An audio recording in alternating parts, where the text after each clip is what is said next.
Rain tapped softly against the kitchen windows.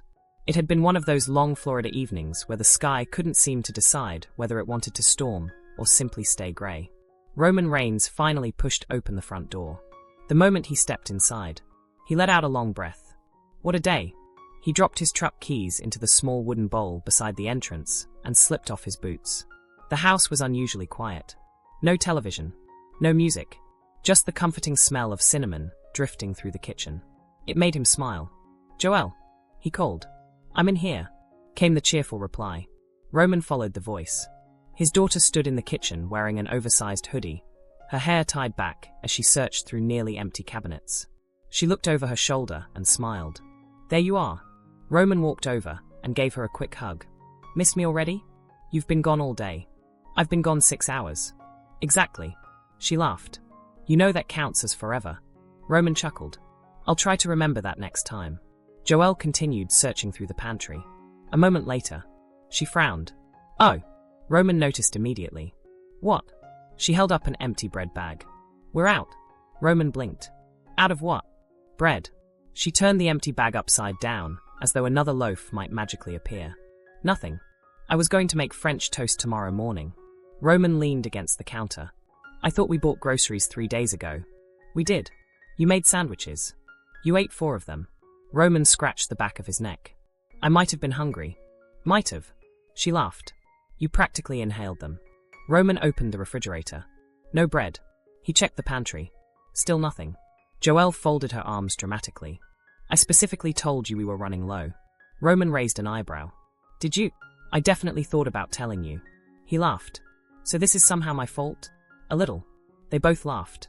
Moments like this had become some of Roman's favorites. Simple. Normal. Peaceful. After years of constant travel, sold-out arenas, interviews, and endless schedules, quiet evenings at home had become priceless. Joelle grabbed a mixing bowl from the cabinet.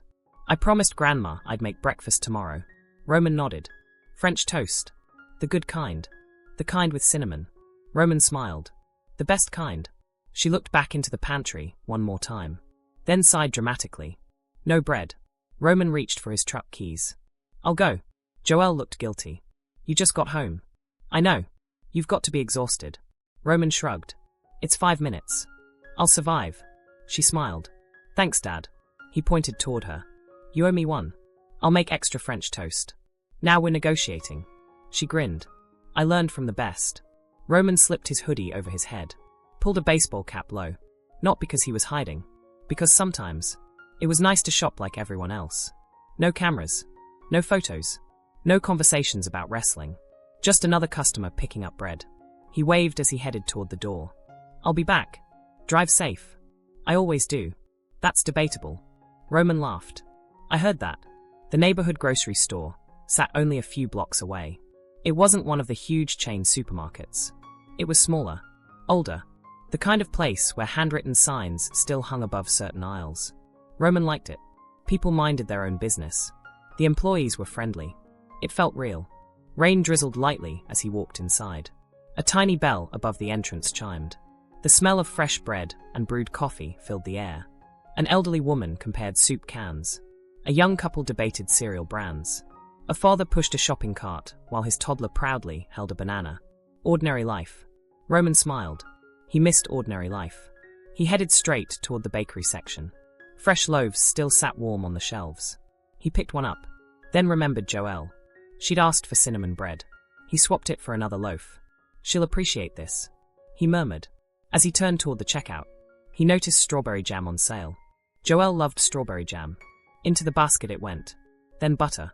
Can't make French toast without butter. His small basket now held exactly 3 things. Bread, butter, jam. Nothing more. At register 3, a young cashier smiled politely. "Good evening." "Evening." Roman placed the items on the conveyor belt. The cashier scanned each one. The register beeped softly. "That'll be $8.73. Roman reached into his back pocket. Nothing. He frowned. He checked the other pocket. Still nothing. His hoodie pocket. Empty. He stopped moving. A strange feeling settled in his stomach. "No," he whispered. The cashier waited patiently. Roman checked every pocket again, then looked down at his truck keys. That's when it hit him. His wallet. still sitting on the small table beside the front door, exactly where he'd left it. Roman let out a quiet sigh. "I'm so sorry." He looked at the cashier. "I forgot my wallet." She smiled sympathetically. "It happens. I'm only a few minutes away. I can run home and come right back." She nodded. "I'll just—" Before she could finish, a sharp voice interrupted. "No." Roman turned. A tall man in a neatly pressed manager's shirt approached from the end of the register. His name tag read, "Victor Kane, store manager." Victor didn't smile. He didn't ask what happened. He simply looked at the groceries. Then at Roman. "If you can't pay," he said flatly, "you'll need to step aside." Roman remained calm. "I understand. I just forgot my wallet. I'll be back in 10 minutes. Victor folded his arms. "We don't hold merchandise." Roman nodded politely. "I wasn't asking you to. I'll simply come back." Victor reached for the loaf of bread. "Then these go back." Roman slowly slid the groceries toward him. "That's fair." Behind him, the line began growing longer. Someone sighed impatiently. Another customer checked the time on their phone. Roman felt slightly embarrassed. Not because of the money, because he hated inconveniencing people. Across the store. If gratitude only becomes words, it disappears. He pointed toward the door. But if it becomes action, it keeps traveling. Roman looked at the older man for a long moment. There was something about him. Something calm. Something genuine. Something that couldn't be bought. Roman reached into his hoodie pocket. He pulled out his phone. "At least let me get your number." Isaiah laughed. "I don't own a smartphone." Roman blinked. "You don't?" "No. Too expensive." Roman wasn't expecting that answer. Then, he looked around. "How do I repay you?" Isaiah adjusted the mop resting against the counter. "You come back tomorrow." Roman smiled. "I will." Isaiah shook his head. "I don't mean for the money." Roman frowned. "Then what?" Isaiah looked toward the rain falling outside. "Come back. And tell me if your daughter enjoyed the French toast." Roman couldn't help but smile. "I'll do that." "You'd better." Isaiah grinned. "I'll be expecting a full review." For the first time that evening, Roman laughed. A genuine laugh. One that briefly erased the tension filling the store. As Roman stepped outside, the cool rain greeted him. He placed the groceries carefully on the passenger seat of his truck. But instead of starting the engine, he looked back through the large front window. Inside, Victor was already speaking sharply to Isaiah. The older man didn't argue. He simply nodded, picked up his mop, and quietly returned to cleaning the floor. As though nothing had happened, Roman tightened his grip on the steering wheel. He had come to buy a loaf of bread. Instead, he had walked away with a question he couldn't shake. Why would a man who had so little be willing to give so much? Roman started the truck. But deep down, he already knew. Tomorrow, he wasn't just coming back to repay $8.73. He was coming back to meet the man who had reminded him what kindness really looked like. The drive home should have taken 5 minutes. Instead, it took nearly 15. Not because of traffic, because Roman couldn't stop replaying the scene in his mind. Every red light gave him another chance to think about it. The bread sat quietly on the passenger seat. Beside it, a small jar of strawberry jam. $8.73. That was all it had cost. Yet somehow, it felt like the most expensive loaf of bread Roman had ever carried home. Not because of the money, because someone else had sacrificed to make sure he didn't leave empty-handed. Rain continued falling as he pulled into the driveway. The porch light was already on. Before Roman had even switched off the engine, the front door opened. Joelle stepped outside wearing a sweatshirt over her pajamas. She smiled. "You found the cinnamon bread?" Roman held up the paper bag. "I did." She grinned. "I knew you would." As she reached for the bag, she stopped. "Dad." Roman looked up. "You okay?" He forced a smile. "Yeah. You don't look okay." She had always been able to read him, even as a little girl. Roman laughed softly. "I had a strange evening." Joelle tilted her head. "Strange how?" He looked toward the grocery bag for a moment. "I'll tell you inside." A few minutes later, they sat together at the kitchen table. Joelle carefully unpacked the groceries. "Cinnamon bread," she said happily. "Butter," she smiled. "And strawberry jam." She looked up. "You remembered." Roman chuckled. "I almost didn't." Joelle noticed the hesitation in his voice. "What happened?" Roman leaned back in his chair. "I forgot my wallet." She blinked.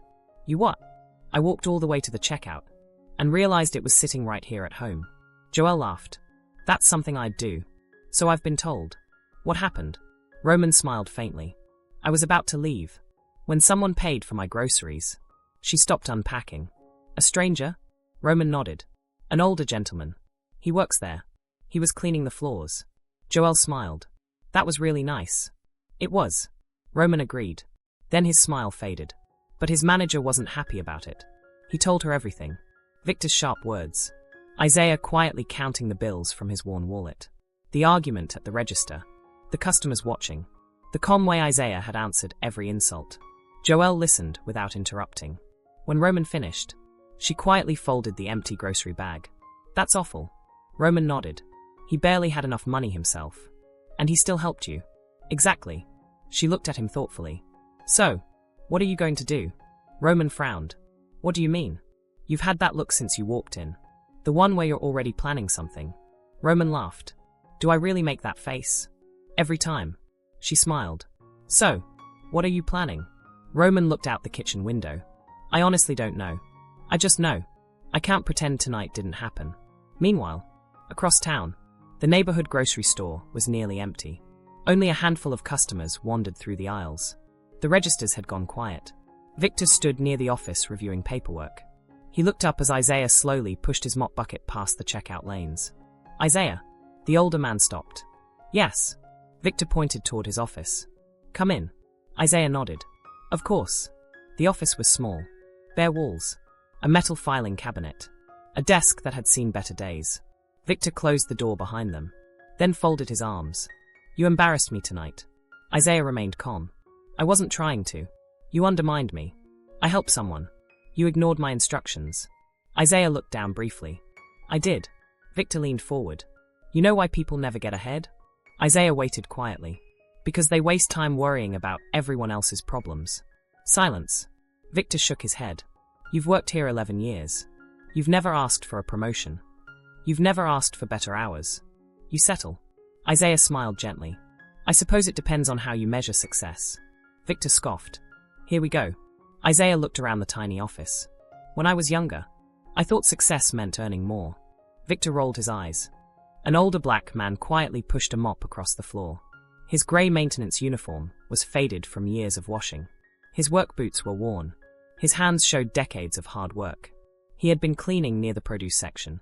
But his eyes had been on the checkout. He had seen everything. Without saying a word, he leaned the mop against the wall and slowly walked toward Register 3. Roman didn't notice him. Victor did. His expression immediately hardened. Isaiah, he warned. Go finish your work. The older man smiled gently. I'll get right back to it. Then he reached into his pocket. He pulled out a small, weathered leather wallet. Carefully, he counted a few folded bills. 1, 5, another 5. He placed them quietly on the counter. I'll cover it. Roman immediately looked up. Oh, sir, you don't have to do that. Isaiah smiled warmly. I know, but I'd like to. Victor's face tightened. Isaiah, what are you doing? The older man looked at him calmly. Helping someone. Victor stepped closer. That's not your responsibility. Isaiah nodded. No, it isn't. He gently pushed the money toward the cashier. It's my choice. Victor shook his head. You barely make enough money yourself. You need that cash. Isaiah looked at Roman, then back at Victor. A small smile crossed his face. So does he? Victor scoffed. You don't even know this man. Isaiah answered without hesitation. I don't have to. The store fell strangely quiet. Even the customers waiting in line looked over. Roman stared at the older man. He had never met him before. Yet somehow, he had just been shown more kindness by a stranger than most people ever expect in a lifetime. Roman opened his mouth to speak. But before he could, Victor's expression darkened even further. This conversation, he said coldly, isn't over. Isaiah simply smiled. I didn't expect it to be. Roman suddenly realized. This wasn't just about $8.73 anymore. Something much bigger had just begun. For several long seconds, no one moved. The young cashier looked from Isaiah to Victor, then back at Roman. She wasn't sure whose instructions she was supposed to follow. Victor's jaw tightened. I said. He looked directly at Isaiah. Put your wallet away. Isaiah didn't flinch. His weathered hand remained resting gently on the counter. The folded bills never moved. I heard you, he replied calmly.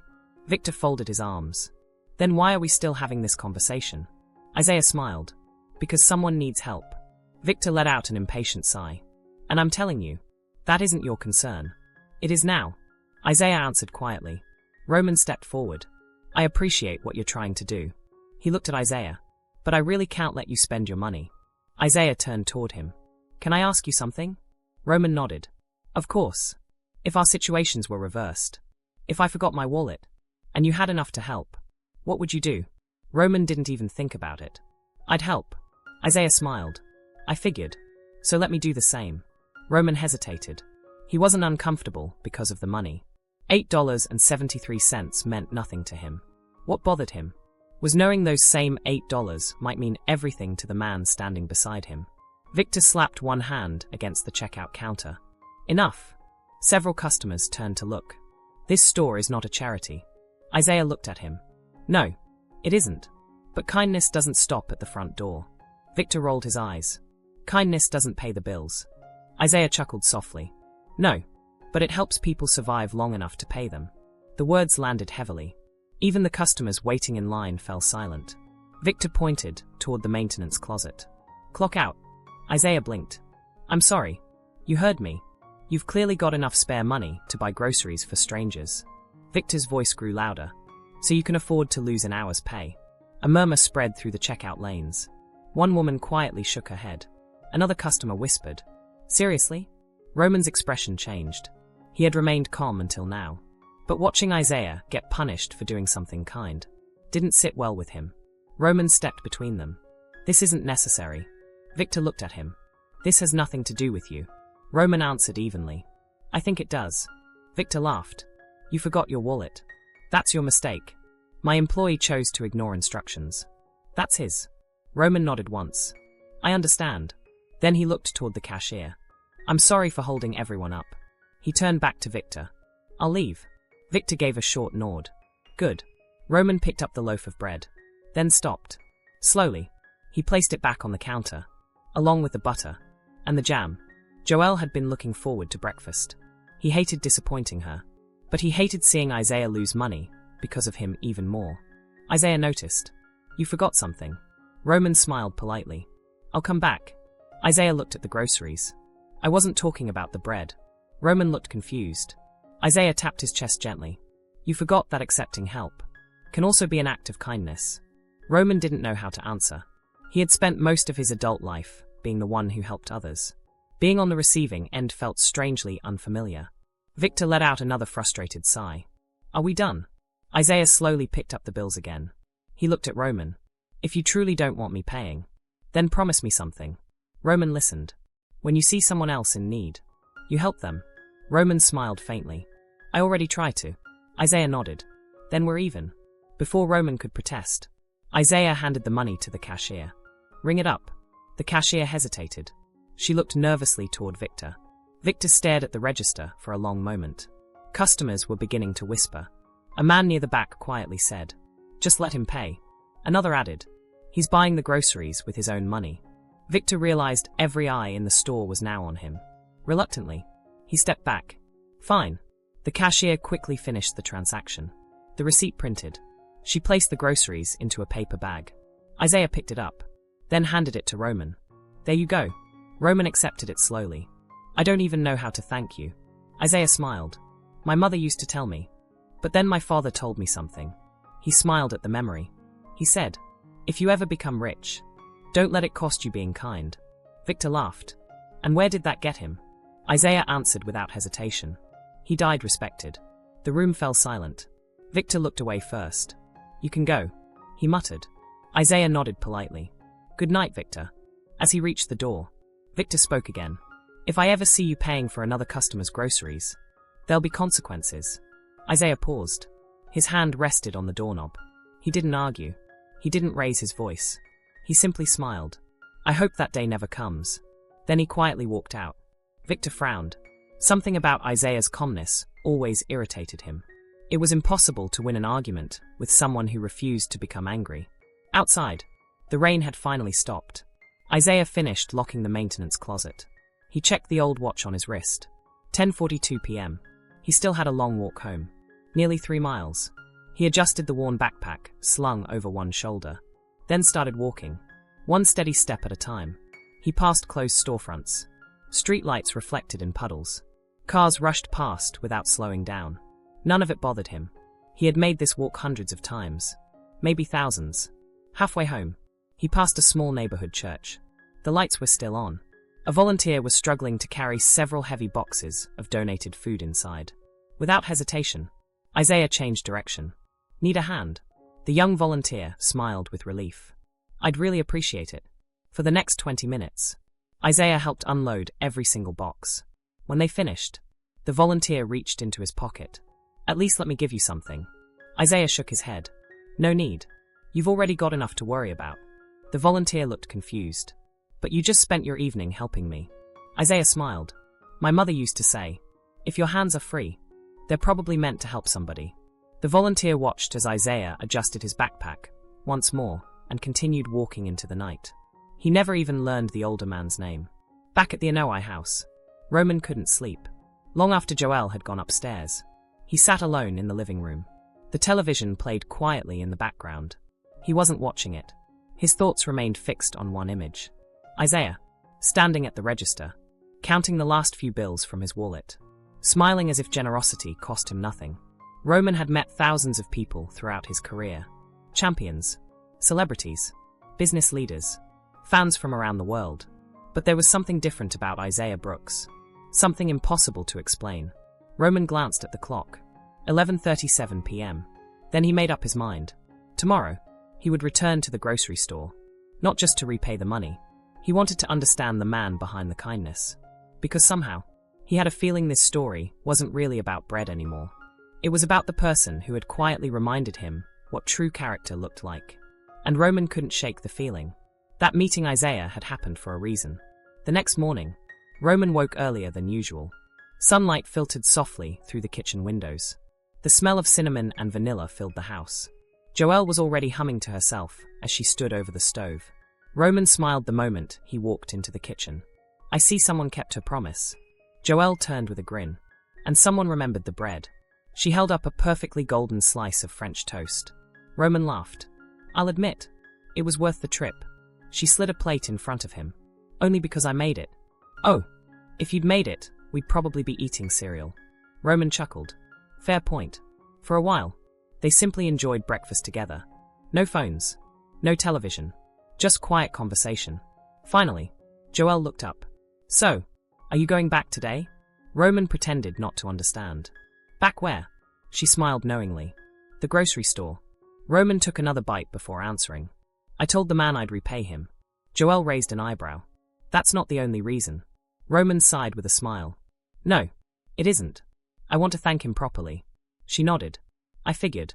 After a moment, she added. I don't think he helped you because he wanted something back. Roman looked thoughtfully at his coffee. I know.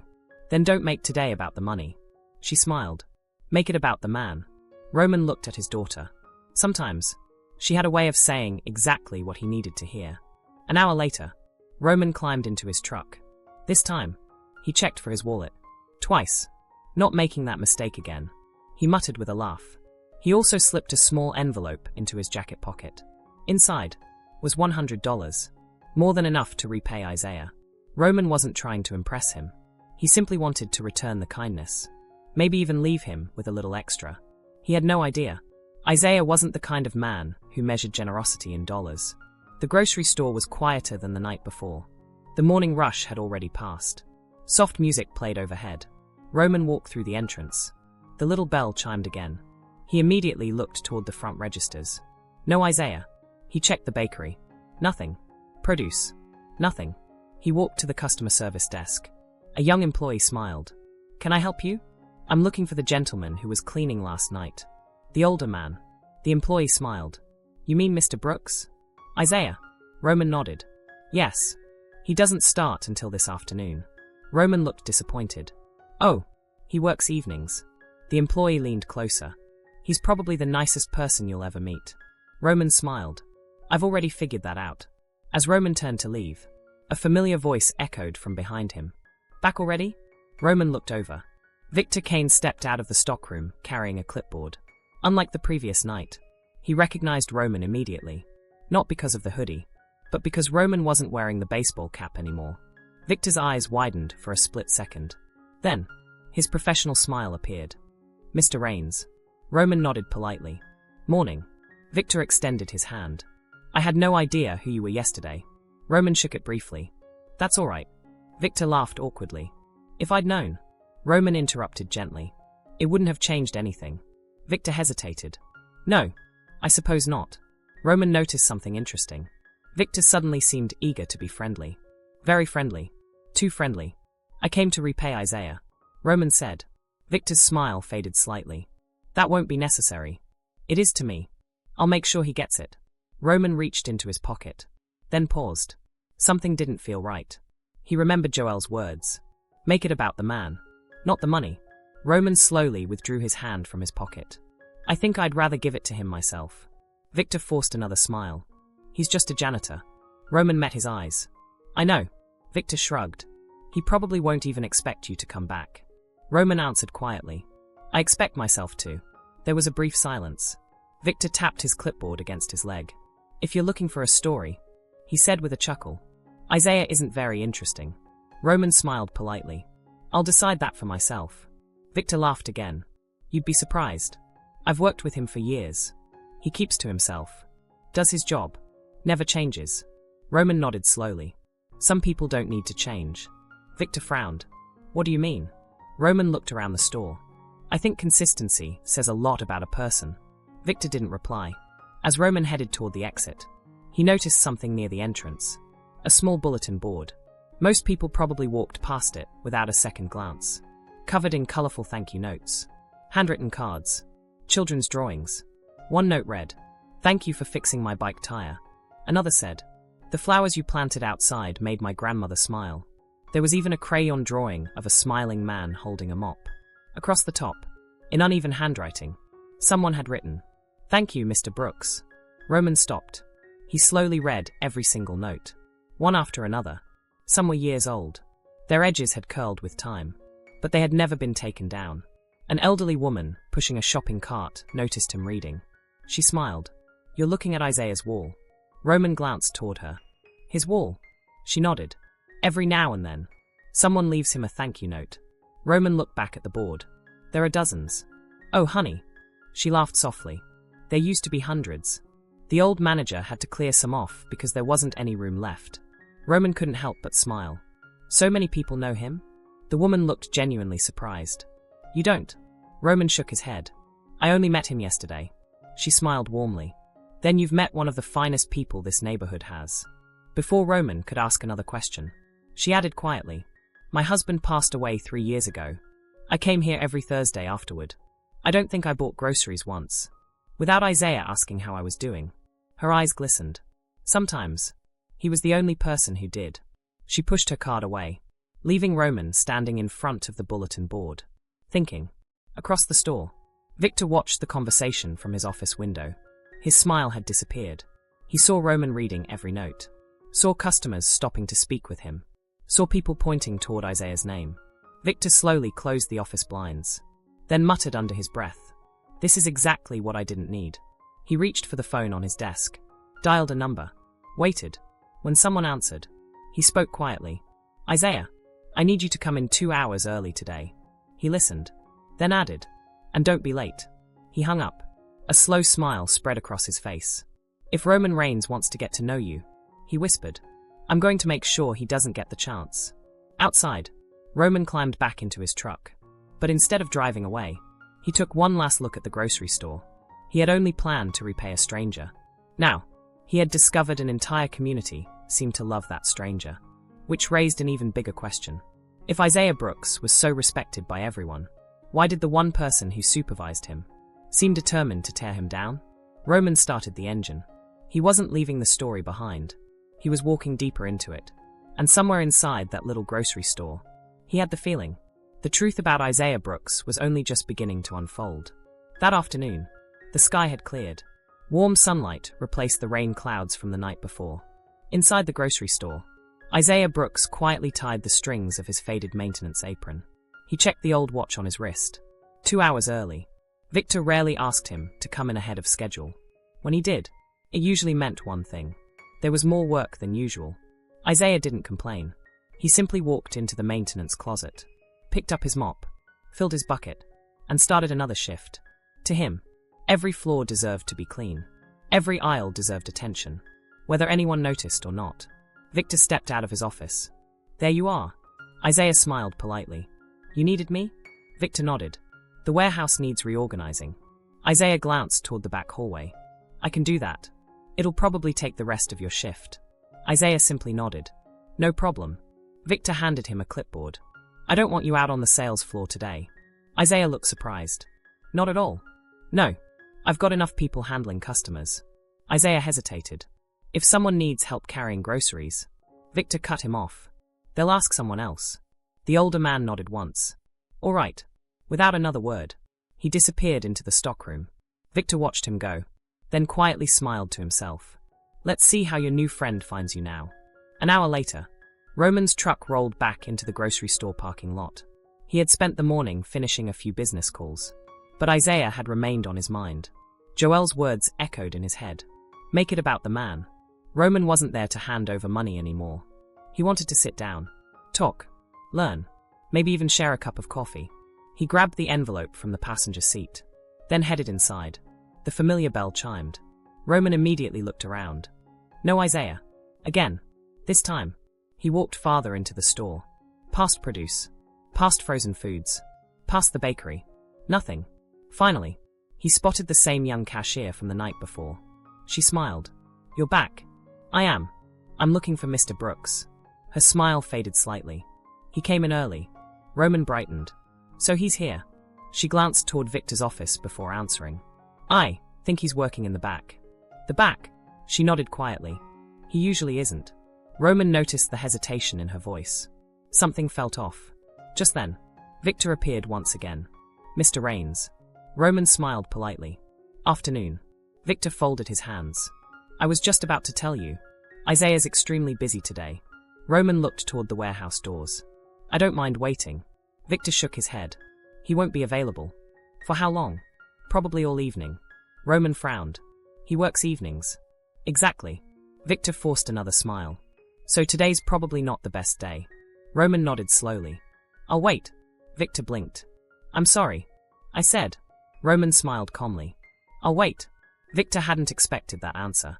Most people would have left. Roman simply picked up a basket. "I need a few groceries anyway." He began walking through the aisles. Victor watched him disappear. His jaw tightened. Meanwhile, in the stockroom, Isaiah carefully stacked heavy boxes onto metal shelves. The warehouse was hot. Dust floated through beams of sunlight coming from small windows high above. He wiped sweat from his forehead, then continued working. One box after another. He hummed quietly to himself. An old gospel hymn his mother used to sing while cooking dinner. Even alone, he found reasons to smile. A loud crash echoed from the opposite side of the warehouse. Isaiah immediately turned. One of the newer employees had accidentally knocked over an entire pallet of canned goods. Dozens of cans rolled across the concrete floor. The young man froze. "Oh no," he whispered. Isaiah hurried over. "You all right?" The employee nodded nervously. "I'm so sorry. I just started this week. I didn't mean." Isaiah gently placed a hand on his shoulder. "It's all right. No one's hurt." The young man looked ready to panic. "Mr. Kane is going to be furious." Isaiah smiled. "Then let's clean it up before he gets here." The two of them knelt on the floor, picking up cans one by one. A few minutes later, Victor pushed open the warehouse door. His eyes immediately found the scattered cans. "What happened?" The young employee stood up quickly. "I'm sorry, sir. It was my fault."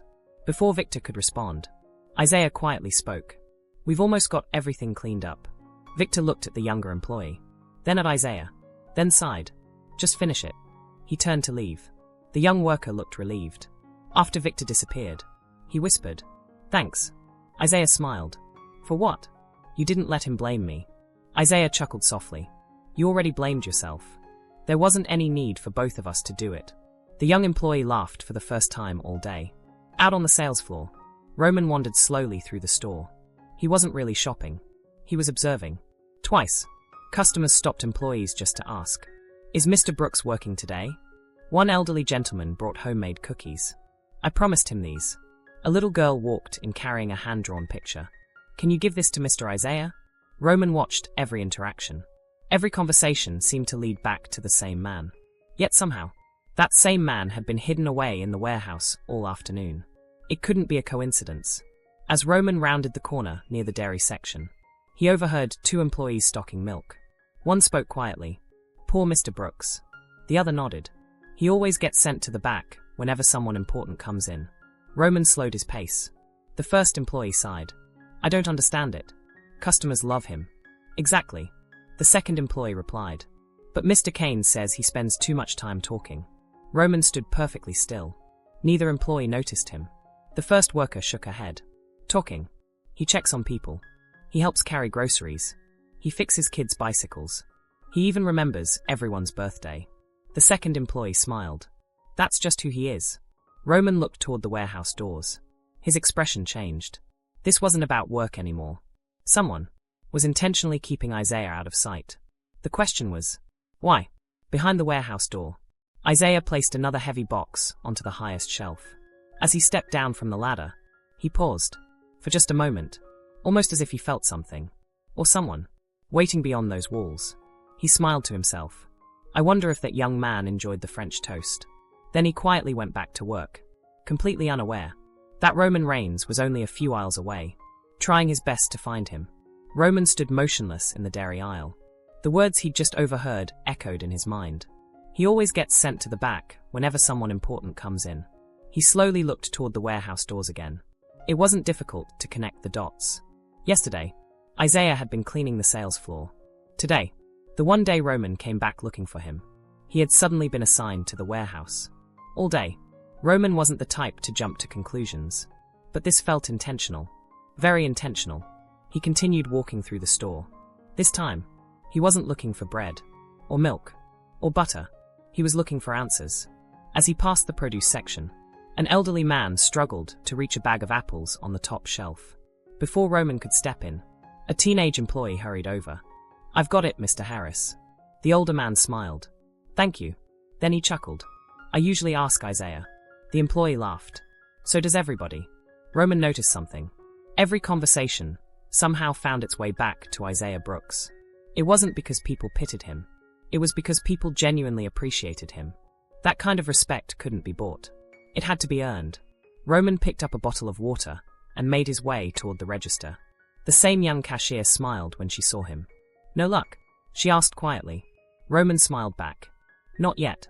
She hesitated, then leaned in slightly. "Mr. Brooks always takes his break around 4. Roman glanced at the clock.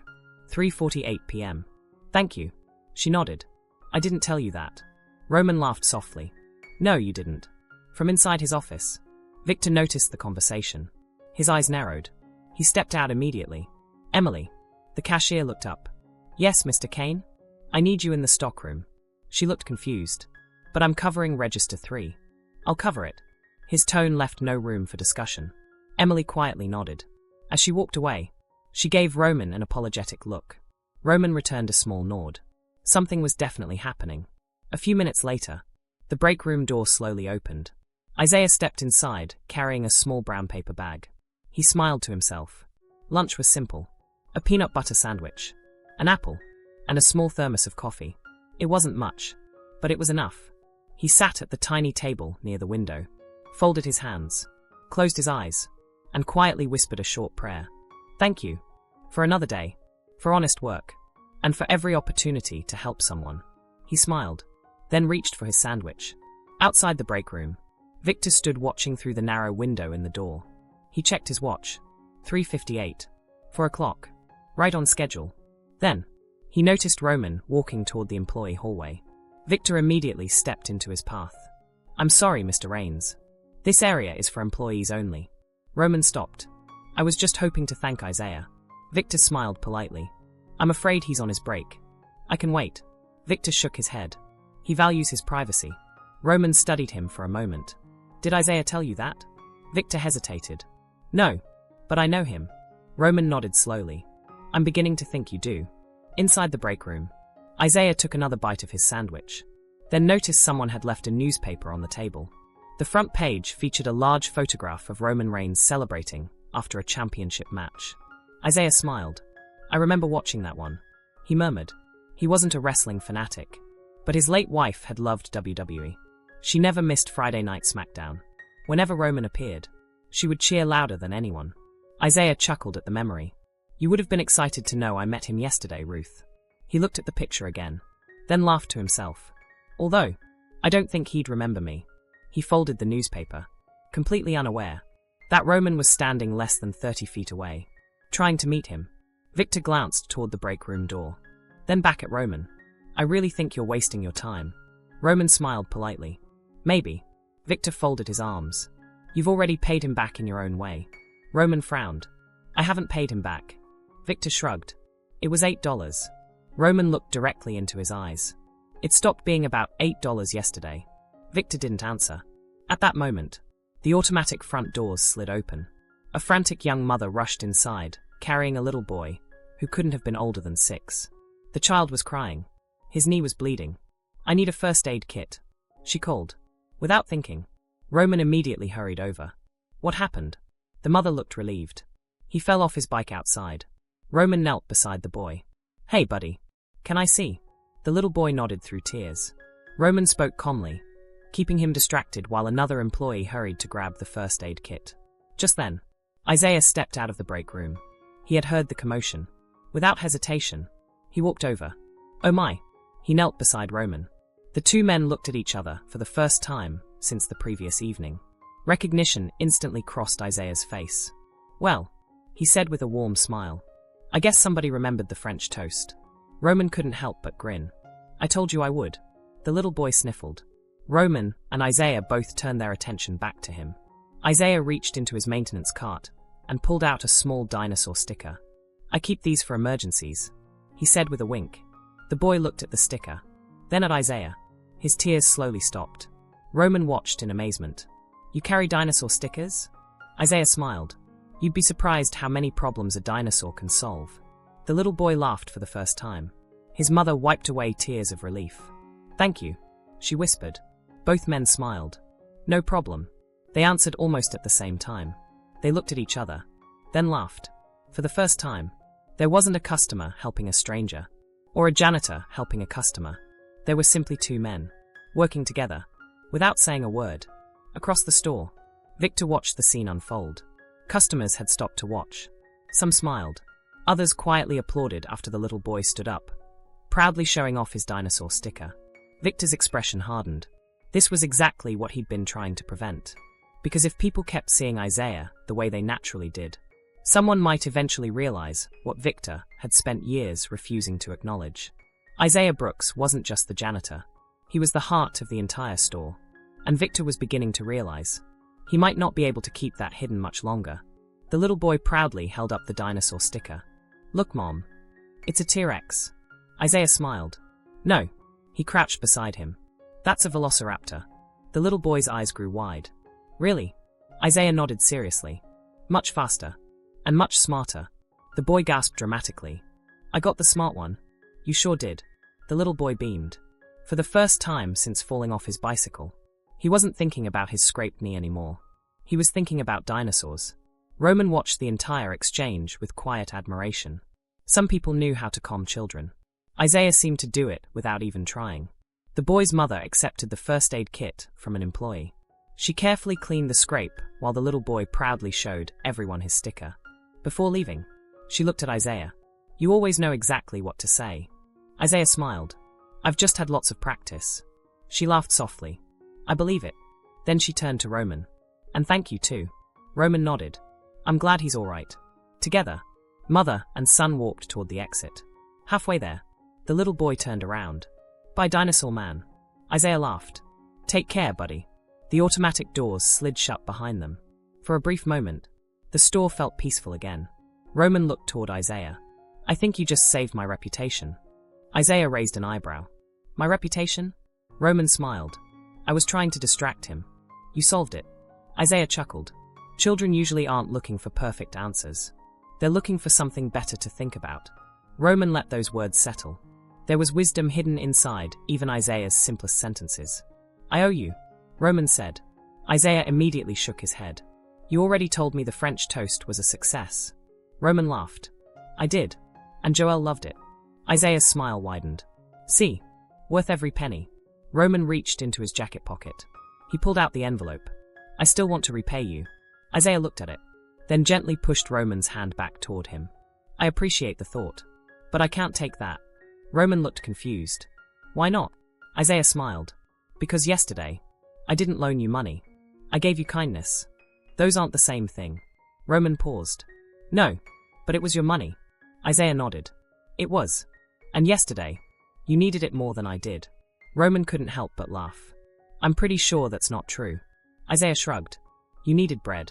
I only needed lunch. Roman stared at him. Were you really going to skip lunch? Isaiah answered honestly. I've skipped lunch before. It isn't the end of the world. Roman slowly lowered the envelope. Something inside him shifted. This man wasn't pretending to be generous. He genuinely lived that way. Just then, Victor's voice echoed across the store. Isaiah! The warmth in the air disappeared instantly. Isaiah looked over. Coming.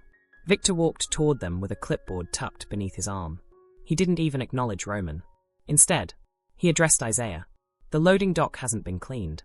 I'll take care of it. The trash bins behind the building are overflowing. I'll get them. And after that, the storage freezer needs organizing. Isaiah nodded after each task. No problem. Victor finally glanced at Roman. I'm sorry. My employees have work to do. Roman smiled politely. I wasn't keeping him. Victor looked back at Isaiah. You've spent enough time talking. Isaiah simply replied. Yes, sir. Then he picked up his mop and quietly walked away. Roman watched him disappear through the swinging doors. Something about the interaction didn't sit right. Isaiah had been helping a customer, helping a child, representing the store in the best possible way. Yet somehow, he was the one being corrected. Roman turned toward Victor. Can I ask you something? Victor forced a smile. Of course. Has Isaiah always worked here? Victor nodded. 11 years. And he's always been your janitor? Pretty much. Roman looked around the store. He seems to know everyone. Victor gave a dismissive shrug. He talks too much. Roman frowned slightly. I'd say he cares. Victor laughed. Caring doesn't keep a business running. Roman answered quietly. Sometimes it does. Victor didn't respond. Roman decided not to push further. Not yet. Instead, he picked up a bottle of water and a bag of coffee beans. This time, he paid without incident. As he walked toward the exit, someone called his name. Mr. Rains? Roman turned. It was the elderly woman he'd met the day before. She smiled warmly. I wanted to thank you. Roman looked surprised. For what? For helping that little boy. Roman smiled. I wasn't alone. She nodded. No. You were with Isaiah. Her expression softened. He's been helping people in this neighborhood for longer than most folks can remember. She leaned on her shopping cart. When my husband was sick, I used to come here every Wednesday. Some weeks, I couldn't hold myself together. She smiled sadly. Isaiah always noticed. He never asked questions.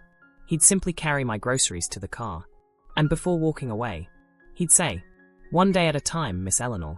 Roman listened quietly. He said that every week. She nodded. Until I finally believed it. Roman watched as she slowly walked away. He looked back toward the employee hallway. How many stories like that existed? 10? 50? 100? He had the feeling. He'd only heard the beginning. Outside, Isaiah stood beside the loading dock, tying another trash bag closed. The afternoon sun beat down on the asphalt. He wiped sweat from his forehead, then noticed someone approaching. It was the young employee who had dropped the canned goods earlier. The young man carried 2 cold bottles of water. I brought you one. Isaiah smiled. You didn't have to. I know. The young employee grinned. But I wanted to. Isaiah accepted the bottle. Thank you. The young man hesitated. Can I ask you something? Of course. Why do you never get angry? Isaiah laughed softly. Oh, I do. You do. Sometimes. Then why don't people ever see it? Isaiah looked toward the bright afternoon sky before answering. My father used to tell me, if someone hands you anger, you don't have to carry it home. The young employee smiled. I've never thought about it that way. Isaiah nodded. It takes enough energy to carry hope. I don't have room for bitterness too. The young man stood quietly for a moment, then simply said, I hope I'm like you someday. Isaiah chuckled. No, I hope you're even better. From the second-floor office window, Victor watched the entire conversation. Again, another employee, another person inspired by Isaiah, another reminder. That respect couldn't be ordered. It had to be earned. Victor slowly closed the blinds. His expression hardened. This has gone far enough. He reached for a folder in his desk drawer. Stamped across the front. Employee Performance Review, Isaiah Brooks. Victor opened it, then picked up a pen. If Isaiah insisted on becoming everyone's hero, Victor was determined to make sure he didn't remain an employee much longer. The afternoon slowly gave way to evening. The grocery store grew busier, with people stopping by after work. Shopping carts rolled through the aisles. Children begged for candy near the checkout lanes. Cashiers greeted familiar faces. To most customers, it was just another ordinary day. To Roman, it had become something else entirely. He found himself sitting inside his truck across the parking lot. The grocery bag rested on the passenger seat. The engine was off. He had told himself he was leaving. Yet, 20 minutes later, he was still there, watching, thinking, trying to understand why a man like Isaiah Brooks had left such an impression on him. His phone buzzed. Joelle calling. Roman smiled and answered. "Hey, Dad." Her voice sounded amused. "Did you get lost?" Roman laughed. "I might have. I thought you were going to the grocery store." "I did. And I'm still here." Joelle paused. "You're sitting in the parking lot, aren't you?" Roman looked around his truck as if she'd somehow seen him. "Maybe." She laughed. "I knew it." "How? You only get quiet like this when you're trying to figure someone out." Roman leaned back in his seat. "I've met a lot of people, but I've never met anyone quite like Isaiah." Joelle smiled through the phone. "Then maybe stop studying him and start getting to know him." Roman looked toward the store entrance. "I'd like to, but someone keeps making sure that doesn't happen." Inside the store, Isaiah carefully pushed a row of shopping carts back toward the entrance. One will squeaked loudly with every turn. He smiled to himself. "I know. I've been meaning to fix you." As he reached the front doors, a little girl accidentally dropped her stuffed rabbit onto the sidewalk. She didn't notice. Her family kept walking. Isaiah picked it up. "Excuse me." The little girl turned. Her face immediately lit up. "Bunny." She ran back toward him. "You saved him." Isaiah handed over the worn stuffed toy. "I think he was trying to explore the parking lot." The little girl giggled. "He gets curious." Isaiah whispered dramatically. "You should keep an eye on him." "I will." She hugged the rabbit tightly. Then, without warning, she hugged Isaiah too. "Thank you." Isaiah looked surprised, then gently patted her shoulder. "You're welcome." Her parents smiled gratefully before continuing toward their car. From across the parking lot, Roman had watched the entire interaction. He smiled. Isaiah didn't just help people when it was convenient. Helping people seemed to be his natural state. Back inside, Victor stood in his office, reviewing security footage. Not because anything had been stolen, because he was watching Isaiah.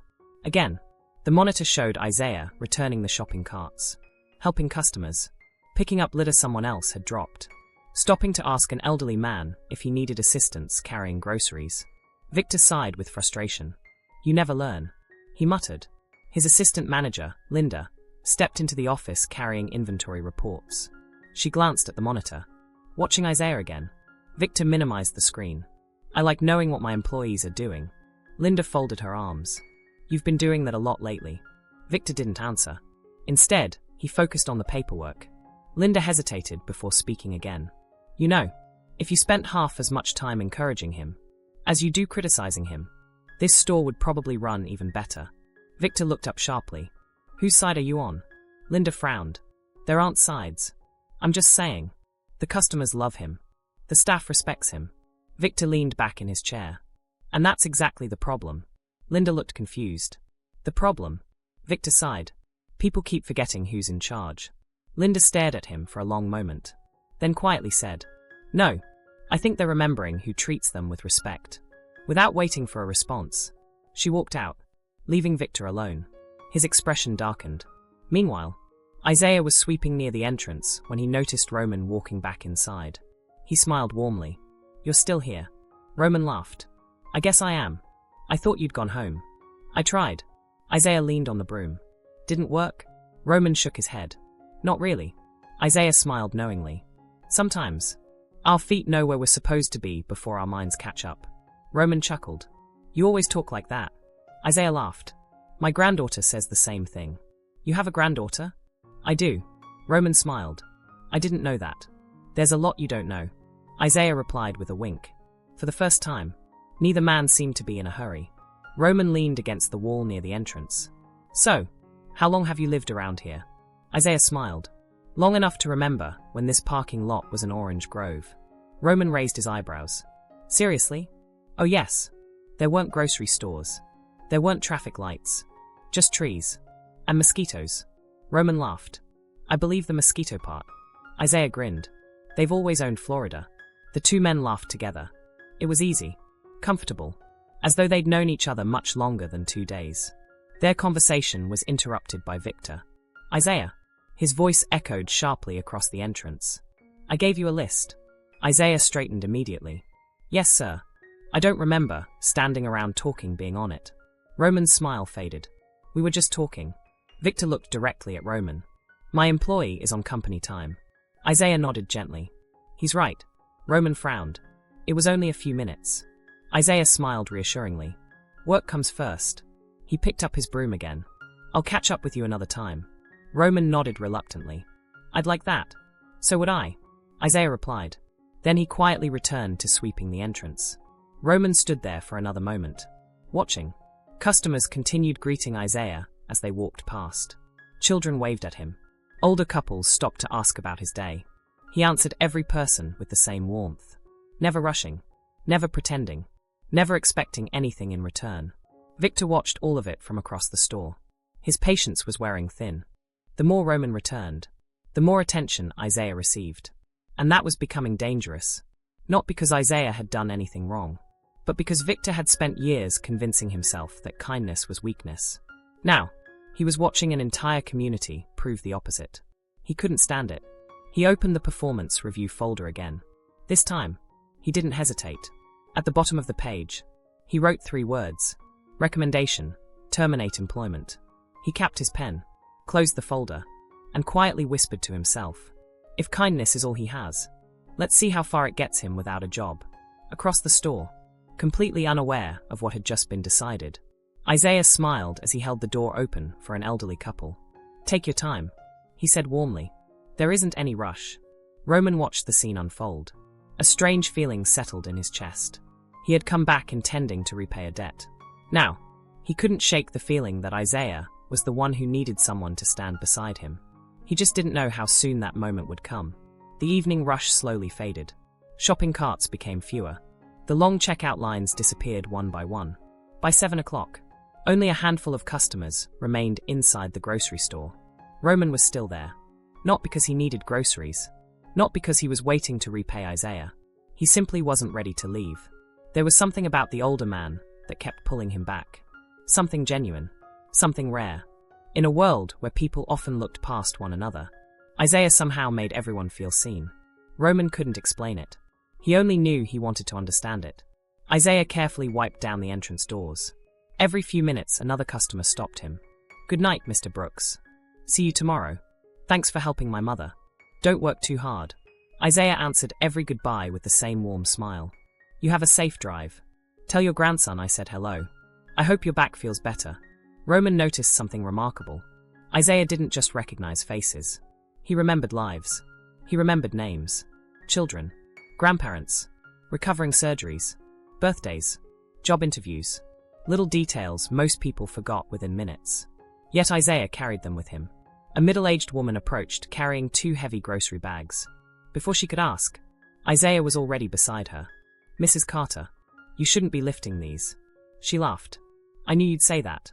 And I keep being right. He gently took the bags from her hands. I'll walk you to your car. Oh, Isaiah, you've already worked all day. He smiled. My feet don't know that. She laughed. They should. As they walked toward the parking lot, Roman quietly followed at a distance. Not to spy. Simply to observe. Mrs. Carter's car was parked near the far end of the lot. Isaiah carefully placed every grocery bag inside her trunk, then noticed one of her tires. It looked unusually low. He crouched beside it. Have you driven much today? She looked concerned. Just here.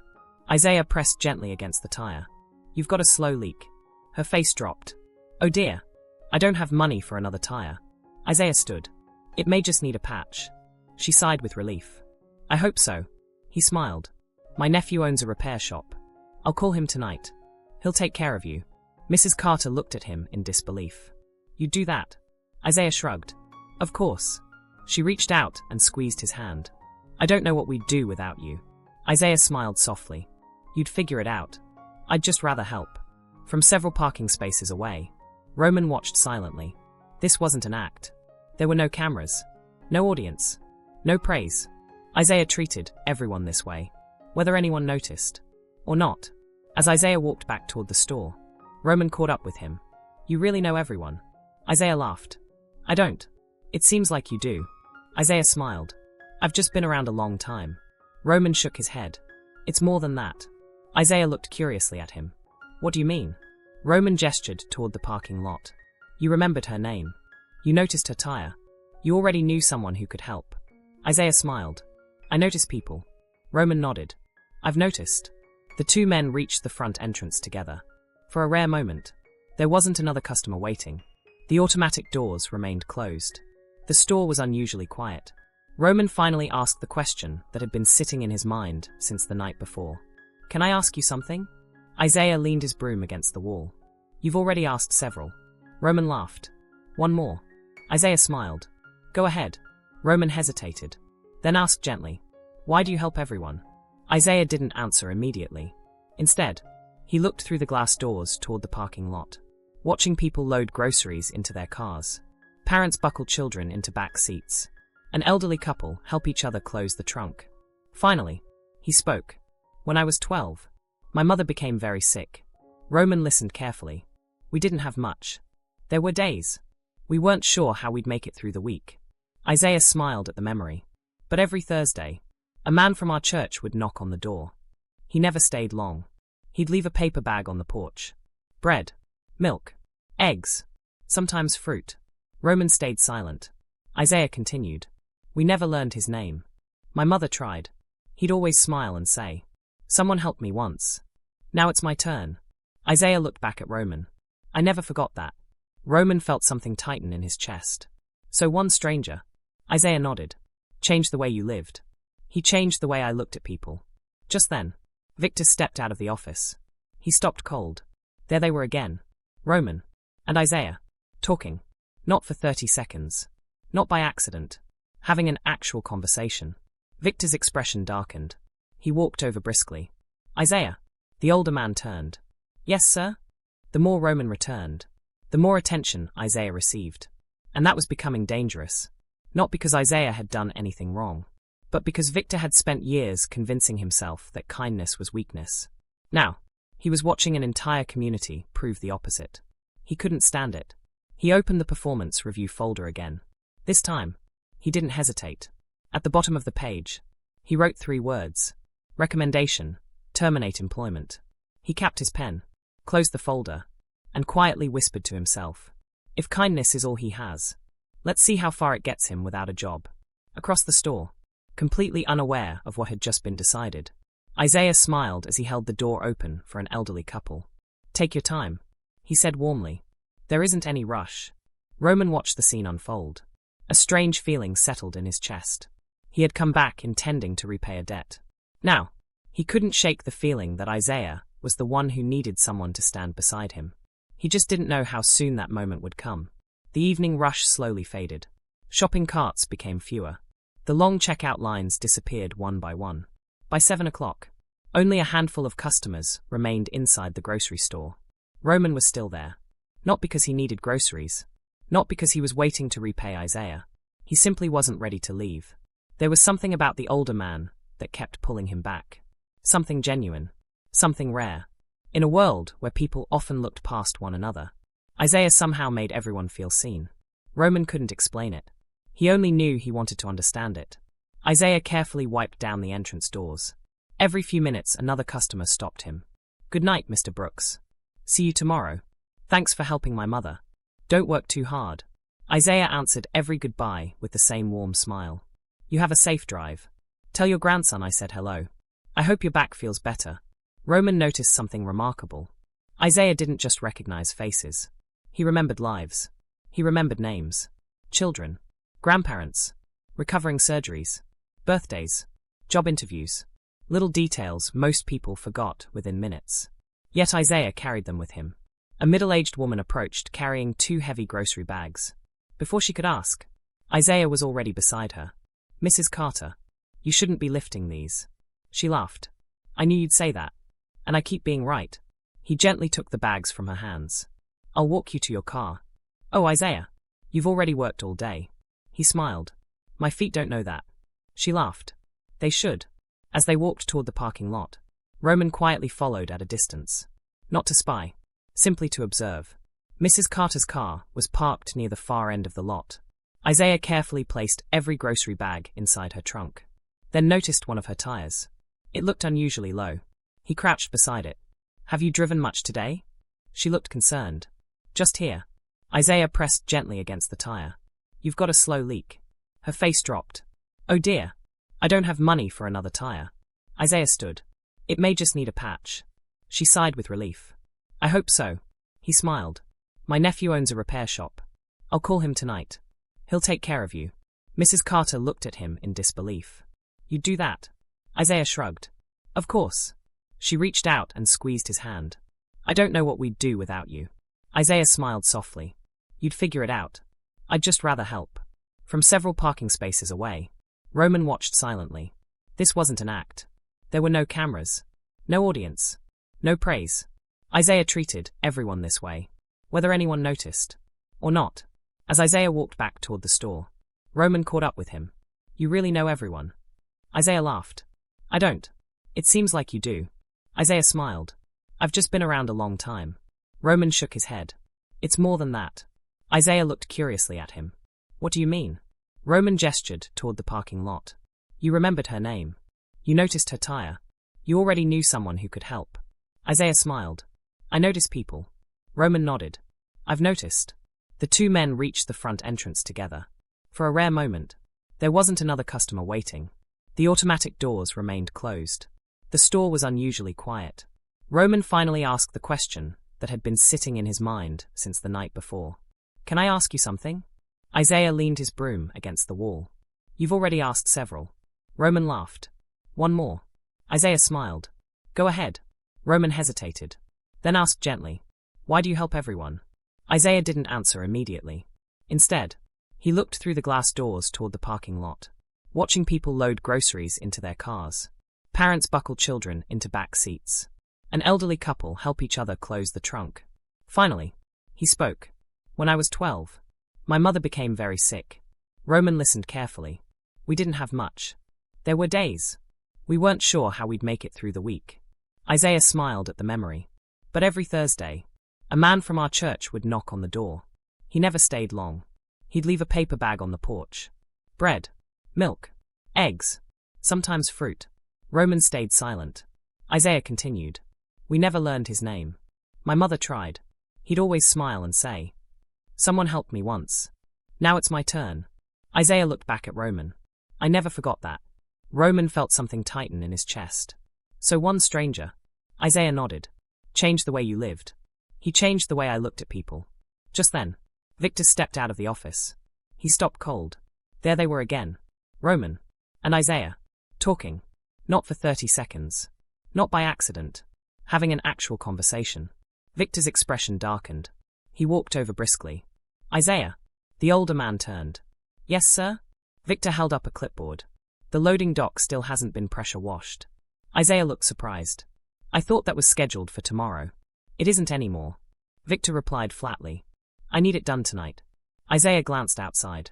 The sky had already begun to darken. "It'll take a couple of hours." "I know," Victor answered. "So you'd better get started." Roman looked at the manager. "It's already been a full shift."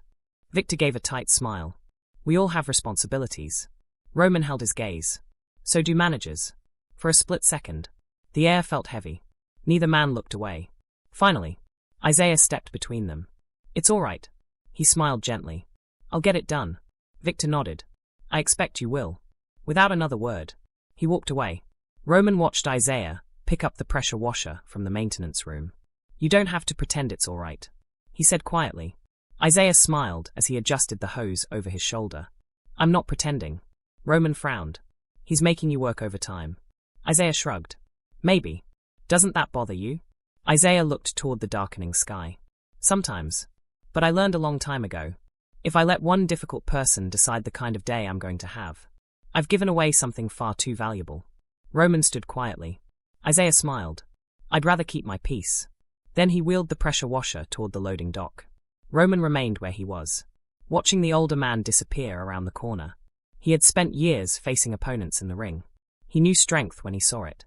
But this was a different kind of strength. The kind that didn't shout, didn't threaten, didn't demand attention. It simply endured. And somehow, that quiet strength felt more powerful than anything Roman had ever witnessed under arena lights. From his office window, Victor watched Roman continue staring after Isaiah. His jaw clenched. The connection between them was growing stronger. Much stronger than he'd expected. And if he didn't stop it soon, everything he'd worked to keep buried for the last 11 years might finally come to the surface. The last customer left just before closing. The automatic doors slid shut. One by one, the checkout lights went dark. Employees counted registers. Shopping carts were gathered from the parking lot. The familiar buzz of the grocery store slowly gave way to silence. But for Isaiah Brooks, the workday wasn't over. It was just entering its final chapter.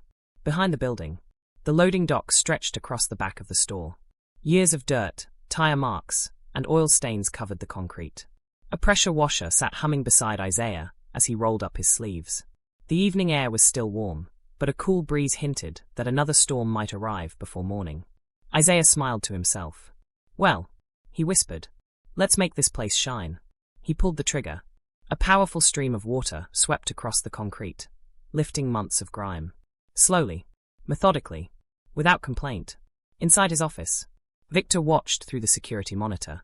Linda, the assistant manager, entered carrying the closing reports. She noticed the screen immediately. He's still out there? Victor didn't look away. He hasn't finished. Linda frowned. You assigned that after his shift. Victor shrugged. It needed to be done. She crossed her arms. No, it could have waited until tomorrow. Victor finally turned. Are you questioning my decisions? Linda remained calm. I'm questioning your reasons. Silence settled over the office. Then Victor spoke quietly. You think he's some kind of saint? Linda shook her head. I think he's one of the hardest working people in this building. Victor laughed without humor. That's exactly why people don't notice. Linda stared at him. Don't notice what? Victor didn't answer. Instead, he turned back to the monitor. The conversation was over. At least for him. Outside, Isaiah continued washing the concrete. A pair of headlights slowly entered the parking lot. He barely glanced up. Probably another employee finishing late. The truck parked near the loading dock. A moment later, Roman climbed out. Isaiah smiled. I thought everybody had gone home. Roman walked over carrying 2 steaming paper cups. I figured someone might need coffee. Isaiah chuckled. Now that's dangerous. Dangerous? If you give me coffee this late, I might start cleaning the whole neighborhood. Roman laughed. I'll take that chance. He handed Isaiah one of the cups. The older man accepted it carefully. Thank you. They stood quietly for a moment, watching the steam rise into the cool evening air. Roman finally broke the silence. I've been thinking about what you said. Isaiah looked over. Which part? About the man who used to leave groceries on your porch. Isaiah smiled softly. I wondered if that would stay with you. It did. Roman looked toward the parking lot. I've helped people before. But sometimes, I wonder if it really makes a difference. Isaiah nodded slowly. It usually does. Even if you never find out. Roman took a sip of coffee. You never found out who helped your family? No. Isaiah answered. And maybe that was the point. Roman looked at him curiously. What do you mean? Isaiah leaned against the pressure washer. If I'd spent my whole life trying to repay that one man, I would have missed hundreds of opportunities to help other people. Roman smiled. So instead, I decided to pass it forward. For a few moments, neither man spoke. The only sounds were the gentle hum of the pressure washer and the distant chirping of crickets. Then Roman asked another question. Have you ever regretted it? Isaiah looked surprised. Helping people? Roman nodded. Even once? Isaiah thought carefully. There have been days when I wished life had been easier. Roman listened. When bills were piling up. When my wife got sick. When my truck finally gave out. When I wondered how I was going to make rent. He looked down at his coffee. But I've never once regretted choosing kindness. He smiled. Money comes and goes. Kindness stays with people. Roman looked away. Those words settled deep inside him. Just then, The back door slammed open. Victor stepped onto the loading dock. His eyes immediately landed on Roman, then on the coffee in Isaiah's hand. His expression hardened. "So," he said coldly, "this is why the job isn't finished." Isaiah straightened. "We were only talking for a minute." Victor looked at his watch. A minute becomes 10. Roman stepped forward. "I brought him coffee." Victor replied without looking at him. "Employees aren't paid to socialize." Isaiah quietly set the untouched coffee on a nearby crate. "I'm sorry. I'll get back to work." Victor pointed toward the concrete. "I'd suggest you do." Roman watched Isaiah pick up the pressure washer again. Not a trace of resentment crossed the older man's face. No sigh. No complaint. Just quiet obedience. Victor turned to leave. Then stopped. "Oh." He looked over his shoulder. "Isaiah, before you go home tonight, I need to see you in my office." Isaiah nodded. "Of course." Victor disappeared back inside. The heavy steel door slammed shut behind him. Roman stared at the closed door. What was that about? Isaiah smiled faintly. Probably tomorrow's schedule. But somehow, even he didn't sound convinced. An hour later, the loading dock looked spotless. Isaiah switched off the pressure washer, coiled the hose neatly, returned every piece of equipment to its proper place. Only then did he head toward Victor's office. Roman, who had remained in the parking lot longer than he intended, noticed Isaiah disappear inside. Something told him not to leave just yet. Inside the office, Victor sat behind his desk. A thick folder rested in front of him. He didn't invite Isaiah to sit. Instead, he slowly opened the folder. "I've completed your performance review." Isaiah smiled politely. "I didn't realize it was that time already." Victor slid the paperwork across the desk. "There are concerns." Isaiah looked down. His smile faded slightly. "Concerns?" Victor folded his hands. "You spend too much time with customers." Isaiah blinked. "I try to help them. You spend time performing duties outside your job description." "I try to be useful." "You've ignored direct instructions on multiple occasions." Isaiah immediately thought of buying Roman's bread. He lowered his eyes. "Yes, I suppose I did." Victor leaned forward. "I'm giving you one final warning." The words hung in the room. "One more incident, and your employment here will be terminated." Isaiah remained silent. Not because he agreed, but because he genuinely didn't know what to say. After 11 years, after never missing a shift, after giving everything he had to this store, his future had suddenly been reduced to one sentence. One final warning. Outside, Roman glanced toward the office window. The blinds were closed. He couldn't see inside, but he could see shadows moving. One figure remained standing. The other stayed seated. Minutes passed. Then more minutes. An uneasy feeling settled over him. He didn't know what was happening in that office. But somehow, he knew it wasn't good. And for the first time since this story began, Roman realized he wasn't just witnessing someone else's struggle anymore. Whether he intended to or not, he was becoming part of it. Isaiah quietly closed the office door behind him. The hallway outside was empty. Most of the employees had already gone home. The fluorescent lights buzzed softly overhead. For a few seconds, he simply stood there. The folded performance review rested in his hand. He looked down at it, then carefully tucked it into the front pocket of his worn maintenance jacket. No anger, no frustration, just a slow, thoughtful breath. After 11 years, he had learned that some battles weren't won by reacting in the moment. Sometimes, the strongest thing a person could do was keep walking. He made his way toward the maintenance closet. Inside, everything had its place. The mop buckets, cleaning supplies, replacement light bulbs, extra brooms.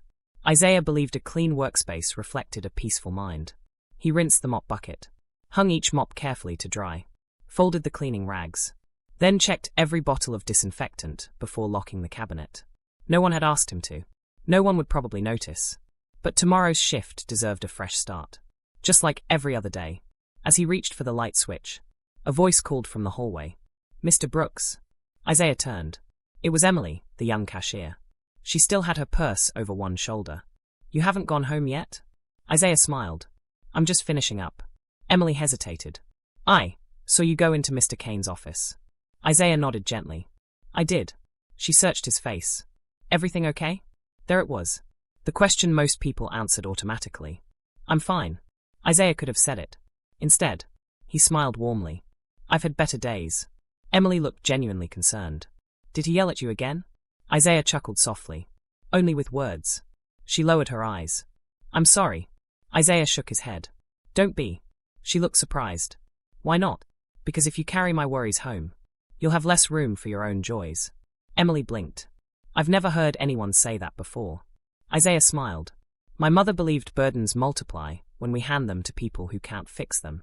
Emily thought about those words, then quietly asked, So, what do you do with yours?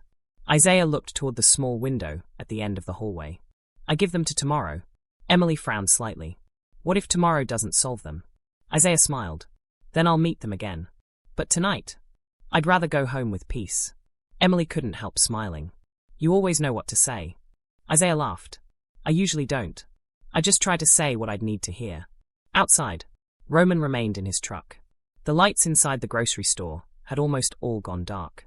He glanced at the dashboard clock. 9:18 p.m. Come on, he whispered. Finally, the employee entrance opened. Isaiah stepped outside carrying his faded backpack. Roman immediately climbed out of the truck. Mr. Brooks. Isaiah looked up, then smiled in surprise. You're still here? Roman laughed awkwardly. I guess I am. Isaiah walked over. You've got a lot of patience. Roman smiled. I'm learning. For a moment, neither man mentioned Victor. Neither mentioned the office. Instead, Roman held out the second cup of coffee. It had gone cold. I forgot to drink this. Isaiah laughed. So did I. The two men looked at the paper cups, then burst into laughter. The kind that came easily, without effort, without pretending. Roman noticed Isaiah's backpack. You walk home? Isaiah nodded. Most evenings. How far? Oh, about 3 miles. Roman stared at him. 3 miles. Isaiah smiled. The walk helps me think. Roman looked toward the quiet road stretching into the darkness. It's almost 10 o'clock. I know. Let me drive you. Isaiah immediately shook his head. You've already spent enough time waiting on me. Roman smiled. I'm offering. I know. And I'm grateful. But no. Roman frowned. Why? Isaiah adjusted the strap on his backpack. My father used to tell me, never let kindness become obligation. Roman looked puzzled. I don't understand. Isaiah smiled. You've already given me your evening. I won't take your night too. Roman couldn't help but admire him. There was dignity in everything Isaiah did, even in refusing help. Roman reached into his pocket. He pulled out a business card. No company logo. No WWE branding. Just his name. And his personal phone number. If you ever need anything. He said sincerely. Anything at all. Call me. Isaiah accepted the card politely. He looked at it. Roman Reigns. He smiled. You've got a memorable name. Roman laughed. So I've been told. Isaiah slipped the card into his wallet without another thought. He didn't recognize the name. To him, Roman was simply the polite young father who had forgotten his wallet. Nothing more. Before Isaiah could leave, Roman spoke again. I saw you go into Mr. Kane's office. Isaiah's smile softened. You were waiting that long. Roman nodded. Was everything all right? Isaiah hesitated. Just for a second. Then, he smiled again. Oh, it was just work. Roman looked into his eyes. He knew that wasn't the whole truth. But he also recognized something else. Isaiah wasn't hiding it out of pride. He simply didn't want to burden someone else. Roman decided not to push. Not tonight. As Isaiah started walking toward the sidewalk, Roman called after him. Can I ask you one last question? Isaiah turned. Of course. Roman smiled. When's your day off? Isaiah thought for a moment. Sunday. Roman nodded. I'd like to buy you lunch. Isaiah chuckled. You've been trying to repay 1 loaf of bread for 2 days now. Roman grinned. I'm stubborn. I noticed. Isaiah laughed. Then, after a brief pause, he said, All right, but only if we split the bill. Roman shook his head. We'll negotiate that later. Isaiah smiled. I suppose we will. He raised a hand in farewell. Good night, Roman. Good night, Isaiah. Roman stood beside his truck, watching the older man disappear down the sidewalk beneath the streetlights. 3 miles. With a backpack over his shoulder. After working more than 10 hours. And somehow, he was still the one smiling. Roman climbed back into his truck. He didn't start the engine right away. Instead, he stared at the grocery store. Something inside him had changed. This was no longer about repaying a stranger. It wasn't even about kindness anymore. It was about justice. Because the more he learned about Isaiah Brooks, the harder it became to accept the way he was being treated. And deep inside, a quiet promise began to form. Roman didn't know how yet. He didn't know when. But if the day ever came when Isaiah truly needed someone to stand beside him, he wouldn't hesitate. He'd be there. Unaware of that silent promise, Isaiah continued his long walk home beneath the glow of the streetlights. Tucked safely inside his old wallet, Roman's business card rested beside a faded family photograph. Neither man realized it yet, but their lives had already become connected in ways neither of them could imagine. The streets were unusually quiet. A cool breeze drifted through the neighborhood as Isaiah Brooks made his familiar walk home. The backpack rested comfortably across his shoulders. His steps were slow, not because he was tired, because he had never believed life was something to rush through. He greeted the same crossing guard locking the school gate. He waved to the owner of the small flower shop sweeping the sidewalk. A city bus driver slowed just long enough to smile and lift 2 fingers from the steering wheel. Isaiah smiled back. Kindness had a funny way of finding its way home. Nearly 40 minutes later, he reached a modest brick duplex tucked into a quiet street. The white paint on the porch railing had begun to peel. The flower beds needed fresh mulch. The mailbox leaned slightly to one side. To anyone else, it looked ordinary. To Isaiah, it was filled with memories. He unlocked the front door. "I'm home." His voice echoed through the small house.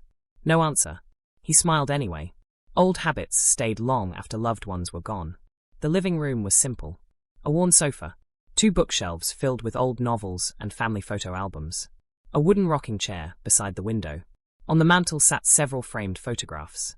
One picture immediately caught his attention.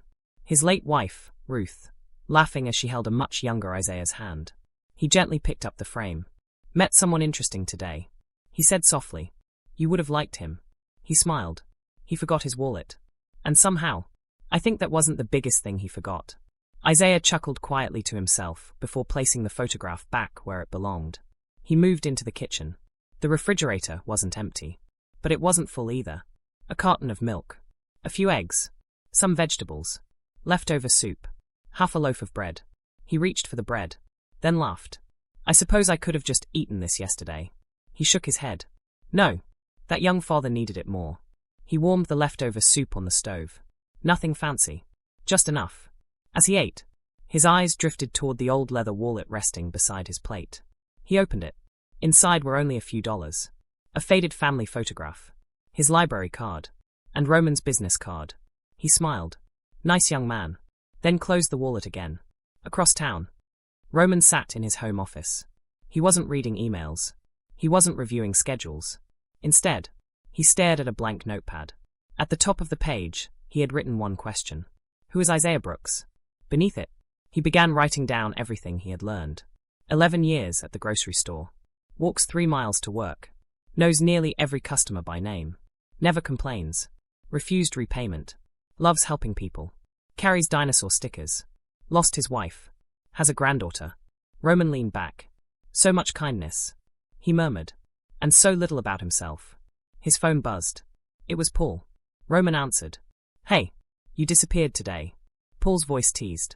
"You all right?" "I'm fine." "You don't sound fine." Roman laughed. "I met someone." Paul immediately grinned through the phone. "Oh." Roman rolled his eyes. "Not like that." Paul laughed. "Then what?" Roman took a deep breath. "Just a genuinely good person." Paul became curious. "Those are hard to find." "Exactly." Roman looked back at his notes. "And I think someone's trying to destroy him." The next morning, the grocery store opened at 8. Isaiah arrived 20 minutes early. As always, he unlocked the maintenance closet, checked every cleaning supply, then quietly started sweeping the front entrance before the first customer arrived. Emily noticed him immediately. "Morning, Mr. Brooks." "Good morning, Emily. You always beat everyone here." Isaiah smiled. "The floors don't clean themselves." She laughed. "I was actually talking about your attitude." He chuckled. "I've had coffee. Just after 9 o'clock. An elderly man hurried into the store looking flustered. Isaiah immediately noticed. "Morning, Mr. Jenkins." The man sighed. "I think I lost my hearing aid." "When?" "In the parking lot." Without hesitation, Isaiah set his broom against the wall. "I'll help you look." For the next 15 minutes, the two searched every parking space, every curb, every flower bed. Finally, Isaiah spotted something glinting beneath a parked car. "There it is." Mr. Jenkins looked ready to cry. "You found it." Isaiah carefully retrieved it, cleaned it with a soft cloth from his pocket, then handed it back. I don't know how to thank you. Isaiah smiled. You already did. When? You trusted me enough to ask. Unbeknownst to both men, Roman had just pulled into the parking lot. He watched the final moments from his truck. He smiled as Mr. Jenkins hugged Isaiah before walking away. Then Roman noticed something else. Mr. Jenkins discreetly tried slipping a folded $20 bill into Isaiah's shirt pocket. Isaiah immediately caught his hand. Oh no, Mr. Jenkins insisted. You earned this. Isaiah gently placed the money back into the older man's hand. I already got paid. Mr. Jenkins looked confused. For finding my hearing aid? Isaiah smiled. No, for waking up this morning. The older man stood speechless. Isaiah simply patted his shoulder, then walked back toward the store carrying his broom. Roman remained frozen inside his truck. He had seen a lot over the past few days. But this was different. The man who could barely afford groceries had just refused money he clearly could have used. Not because he was proud, not because he wanted attention, but because, in his mind, helping someone wasn't a service. It was simply the right thing to do. Roman slowly reached for his phone. He opened the Notes app again, then added one more line beneath Isaiah's name. He is the richest poor man I've ever met. Roman stared at the words for a long moment, then quietly whispered to himself, No, you're teaching me what real wealth actually looks like. As he stepped out of his truck, he had no idea that Victor Kane had been watching from the office window. Victor saw Roman's admiration growing stronger with each passing day. And for the first time, a new fear crept into his mind. If Roman Reigns kept coming back, the truth about Isaiah Brooks might not stay hidden much longer. Roman stood beside his truck for a long moment. The morning sun reflected off the grocery store windows. His phone was still in his hand. He looked down at the words he'd written. He is the richest poor man I've ever met. A smile crossed his face. Then he slipped the phone back into his pocket. There was only one thing left to do. Stop guessing who Isaiah was, and start listening to the people who already knew him. Inside the grocery store, Isaiah had already returned to work. He carefully swept the front entrance before replacing the trash liners near the checkout lanes. Every movement was deliberate. Never rushed. Never careless. Emily watched him from Register 3. She had worked there for almost 4 years. Yet she had never once seen Isaiah arrive in a bad mood. Not once. Roman walked toward the customer service desk. Emily smiled. Back again? Roman laughed. I'm beginning to think I should start paying rent. She grinned. You practically live here now. Roman looked toward the front entrance, where Isaiah was helping a customer load bottled water into a shopping cart. I wanted to ask you something. Emily nodded. Sure. What was Isaiah like when he first started working here? Her smile softened. I wasn't here yet. But everybody tells the same story. Roman leaned on the counter. What story? Emily glanced toward Isaiah before answering. They say the store used to feel different. Different how? There wasn't much talking. Employees kept to themselves. Customers came in, bought groceries, and left. She smiled. Then Isaiah started working here. Roman listened closely. He began learning everyone's names. Emily continued. He remembered birthdays. He carried groceries for seniors. He fixed shopping carts that squeaked. He planted flowers near the entrance on his own time. Roman raised an eyebrow. He planted the flowers? Emily nodded. He bought them himself. Roman looked outside. The colorful flower beds near the entrance suddenly meant something entirely different. I thought the company paid for those. Emily laughed. So did most people. Just then, an elderly employee pushing a pallet overheard the conversation. You talking about Isaiah? Roman turned. The man's name tag read. Walter. Walter smiled warmly. I've worked here 15 years. Roman introduced himself. Walter. The older employee shook Roman's hand. You want to know about Isaiah? I do. Walter chuckled. Pull up a chair. The three of them sat near the employee break area. Walter rested his elbows on the table. You know what Isaiah did during Hurricane Michael? Roman shook his head. What? Walter smiled. The store lost power. Most of us went home. But Isaiah stayed. Roman frowned. Why? Walter laughed. Because he knew the freezers would thaw. So he spent the next 6 hours moving frozen food into refrigerated trucks. Roman looked impressed. By himself? Walter nodded. Mostly. When we came back the next morning, he'd saved thousands of dollars worth of food. Emily smiled. He never told anyone. Walter nodded. The owner found out weeks later. Roman looked toward the front windows again. Did they reward him? Walter laughed quietly. They thanked him. That was about it. Walter's expression became thoughtful. You know what I remember most? Roman shook his head. It wasn't the hurricane. It was what happened afterward. Roman leaned forward. What happened? Walter smiled. Isaiah found out one of the cashiers lost everything in the storm. The poor girl didn't even have a mattress. Roman listened. Isaiah organized the employees. He never put his name on anything. We collected furniture, clothes, kitchen supplies, even groceries. Roman smiled. He organized all that. Walter nodded. The funny part? She thought the company had done it. Roman laughed. Did she ever find out? Walter grinned. 3 years later. Roman couldn't help smiling. How? Walter chuckled. Isaiah accidentally mentioned the color of the couch. The only people who knew were the ones who carried it into her apartment. Emily laughed. He was so embarrassed. Walter nodded. He kept apologizing because he didn't want credit. Roman slowly shook his head in disbelief. At that very moment, Victor stepped out of his office. He immediately noticed Walter, Emily, Roman, talking. Again, his eyes narrowed. He walked toward them. Walter. The older employee looked up. Yes, Mr. Kane? I need those inventory sheets. Walter blinked. I already turned them in. Victor replied without missing a beat. I need them again. Walter sighed quietly. I'll get them. As Walter walked away, Victor looked at Emily. Register 3. She stood immediately. Yes, sir. Within seconds, Roman found himself standing alone. Victor smiled politely. I'm sorry. Busy morning. Roman looked at him calmly. It seems everyone gets busy when Isaiah comes up. Victor's smile tightened. I don't know what you mean. Roman held his gaze. I think you do. Before Victor could respond, a black SUV pulled into the parking lot. A sharply dressed man stepped out carrying a leather briefcase. Victor noticed him immediately. His expression changed. He straightened his tie, smoothed his shirt, then hurried toward the entrance. Roman watched curiously. Who's that? Emily whispered from behind her register. Regional manager. Roman looked back toward the parking lot. The regional manager walked with purpose. Confident. Professional. The kind of man whose visit usually meant inspections. Victor greeted him with an unusually enthusiastic handshake. Mr. Donovan. So good to see you. Mr. Donovan smiled politely. Morning, Victor. I'll be conducting the quarterly review. Victor nodded eagerly. We're ready. Roman watched the two disappear into the office. Then he noticed something else. Isaiah, still outside, cleaning shopping carts, completely unaware that the highest-ranking company official to visit the store all year had just arrived.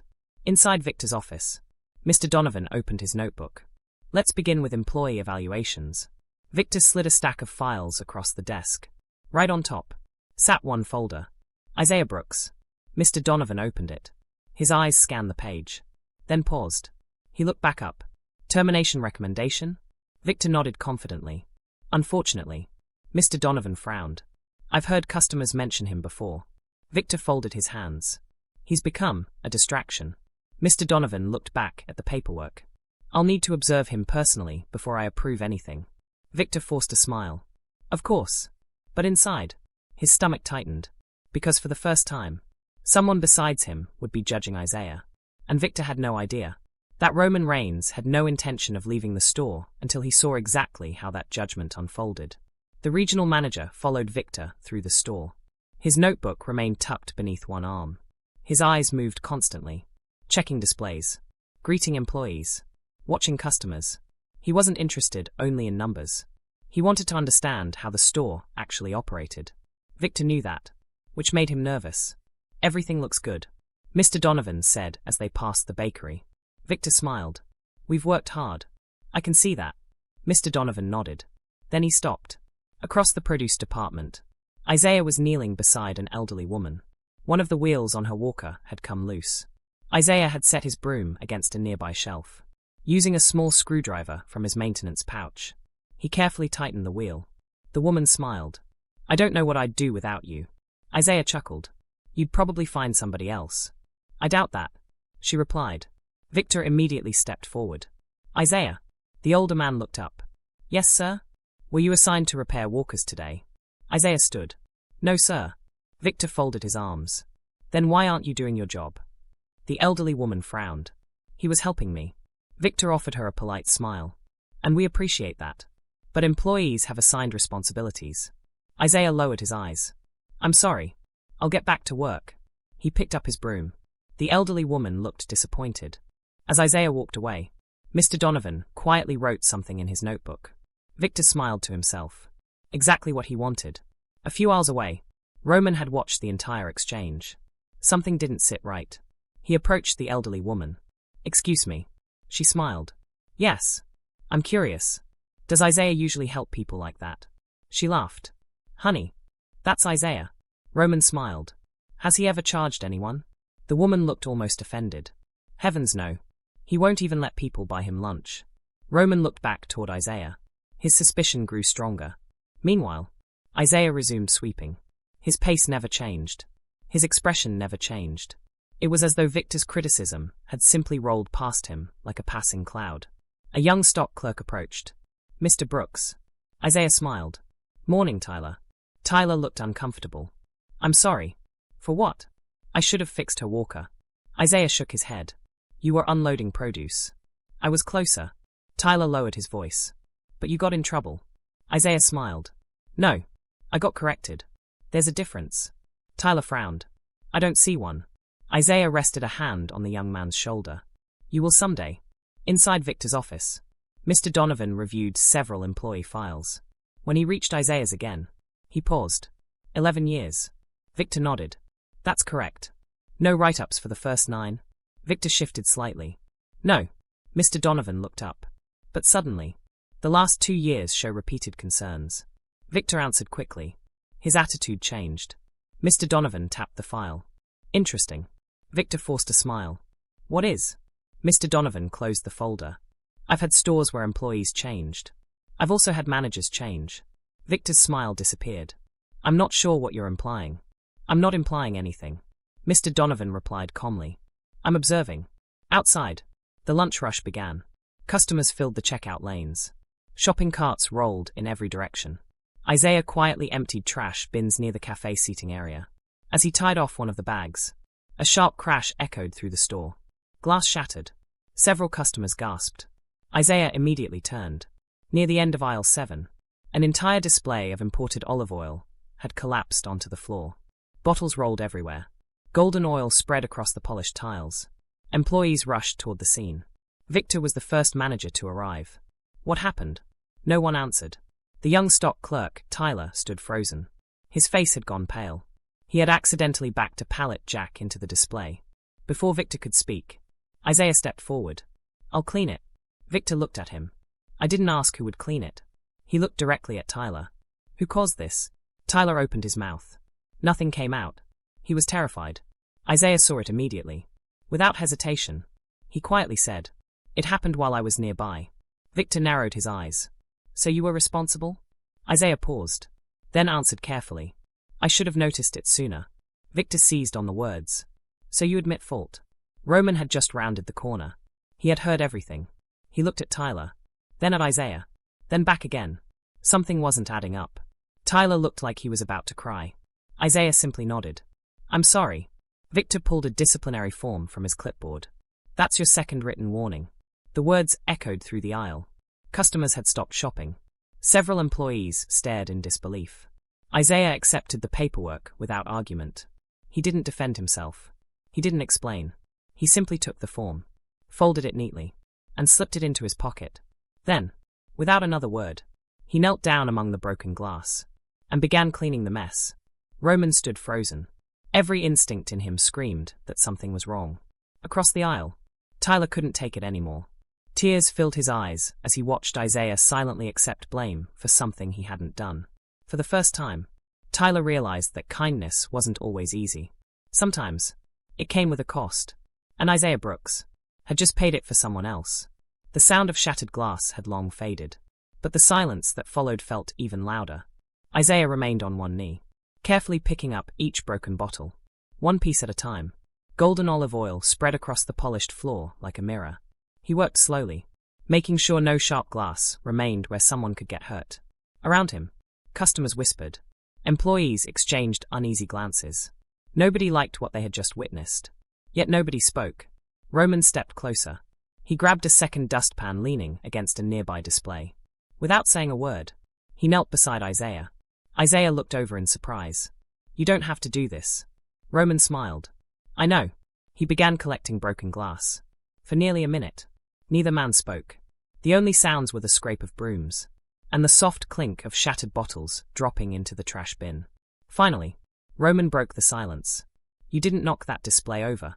It wasn't a question. Isaiah continued sweeping. No. Roman stopped. Then why did you let him write you up?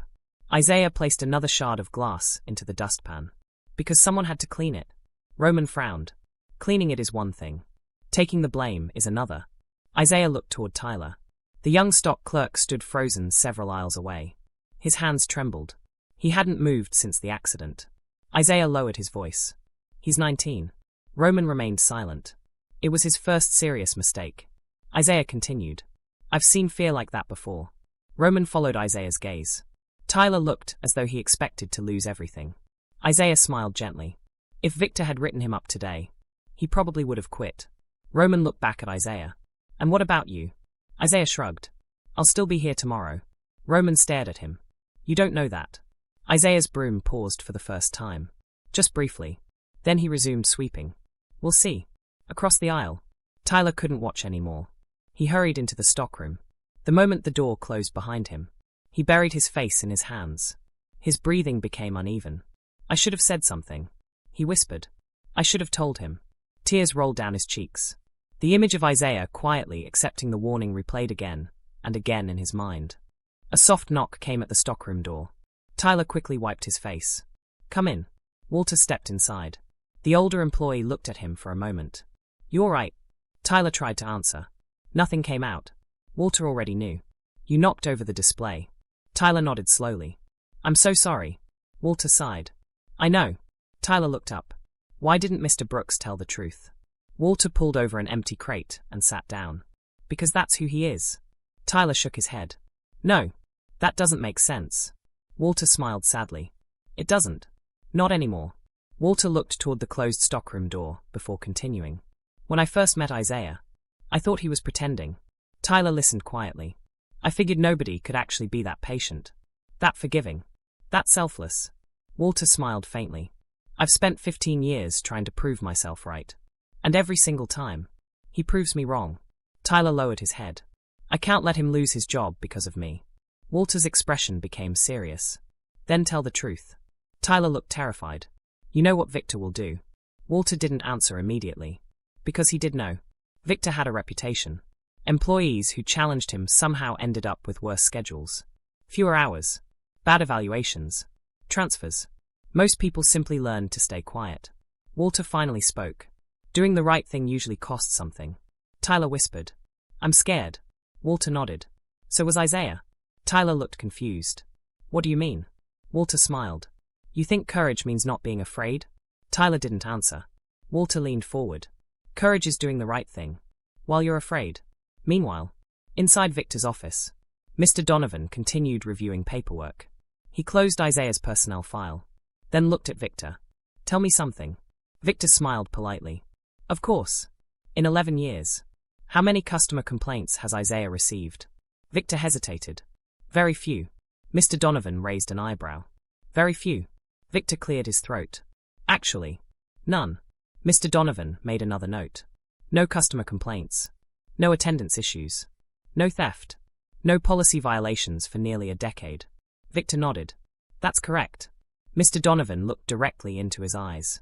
So why is termination your recommendation? Victor answered quickly. He refuses to stay within his assigned duties. He gets involved in everything. He wastes time. He encourages employees to ignore procedures. Mr. Donovan remained expressionless. I see. But something in his voice suggested. He wasn't convinced. Back on the sales floor, Isaiah had finished cleaning the broken display.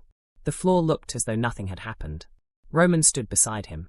You know, he said quietly, I've spent most of my life around strong people. Isaiah smiled. I imagine you have. Roman shook his head. But today, I think I met the strongest one. Isaiah laughed. You should meet my granddaughter. Roman smiled. I'm serious. Isaiah rested both hands on the handle of his broom.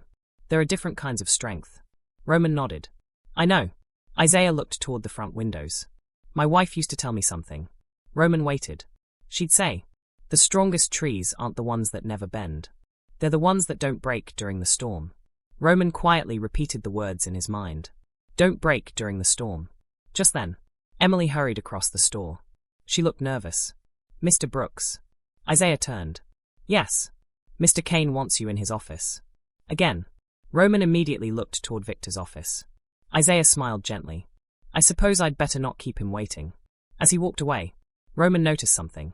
Isaiah never walked into Victor's office with anger, or resentment, or fear, only quiet dignity. But this time, Roman wasn't willing to stay on the outside. As Isaiah disappeared down the hallway, Roman made a decision. He wasn't leaving the grocery store. Not until he knew exactly what Victor Kane was doing. Because for the first time, he wasn't just concerned for Isaiah. He was beginning to suspect that Victor had been building a case against an innocent man for years. And if that suspicion proved true, Roman Reigns had no intention of standing by and watching it happen. Isaiah knocked softly on the office door. Come in. Victor didn't look up from the papers spread across his desk. Isaiah stepped inside. You wanted to see me? Victor continued writing for another few moments before finally setting down his pen. I've been reviewing today's incident. Isaiah nodded. Yes, sir. Victor folded his hands. You've now received 2 written warnings. I understand. One more. Victor paused deliberately. And company policy gives me the authority to recommend immediate dismissal. Isaiah remained calm. I understand. Victor frowned. The response irritated him. No excuses. No arguments. No pleading. Nothing. It was as though Isaiah refused to become the angry employee Victor wanted him to be. Victor leaned back. You know, I've managed this store for almost 12 years.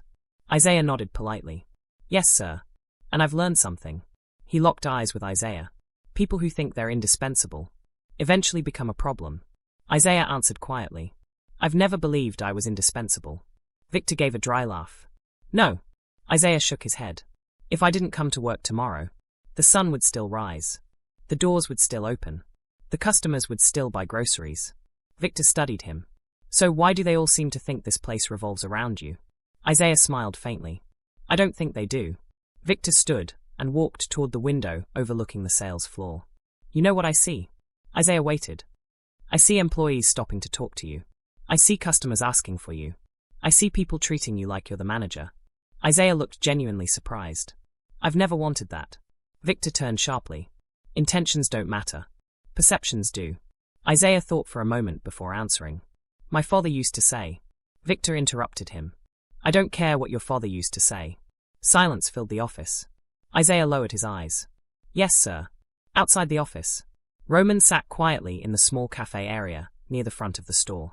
He had ordered another cup of coffee he didn't really need. From where he sat, he could see the hallway leading to Victor's office. Every few minutes, his eyes drifted toward the closed door. Something about the conversation inside bothered him. He couldn't explain why. Only that it did. Emily walked past carrying a stack of receipts. She noticed Roman still sitting there. You've been here a while. Roman smiled. I know. She hesitated. You're worried about him. It wasn't a question. Roman nodded. I am. Emily glanced around to make sure no one was listening, then lowered her voice. You're not the only one. Roman looked at her. What do you mean? Emily shifted uneasily. People have noticed. Noticed what? The way Mr. Kane treats him. Roman leaned forward. Has it always been like this? Emily hesitated.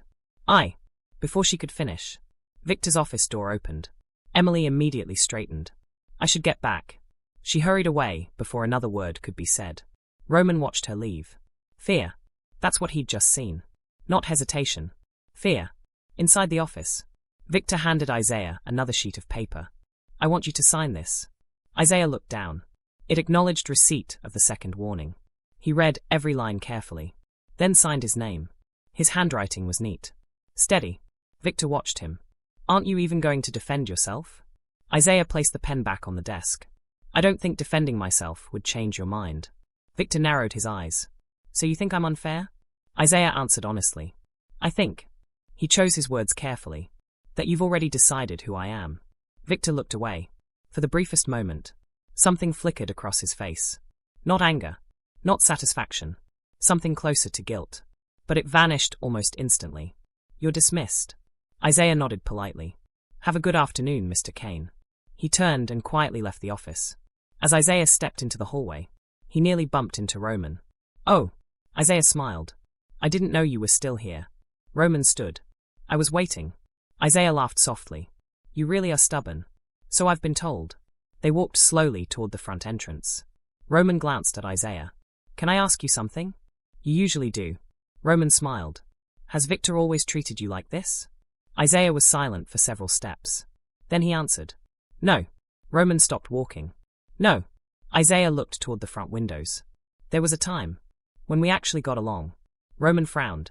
"What changed?" Isaiah looked thoughtful. "I honestly don't know." He gave a small shrug. "One day, he just became different." Roman studied his face. "You've never asked him why?" Isaiah smiled gently. "I figured. If someone wants to tell you why they're hurting, they usually will.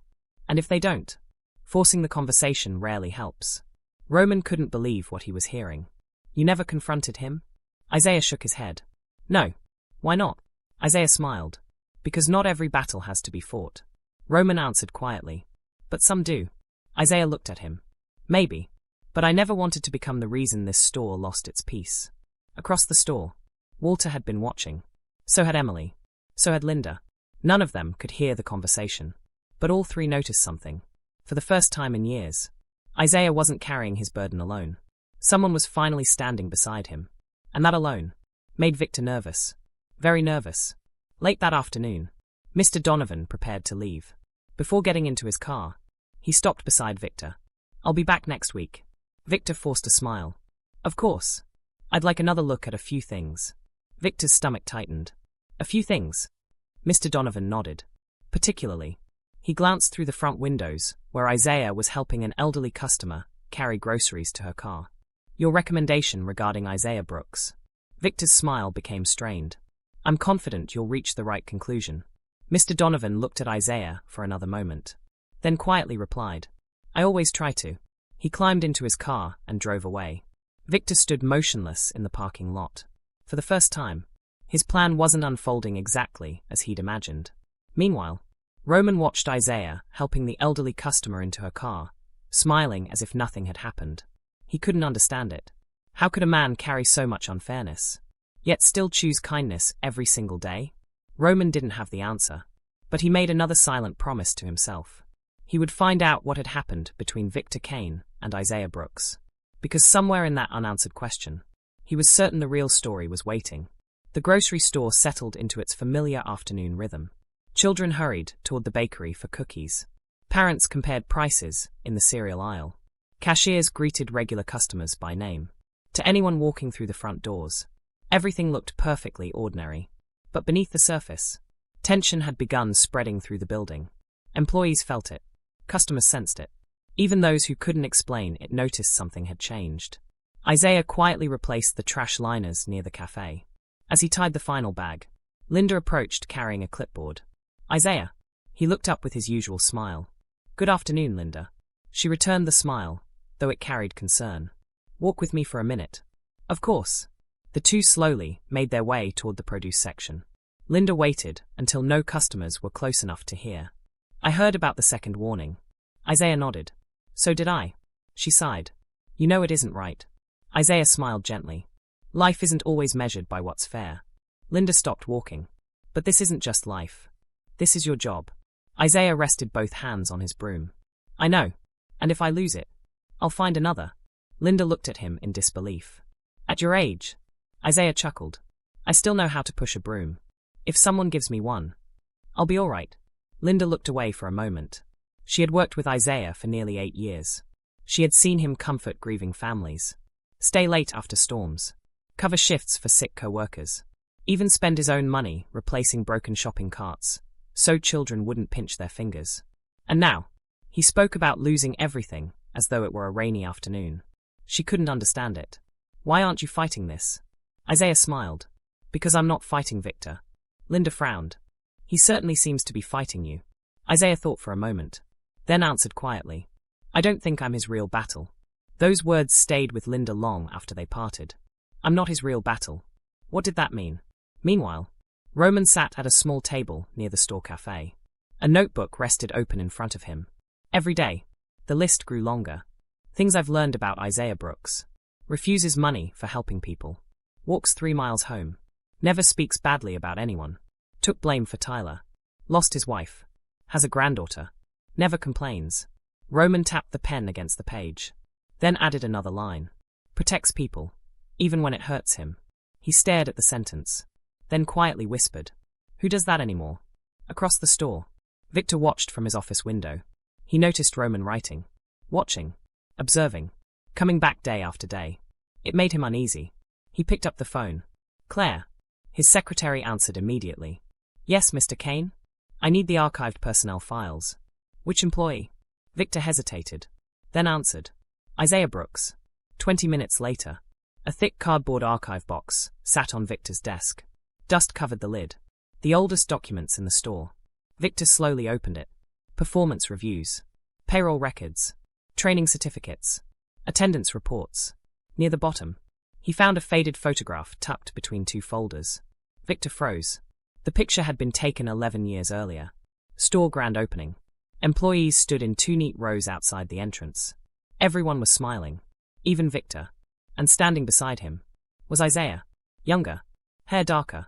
Shoulders straighter. One arm rested lightly across Victor's back. Like 2 friends celebrating a new beginning. Victor stared at the photograph. His jaw tightened. Slowly, his thumb covered Isaiah's smiling face. Then, without another word, he slipped the photograph into his desk drawer and slammed it shut. Outside the office, Walter happened to glance through the small window. He saw the photo. His expression changed immediately. He hadn't seen that picture in years. He remembered the day it had been taken. Back then, Victor and Isaiah had been inseparable. They ate lunch together, opened the store together, stayed late together. Victor used to introduce Isaiah proudly. This man keeps me sane. Walter whispered to himself. What happened to you, Victor?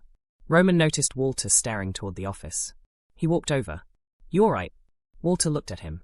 For a brief second, he almost spoke. Almost. Instead, he forced a smile. Old memories. Roman followed his gaze toward Victor's office. What kind of memories? Walter hesitated. His eyes drifted toward Isaiah, who was helping a young mother lift a box of bottled water into her cart. Then back to Roman. Finally, Walter lowered his voice. There was a time when Victor admired Isaiah more than anyone. Roman blinked. What? Walter nodded slowly. They were friends. Roman stared at him. Friends. The best kind. Roman couldn't believe what he had just heard. Then why? Walter quickly interrupted. I shouldn't say any more. Why not? Walter glanced toward Victor's office. Because I promised. Roman frowned. Promised who? Walter looked down. Isaiah. Roman felt more confused than ever. Isaiah, the very man being mistreated, had asked people not to speak against Victor. It didn't make sense. Not yet. But Roman knew one thing. The truth wasn't buried in company paperwork. It was buried somewhere in the past. Late that afternoon, Isaiah stepped outside to gather shopping carts. A sudden summer rain began falling. Within seconds, customers sprinted toward their cars. Employees rushed under the awning. Isaiah simply smiled. He pulled the hood of his old rain jacket over his head and continued collecting carts one by one. Rain soaked his sleeves. His shoes splashed through puddles. Still, he kept working. Across the parking lot, Roman watched from beneath the entrance canopy. You don't have to do this in the rain, he called. Isaiah laughed. The carts don't mind getting wet. Roman shook his head, smiling. You always have an answer. Isaiah pushed another line of carts toward the entrance. My granddaughter says the same thing. Just then, a strong gust of wind swept through the parking lot. A shopping cart broke free. It rolled quickly downhill, straight toward an expensive black sedan. Roman reacted instantly. He sprinted after it. But Isaiah was closer. Without thinking, he lunged forward, grabbing the cart only inches before it slammed into the side of the vehicle. The sudden stop twisted his shoulder awkwardly. A sharp pain shot through his arm. Isaiah winced. But he said nothing. He simply steadied the cart, pushed it back into line, and smiled as though nothing had happened. Roman reached him seconds later. Are you all right? Isaiah rotated his shoulder once. It'll be fine. Roman wasn't convinced. You hurt yourself. It'll loosen up. Isaiah answered. You can't keep pretending everything's okay. For the first time, Isaiah didn't smile immediately. Instead, he looked across the rain-soaked parking lot, then quietly said, Sometimes, if people know you're hurting, they stop letting you help. Roman fell silent. Isaiah finally smiled again. And helping people is one of my favorite parts of living. He pushed the carts toward the entrance, leaving Roman standing alone in the rain, watching a man who seemed determined to carry everyone else's burdens, even if it meant quietly carrying his own. And from the second-floor office window, Victor had watched the entire thing. For just the briefest moment, his expression softened. Concern flickered across his face as he saw Isaiah clutch his shoulder. Then, almost as quickly as it appeared, the feeling vanished. He turned away from the window, as though reminding himself that compassion was something he could no longer afford. The rain had stopped. Golden sunlight pushed through the clouds, leaving tiny drops of water sparkling on every parked car. Customers returned to their routines. Children laughed as they jumped over puddles. Shopping carts rattled across the wet pavement. The storm had passed. But inside Roman's mind, questions continued to gather. Isaiah slowly rolled his right shoulder as he pushed the final row of carts toward the entrance. The movement hurt. He could feel it. The sharp pull near his collarbone reminded him every time he lifted another cart. Still, he never mentioned it. Pain was temporary. People needing help. That was every day. Mr. Brooks. Isaiah turned. Tyler hurried toward him. His face was filled with guilt. I've been looking for you. Isaiah smiled. You found me. Tyler looked down at the wet pavement. I'm sorry. Isaiah tilted his head. For what? You know, the olive oil. Isaiah's smile remained gentle. That was yesterday. I know, but it should have been my warning. Isaiah rested both hands on the cart handle. Tyler, look at me. The young man slowly raised his eyes. Did you break those bottles on purpose? No. Were you careless? Tyler hesitated. I was trying to unload too fast. Isaiah nodded. So next time, you'll slow down. Tyler swallowed hard. Yes. Then you've already learned what mattered. Tyler stared at him. How can you say that after what happened? Isaiah smiled. Because mistakes are supposed to teach us, not define us. Tyler's eyes filled with tears again. I don't deserve what you did. Isaiah chuckled softly. Neither did I. Tyler looked confused. When I was your age, I made mistakes too. A lot of them. You did. Isaiah laughed. Oh, you should have seen me. I once backed my father's truck into his chicken coop. Tyler blinked. You did. Isaiah nodded. The chickens weren't impressed. Tyler burst into laughter. Even Isaiah laughed. For a few seconds, the heavy weight both men had been carrying became lighter. From inside the store, Roman had witnessed the conversation through the front windows. He couldn't hear every word, but he saw Tyler wiping tears from his face. He saw Isaiah smiling, comforting him. Again, the man who had every reason to seek sympathy was giving it away instead. Roman quietly shook his head. I've never met anyone like you, he whispered. Later that afternoon, Isaiah checked the small clock above the maintenance closet. 4:30, his favorite part of the week. Every Thursday, without fail, he walked to the manager's office. Knocked once. Victor looked up. What is it? Isaiah smiled politely. I was hoping to leave 15 minutes early today. Victor frowned. You know Thursdays are busy. I know. I've already finished tomorrow morning's cleaning schedule. Victor glanced at the paperwork. Everything was completed, even the tasks scheduled for the next shift. Still, his expression didn't soften. Why? Isaiah hesitated. My granddaughter. Victor looked unimpressed. What about her? I promised I'd be at her school recital. Victor leaned back. What time? 6. Victor checked the staffing schedule. Technically, there was no reason to refuse. Plenty of employees remained on shift. But after a long pause, he simply said, No. Isaiah blinked. I'm sorry. I need you here until closing. Isaiah stood quietly. I've never asked before. Victor folded his hands. And the answer is still no. For a moment, neither man spoke. Finally, Isaiah nodded. I understand. He turned, placed his hand on the doorknob, then quietly asked, May I make one phone call? Victor sighed. Make it quick. Isaiah stepped into the hallway. He pulled out his old flip phone. His hands hesitated over the buttons. Then he dialed. The call was answered almost immediately. Grandpa. A bright young voice filled the line. Isaiah smiled. Hello, sweetheart. Are you almost here? There was excitement in her voice. He closed his eyes briefly. I'm afraid. I'm going to be a little late. A pause. Oh, she tried to sound cheerful. That's okay. You have work. Isaiah swallowed. I do. I'll save you a seat in the video, she said. You can watch it later. Isaiah smiled. I'd like that. I love you, Grandpa. I love you too. The call ended. Isaiah stared at the dark phone screen for several seconds before slipping it back into his pocket. Then, without another word, he picked up his mop and went back to work. Across the hallway, Linda had overheard everything. She stood frozen. Anger rose inside her. Not at Isaiah. At Victor. She marched straight toward the office. Without knocking, she opened the door. Victor looked up. What? Linda folded her arms. You denied his request. I did. He wanted to see his granddaughter. Victor replied flatly. He had work. Linda stared at him. He finished tomorrow's work. He still had today's. Linda shook her head slowly. You know, I used to think you were strict. She stepped closer.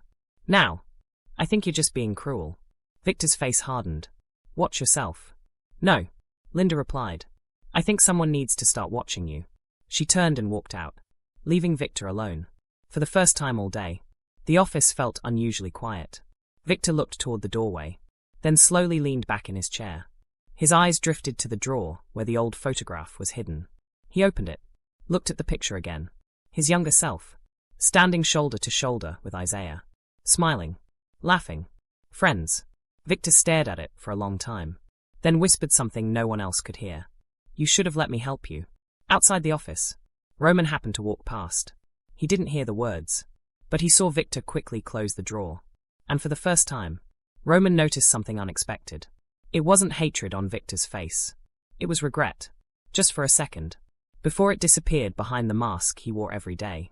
Roman stopped walking. Something about this story had just changed. Maybe Victor wasn't simply a villain. Maybe he was a broken man hiding behind one. And somewhere in the past, there was a wound neither of them had ever allowed to heal. Thursday evening settled quietly over the neighborhood. The grocery store remained busy. Customers filled the checkout lanes. The smell of fresh bread drifted from the bakery. Shopping carts rolled across the polished floors. To everyone else, it was just another evening. To Isaiah, it was the evening he had promised his granddaughter he would never miss. He glanced at the small clock above the customer service desk. 6:07. By now, the recital had already begun. He imagined little Emma standing backstage, straightening her blue dress, looking toward the audience, searching every row, hoping to see her grandfather. Isaiah smiled sadly. I'm sorry, sweetheart, he whispered to himself. I really tried. Then he returned to mopping the entrance. Across town, the elementary school auditorium was filled with applause. Parents stood near the stage taking photographs. Children waved excitedly from behind the curtains. Emma spotted her mother in the third row. She smiled, then looked toward the empty seat beside her. Still empty. For just a moment, disappointment crossed her face. But then she remembered something her grandfather always told her. Never judge someone's love by where they are. Judge it by how hard they tried to be there. She took a deep breath, smiled again, and walked onto the stage. Back at the grocery store, Roman had returned once more. He noticed Isaiah working near the entrance. You made it through the storm, Roman joked. Isaiah laughed. I've survived worse weather. Roman smiled. Your shoulder feeling any better? Isaiah instinctively rolled it. It remembers yesterday. Roman frowned. So it still hurts. It reminds me I'm not 25 anymore. Roman laughed. I know that feeling. Isaiah looked at him with amusement. You. Roman grinned. I've had a few rough jobs. Isaiah chuckled. I'll bet. Roman noticed something different tonight. Isaiah's smile was still there, but his eyes looked tired. Not physically. Emotionally. You all right? Roman asked. Isaiah nodded automatically. I'm fine. Roman didn't answer. Instead, he quietly said, You missed something important today. Isaiah looked surprised. How did you know? Roman smiled gently. I saw your face after the phone call. Isaiah looked away. My granddaughter had her school recital. Roman nodded. I'm sorry. Isaiah smiled softly. So am I. For several seconds, neither man spoke. Finally, Isaiah shrugged. There'll be another recital. Roman looked at him. But there won't be another first-grade recital. Isaiah's smile faded. He knew Roman was right. At that moment, Emily hurried toward them. Mr. Brooks. Isaiah looked up. Yes. A little girl is crying in aisle 2. Without hesitation, Isaiah started walking. Roman followed a few steps behind. Near the cereal aisle, a little girl, no older than 5, stood sobbing. Her father looked frantic. I turned around for 1 second. I couldn't find her. The little girl ran straight into her father's arms. "I'm sorry, Daddy." He hugged her tightly. "It's all right." Isaiah smiled. "I think someone deserves a superhero sticker." The little girl's tears disappeared instantly. "You have superheroes too?" Isaiah reached into the same small pouch that held the dinosaur stickers. This time, he produced a bright red superhero sticker. "I try to stay prepared." The little girl grinned from ear to ear. Roman couldn't help smiling. "Dinosaur stickers.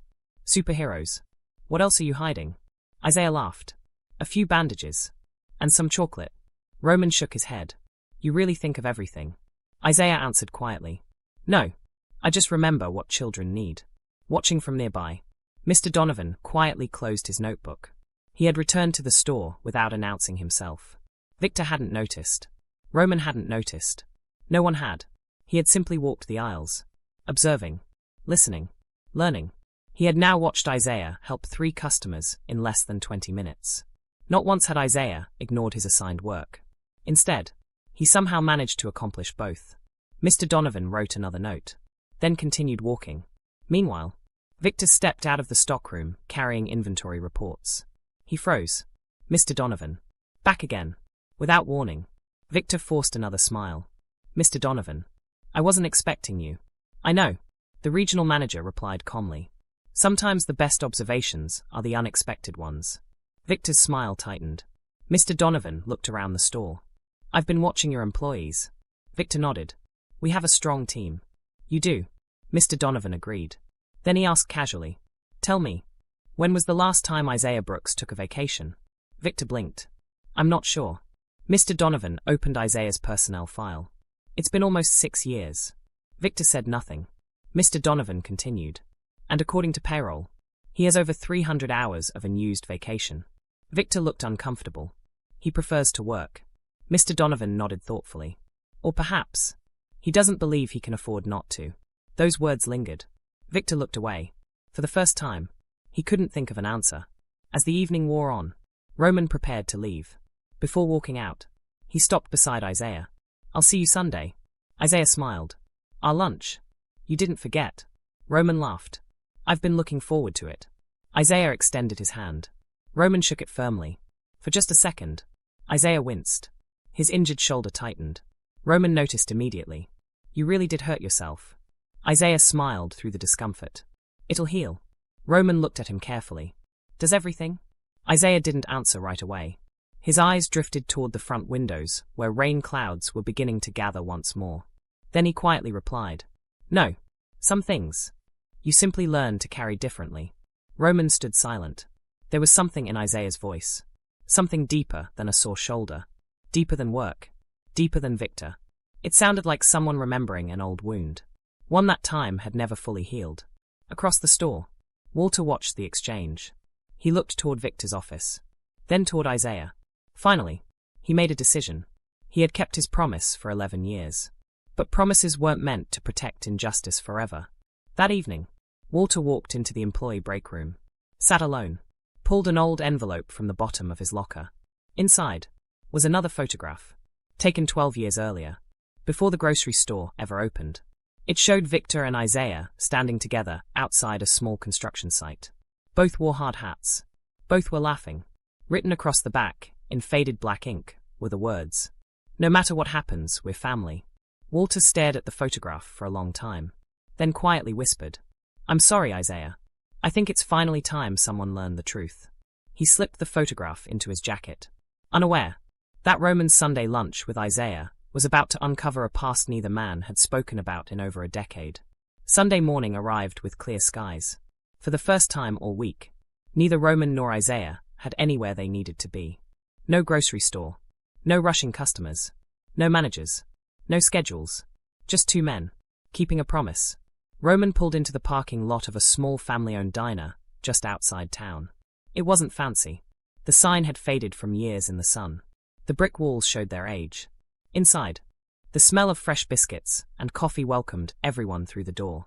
It reminded Roman of the restaurants his father used to take him to as a boy. Simple, honest, comfortable. Exactly the kind of place he imagined Isaiah would like. Roman checked his watch.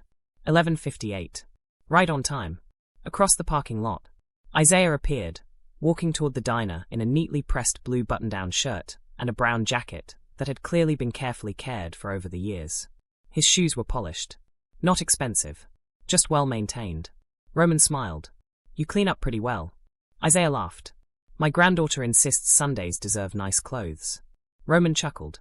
Smart girl. They shook hands.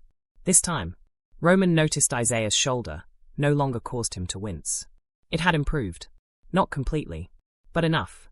A young waitress greeted them warmly. Table for two? Roman nodded. Please. She led them to a booth near the window. Sunlight spilled across the table. For a few moments, they simply looked over the menus. Neither seemed in any hurry. Finally, Roman closed his menu. I'm ordering pancakes. Isaiah smiled. I knew you would. Roman looked surprised. How? You looked at the breakfast page first. Roman laughed. I've been caught. Isaiah grinned. My wife used to say, you can learn a lot about people by watching what they notice first. Roman smiled. What did she notice about you? Isaiah looked out the window. She said I always looked for the people eating alone. Roman was quiet. Was she right? Isaiah nodded. I figured everyone deserves company. After the waitress took their order, the conversation became easier. Natural. Comfortable. Roman found himself laughing more than he had in weeks. Isaiah had a quiet sense of humor. The kind that never came at someone else's expense. You know, Roman said between sips of coffee. I still don't understand why you carry dinosaur stickers. Isaiah smiled. It started by accident.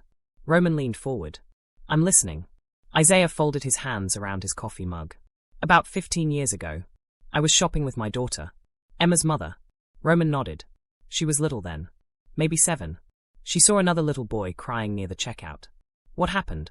He had dropped his ice cream. Roman smiled. I can imagine. My daughter reached into her pocket. Isaiah continued. She pulled out a dinosaur sticker. Roman laughed. Just randomly? Isaiah nodded. She loved dinosaurs. So she gave it to him. Roman smiled. Did it help? Isaiah's face brightened. The boy stopped crying immediately. Roman laughed. Seriously? Isaiah nodded. As we walked back to the car, my daughter looked up at me. Roman waited. She said, Daddy, sadness is smaller when someone notices it. Silence settled over the booth. Roman looked down at his coffee. What a sentence. Simple, yet unforgettable. Isaiah smiled. I've carried stickers ever since. Roman slowly shook his head. I don't think I've ever met your daughter, but she sounds remarkable. Isaiah's smile softened. She was. Roman caught the wording immediately. Was. Not is. He looked carefully at Isaiah. I'm sorry. I didn't mean. Isaiah gently raised a hand. It's all right. Roman waited. Isaiah looked out the window again. My daughter passed away. 8 years ago. The sounds of the diner seemed to fade. Even the clinking dishes in the kitchen felt distant. Roman didn't speak. He simply listened. It was a drunk driver. Isaiah said quietly. They never saw each other coming. Roman lowered his eyes. I'm so sorry. Isaiah nodded. So was I. He smiled faintly. But grief has a strange way of changing. Roman looked up. What do you mean? The first year. It felt like drowning. The second year. It felt like learning to breathe underwater. Roman listened without interrupting. Eventually, you realize the waves never stop. You just become stronger at floating. Roman swallowed hard. And your granddaughter? Isaiah smiled. Emma was only 6. My wife and I raised her. Roman nodded. Your wife? Isaiah's eyes grew warm. Ruth. He smiled at the name. She held our family together. Roman hesitated. She passed away too. It wasn't a question. Isaiah nodded. Cancer. The word hung quietly between them. Roman didn't know what to say. Isaiah noticed. You don't have to fix silence. He said gently. Sometimes, being willing to sit inside it is enough. Their meals arrived. For several minutes, they simply ate. No forced conversation. No awkwardness. Just 2 men sharing breakfast. Finally, Roman smiled. I've told you almost nothing about myself. Isaiah laughed. I noticed. Roman grinned. You never asked. Isaiah cut another piece of pancake. If someone wants to tell me who they are, they will. Roman smiled. And if they don't? Isaiah shrugged. Then perhaps. They're still figuring it out. Roman looked down at his plate. For the first time in days, he felt guilty. Not because he had lied, but because he had hidden something. This man had trusted him. Shared stories about his daughter, his wife, his granddaughter, his grief. And Roman still hadn't told him the truth. Not about who he was. Not about why he kept returning to the grocery store. He opened his mouth, ready to finally say it. Isaiah, there's something you should know. Before the words could leave his lips, a familiar voice interrupted. Well, I wasn't expecting to see you two together. Both men looked up. Standing beside their table was Victor Kane. He wore casual clothes instead of a suit, but the stern expression on his face hadn't changed. For a brief second, nobody spoke. Victor looked from Roman to Isaiah, then back again. A slow smile spread across his face. Not a friendly smile. A calculating one. So, he said quietly, it seems you've made a new friend. Isaiah smiled politely. We're just having lunch. Victor nodded. I can see that. His eyes lingered on Roman. There are some friendships, he said, that come with consequences. Roman met his gaze without flinching. And what exactly is that supposed to mean? Victor didn't answer. Instead, he looked directly at Isaiah. I'll see you tomorrow morning. Then he turned, walked out of the diner, and disappeared into the bright Sunday sunlight. Silence settled over the booth. Roman slowly looked back at Isaiah. What was that about? Isaiah stared at the untouched coffee in front of him. For the first time since they'd met, his smile was gone. He whispered almost to himself. I was afraid this day would come. Roman felt his pulse quicken. What day? Isaiah didn't answer immediately. Instead, he looked toward the diner window, where Victor's car pulled away. Then he said the one sentence that changed everything. Victor doesn't hate me because of something I did at the grocery store. He looked Roman in the eyes. He hates me because of something that happened long before either of us ever worked there. For several long seconds, neither man spoke. The noise of the diner returned around them. Coffee cups clinked. A waitress laughed with a family near the counter. Someone dropped a spoon. Life continued. Yet inside their booth, time seemed to stand still. Roman looked at Isaiah. You mean, you and Victor knew each other before the grocery store? Isaiah nodded slowly. We did. Roman leaned back. I had no idea. Isaiah smiled faintly. Most people don't. The waitress returned with a coffee pot. Would either of you like a refill? Roman looked up. Yes, please. Isaiah smiled. I think I'll pass. The waitress filled Roman's mug before walking away. Neither man touched their drinks. Roman finally spoke again. Were you friends? Isaiah looked out the window. For the first time since they had met, there was hesitation in his voice. We were more than friends. Roman frowned. What do you mean? Isaiah smiled sadly. We were like brothers. Roman blinked. Brothers. The word echoed in his mind. He remembered Walter's reaction. The old photographs. Victor's regret. The strange mixture of anger and sadness that flashed across Victor's face whenever Isaiah's name came up. Suddenly, pieces that hadn't fit before began moving into place. But the picture was still incomplete. What happened? Roman asked quietly. Isaiah wrapped both hands around the warm coffee mug in front of him. He watched the steam rise for several moments before answering. Life. Roman waited. That's all. Isaiah smiled. Life is sometimes enough. Roman wasn't satisfied. I don't think this is about life. Isaiah looked at him kindly. No, I suppose it isn't. Another silence. This one heavier than the last. Finally, Isaiah spoke. 12 years ago, there were 3 of us. Roman looked confused. 3. Isaiah nodded. Victor. Myself. And another man. Roman leaned forward. Who was he? Isaiah looked down at the table. A man named Daniel. The name meant nothing to Roman. But Isaiah's expression changed the moment he spoke it. There was affection, gratitude, and unmistakable sorrow. Daniel believed, Isaiah said quietly, that if you helped enough people, the world eventually became a better place. Roman smiled slightly. He sounds like you. Isaiah laughed softly. No, I learned it from him. Roman noticed something. Every time Isaiah mentioned Daniel, his voice grew lighter, almost hopeful. Whoever Daniel had been, he had clearly changed Isaiah's life. So where is Daniel now? Isaiah's smile slowly disappeared. He died. The words landed softly, but they carried tremendous weight. I'm sorry, Roman said. Isaiah nodded. So am I. He looked toward the window again. His death changed everything. Roman could feel the story growing deeper. And that's when you and Victor. Isaiah gently interrupted. No, our friendship ended long before Daniel died. Roman frowned. So Daniel wasn't the reason? Isaiah hesitated. He became part of the reason. Across town, Walter sat alone in his living room. The old photograph still rested on the coffee table. Beside it lay another item. A worn leather journal. Its edges were frayed. The pages had yellowed with age. Walter slowly opened it. Inside, every page was filled with careful handwriting. Some entries belonged to Isaiah. Others, to Victor. At the top of the first page were 4 simple words. Brooks and Kane Construction. Walter closed his eyes. So this is where it all began. He whispered. Back at the diner, Roman looked at Isaiah.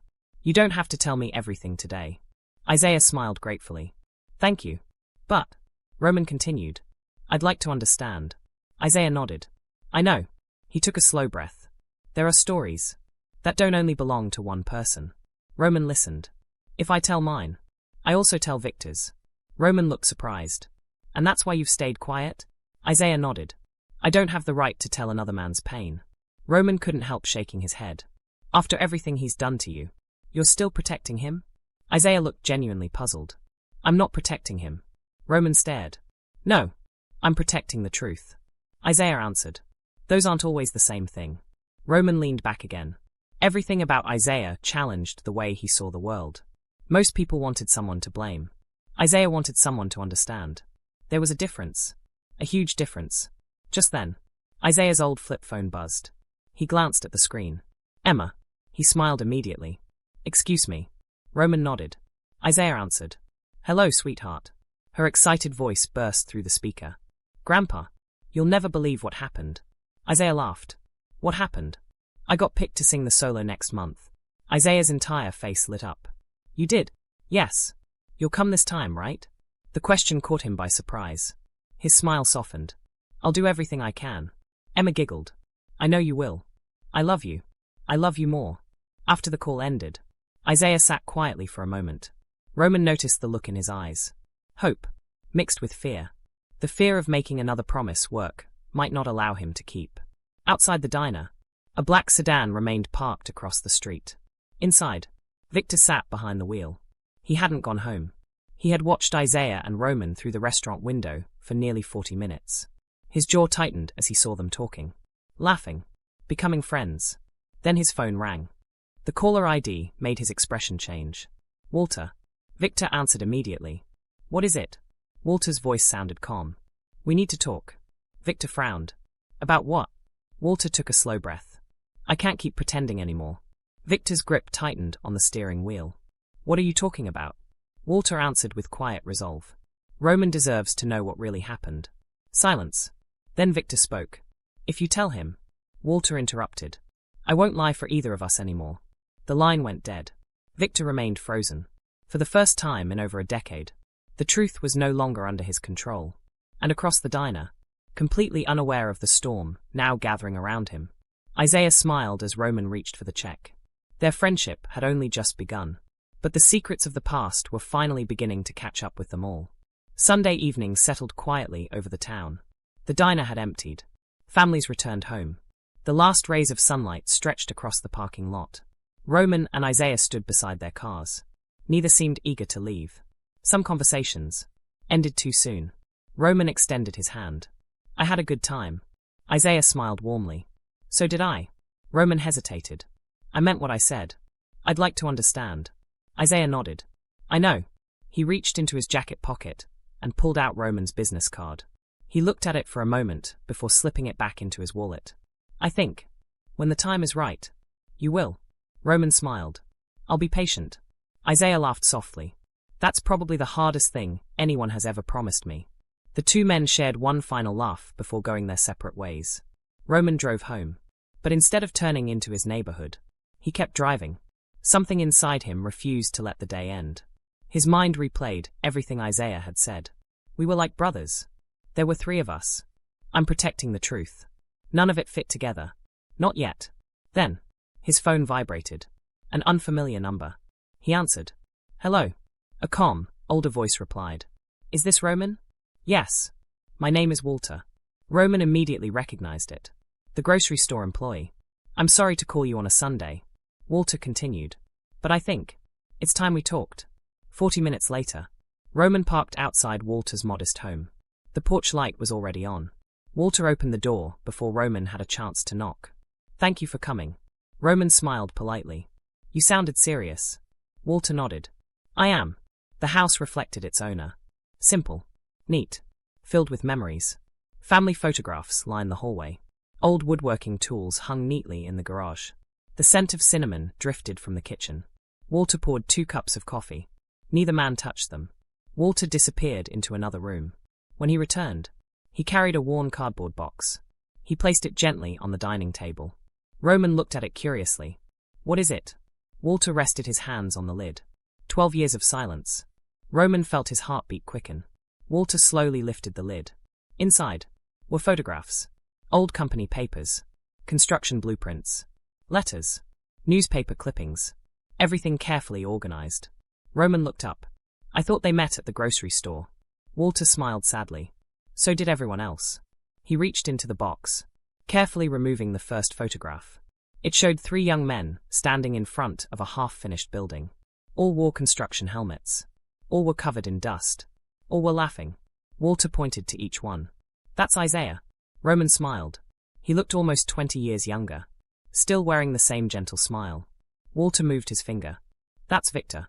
Roman nodded. Victor looked completely different. Relaxed. Happy. His arm rested across Isaiah's shoulder. Then Walter pointed to the third man. And that's Daniel. Roman studied the stranger. Daniel stood between them, one hand on each man's shoulder, as though holding the group together. He looks. Roman searched for the right word. Kind. Walter smiled. He was. Walter turned the photograph over. Written in faded blue ink were the words. 3 brothers. 1 dream. Roman looked back up. What dream? Walter leaned back in his chair. They wanted to start a construction company. Roman blinked. A construction company? Walter nodded. Brooks and Kane Construction. Roman remembered the name Isaiah had mentioned. So it was real. It was. Walter answered. And for a while, it was successful. Roman frowned. Then what happened? Walter looked toward the box. That's where the story becomes complicated. He removed another photograph. This one showed the 3 men standing beside a newly finished family home. Children played in the yard. A young couple hugged Daniel. Everyone looked proud. Walter smiled. They built homes for families who couldn't afford contractors. Roman looked surprised. They donated their work? Walter nodded. Sometimes. Sometimes they worked for almost nothing. Roman slowly smiled. That sounds like Isaiah. Walter laughed. It was Daniel's idea. And Victor agreed? Walter's smile faded. At first. Roman noticed the change immediately. What changed? Walter sighed deeply. Success. The single word hung heavily in the room. Roman waited. The company started growing. Bigger contracts. More money. More employees. Walter folded his hands. And somewhere along the way, the 3 of them stopped chasing the same dream. Roman remained silent. Walter continued. Daniel believed people always came first. Isaiah agreed. Roman nodded. And Victor? Walter looked down. Victor started believing. If the business failed, no one could be helped. Roman thought about that. So they argued. Walter shook his head. No. At first. They simply disagreed. Walter opened the box again. This time, he removed a folded newspaper clipping. The headline read, Local construction firm saves community center. A large photograph filled the center of the page. Daniel, Isaiah, Victor, standing together, smiling proudly. Walter handed it to Roman. This was one of their proudest days. Roman smiled. They look happy. Walter nodded. They were. Then his expression darkened. They just didn't know. It would also be one of their last. Roman carefully folded the newspaper. His mind raced. What happened after this? Walter didn't answer immediately. Instead, he reached deeper into the box. His hand stopped on an old leather journal. He lifted it carefully, almost reverently. This, he whispered, changed everything. Roman looked at the worn cover. There was no title, just faded initials pressed into the leather. D.H. Daniel's journal? Walter nodded. He wrote in it almost every night. Roman stared at it. Have you read it? Walter looked away. Only once. And Isaiah? He never could. Roman frowned. Why not? Walter closed his eyes briefly. Because the final entry was written the night before Daniel died. Silence filled the room. Roman looked from the journal to Walter, then back again. Somehow, he knew. The answers they had been searching for were sitting only a few inches away. Walter rested his hand gently on the journal, then looked Roman in the eyes. If I show you what's inside, there will be no going back. Roman nodded without hesitation. I understand. Walter took a slow breath, then slowly opened the journal. Neither man noticed. A dark sedan parked quietly across the street. Inside, Victor Kane sat behind the wheel, watching Walter's house, watching the lights in the dining room, watching two shadows leaning over a table. His hands tightened around the steering wheel. After 12 years, the past was no longer staying buried. And Victor knew, by this time tomorrow, everything could change. Walter rested both hands on the old leather journal. For several moments, he didn't open it. The room remained completely silent. The ticking clock on the wall suddenly seemed much louder than before. Roman waited patiently. He had learned that the most important stories could never be rushed. Finally, Walter lifted the worn cover. The first page revealed neat handwriting, every letter carefully formed. At the top was a single sentence. A business should never become more important than the people it was built to serve. Roman read it twice, then looked up. Daniel wrote that? Walter nodded. He believed it with his whole heart. Walter slowly turned another page. The next entry was dated 12 years earlier. He began reading aloud. Today, Victor landed our biggest contract yet. Isaiah celebrated by buying lunch for the entire crew. I celebrated because we can finally hire 3 more workers. Funny how 3 people can love the same dream for 3 different reasons. Walter smiled faintly. That was Daniel. Roman nodded. He noticed everything. He did. Walter agreed. He had a way of seeing people before they even understood themselves. Walter flipped forward several pages. The handwriting remained steady. The entries grew longer. The company was expanding. New contracts. New employees. Longer hours. Bigger responsibilities. But something subtle had changed. Walter stopped at another passage. Victor has started talking about growth every day. Isaiah still talks about families. Neither man is wrong. I just hope they never forget why we started. Roman looked thoughtful. So Daniel knew something was changing. Walter nodded. Long before anyone else admitted it. Roman leaned forward. When did the arguments begin? Walter sighed. Not with shouting. Not with anger. They began with numbers. Roman frowned. Numbers? Walter nodded. Money. He reached into the box and removed an old spreadsheet. The paper had yellowed with age. Across the top were handwritten calculations. Roman noticed something unusual. Several large payments had been crossed out. What is this? Walter pointed to one section. A housing project. For who? A group of retired veterans. Roman scanned the page. The company barely made any profit. Walter smiled. That was Isaiah's decision. Roman looked surprised. He lowered the price? Walter nodded. Almost to cost. Roman understood immediately. And Victor disagreed. Walter answered quietly. Very strongly. Walter leaned back in his chair. I remember the meeting. His eyes drifted toward the window, as though watching the memory unfold. 12 years earlier, the Brooks and Kane construction office buzzed with excitement. Blueprints covered the conference table. Employees celebrated landing another major commercial contract. Victor stood at the whiteboard. This changes everything. His enthusiasm filled the room. We can finally expand. We'll hire another crew. Buy new equipment. Take on larger projects. The employees applauded. Isaiah smiled too. He was genuinely happy. Growth meant more jobs. More opportunities. More families supported. Then Daniel spoke. What about the veterans' homes? The room became quieter. Victor answered confidently. We'll postpone them. Daniel frowned. They've already been waiting 3 months. Victor nodded. I know. But this commercial contract keeps the company alive. Isaiah looked from one man to the other. There has to be another way. Victor shook his head. We don't have enough crews. Daniel answered calmly. Then we'll work Saturdays. Several employees nodded. Victor immediately objected. They're already exhausted. Daniel smiled. So are the veterans. Silence. Victor looked at Isaiah. Back me up. Isaiah hesitated. Then quietly asked. How long would we postpone the homes? Victor looked down at the paperwork. 6 months. Daniel's face fell. They don't have 6 months. Walter stopped reading. Roman sat perfectly still. That was the first real disagreement. Walter said. No yelling. No insults. Just 2 different ideas of responsibility. Roman looked at the old spreadsheet again. So Victor wanted to protect the company. Yes. And Isaiah wanted to protect the people. Walter nodded. Exactly. Roman sighed. Neither sounds evil. Walter looked at him carefully. That's because neither one was. Walter reached back into the journal. There was another entry. He found the page and began reading.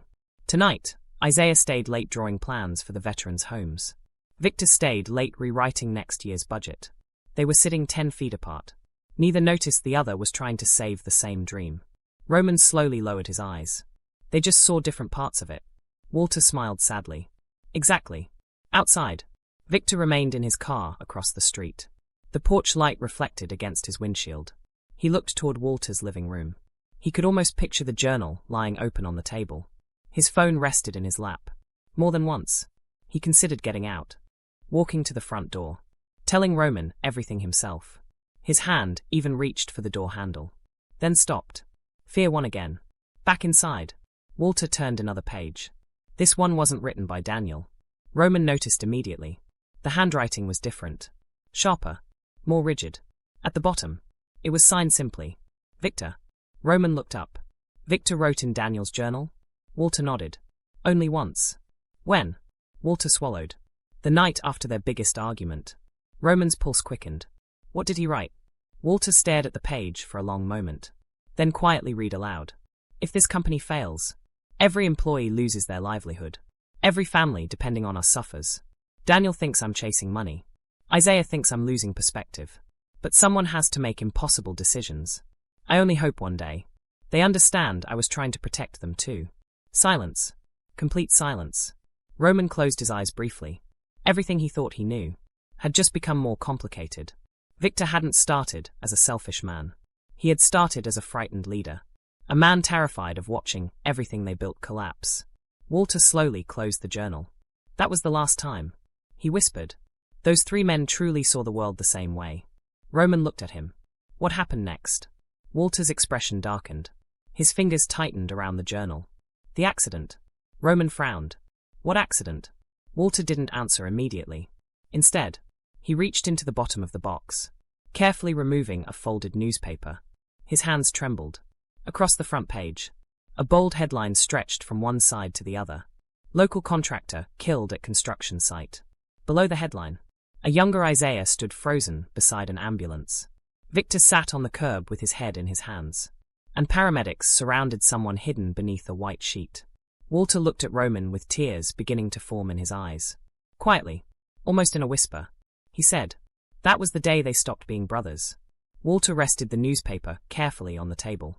Neither he nor Roman spoke. The black and white photograph seemed frozen in time. An ambulance. A construction crane. Police tape. Workers standing in stunned silence. And 2 men. One standing motionless.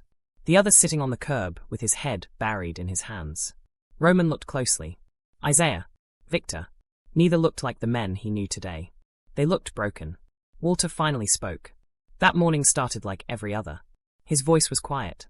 But by sunset, nothing would ever be the same. He looked at Roman.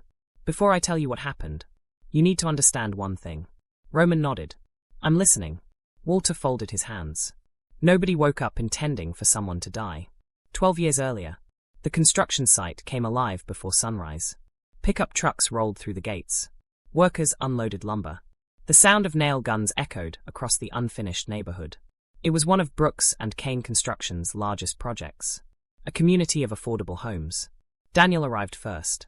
As usual, he greeted every worker by name, asked about their families, checked on one carpenter whose wife had recently undergone surgery. To Daniel, the project wasn't just about houses. It was about people. A few minutes later, Victor arrived carrying a stack of blueprints. He looked exhausted. Dark circles rested beneath his eyes. He hadn't slept much. The commercial contract they had accepted was already running behind schedule. Missing another deadline would cost the company thousands of dollars. He gathered the foreman. We need to make up time today. The men nodded. Every hour mattered. Isaiah arrived last. Not because he was late. Because he had stopped for breakfast. Not for himself. For the crew. He carried several boxes filled with biscuits and coffee. The workers laughed as he passed them out. Daniel smiled. I keep telling you, you don't have to feed everybody. Isaiah grinned. I know, but hungry people make crooked walls. Even Victor laughed. For a brief moment, the 3 friends looked exactly as they once had. Comfortable. Trusting. Like brothers. Walter looked up from the newspaper. I still remember that laugh. He whispered. It was the last one they ever shared. Back at the site. Around mid-morning. A delivery truck arrived carrying roof trusses. The crane operator inspected the load, then frowned. One of the lifting straps showed signs of wear. Not broken, but worn. The operator climbed down. "We need a replacement." Victor checked his watch. "How long?" "Maybe an hour." Victor's shoulders tensed. "An hour? We're already behind." The operator nodded. "I know, but I'm not lifting that load." Daniel immediately agreed. "We wait." Victor rubbed his forehead. "If we lose another hour, we'll miss inspection." Daniel answered calmly. "Then we'll miss inspection." Victor looked frustrated. "You don't understand what's riding on this project." Daniel met his eyes. "No, you don't." The tension between them became visible. Not loud, not explosive, just enough for everyone nearby to notice. Isaiah stepped between them. "Let's slow down." He looked at the crane operator. "Is there another option?" The operator thought for a moment. "I've got a newer strap in the warehouse. But someone has to drive and get it." Daniel answered immediately. "I'll go." Victor looked relieved. "Good." Daniel grabbed the truck keys. Before leaving, he smiled at both men. "Try not to argue while I'm gone." Isaiah laughed. "No promises." Victor smiled despite himself. "Just hurry." Daniel climbed into the pickup and drove away. Walter paused again. Roman frowned. "So Daniel wasn't even there?" Walter nodded. "Not at first." Nearly 45 minutes passed. Work continued on other sections of the site. The replacement strap still hadn't arrived. Victor grew increasingly anxious. He checked his watch every few minutes. The crane sat idle. Workers waited. Money slipped away with every passing minute. Finally, one of the subcontractors walked over. "The old strap will probably hold." Victor looked at it. It didn't appear much worse than before. He hesitated. Isaiah noticed immediately. "Victor." Victor didn't answer. The subcontractor continued. "It's only one lift. We've used worse." Isaiah shook his head. "That doesn't make it safe." The crane operator remained firm. "I'm not comfortable with it." Victor stared at the unfinished houses, then at the idle workers, then at the strap. He made a decision. "We wait." Isaiah quietly exhaled. The operator nodded. No one moved. Roman interrupted. "Then what went wrong?" Walter closed his eyes briefly. Daniel came back. The replacement truck rolled through the gate. Daniel climbed out smiling. "Found one." He lifted the brand new lifting strap from the truck bed. Everyone relaxed. The tension disappeared. Almost instantly, they replaced the worn strap. The crane operator inspected it. Satisfied, he gave a thumbs up. The lift began. Walter's voice became softer. "So many people have blamed that strap over the years." He looked at Roman. But the strap never failed. Roman felt his stomach tighten. "Then what did?" Walter didn't answer. The crane slowly raised the massive roof truss into the air. Workers guided it with tag lines. Everything appeared normal. Routine. Predictable. Then, a foreman shouted, "Stop!" The truss began swinging unexpectedly. A sudden gust of wind swept across the open site. The heavy load twisted sharply. One guide rope slipped from a worker's hands. Another worker stumbled backward. The crane operator tried correcting the swing. Too late. The enormous truss lurched sideways. Workers scattered. Someone screamed. Isaiah looked up. His eyes widened. "Daniel!" Daniel had rushed forward. One of the younger apprentices had frozen beneath the swinging load. Without hesitation, Daniel shoved the young man clear. The apprentice crashed onto the dirt. Safe. Daniel wasn't. The steel beam struck him with terrifying force. Silence. The crane stopped. Tools hit the ground. No one moved. Walter's voice cracked. "I can still hear it," he whispered. The silence afterward. Roman lowered his head. He couldn't imagine it. On the construction site, Isaiah sprinted toward Daniel, dropping to his knees beside him. "Stay with me." Victor arrived seconds later. His hands were shaking uncontrollably. Someone called 911. Workers stood frozen. Several began praying. The ambulance arrived within minutes. Paramedics worked desperately. Isaiah never left Daniel's side. Victor couldn't bring himself to get any closer. He simply stood there, unable to breathe, unable to think, unable to believe what had just happened. Walter wiped away a tear. When the ambulance drove away, the company changed forever. Roman nodded slowly. "And that's why Victor blames Isaiah." Walter looked at him. "No." Roman frowned.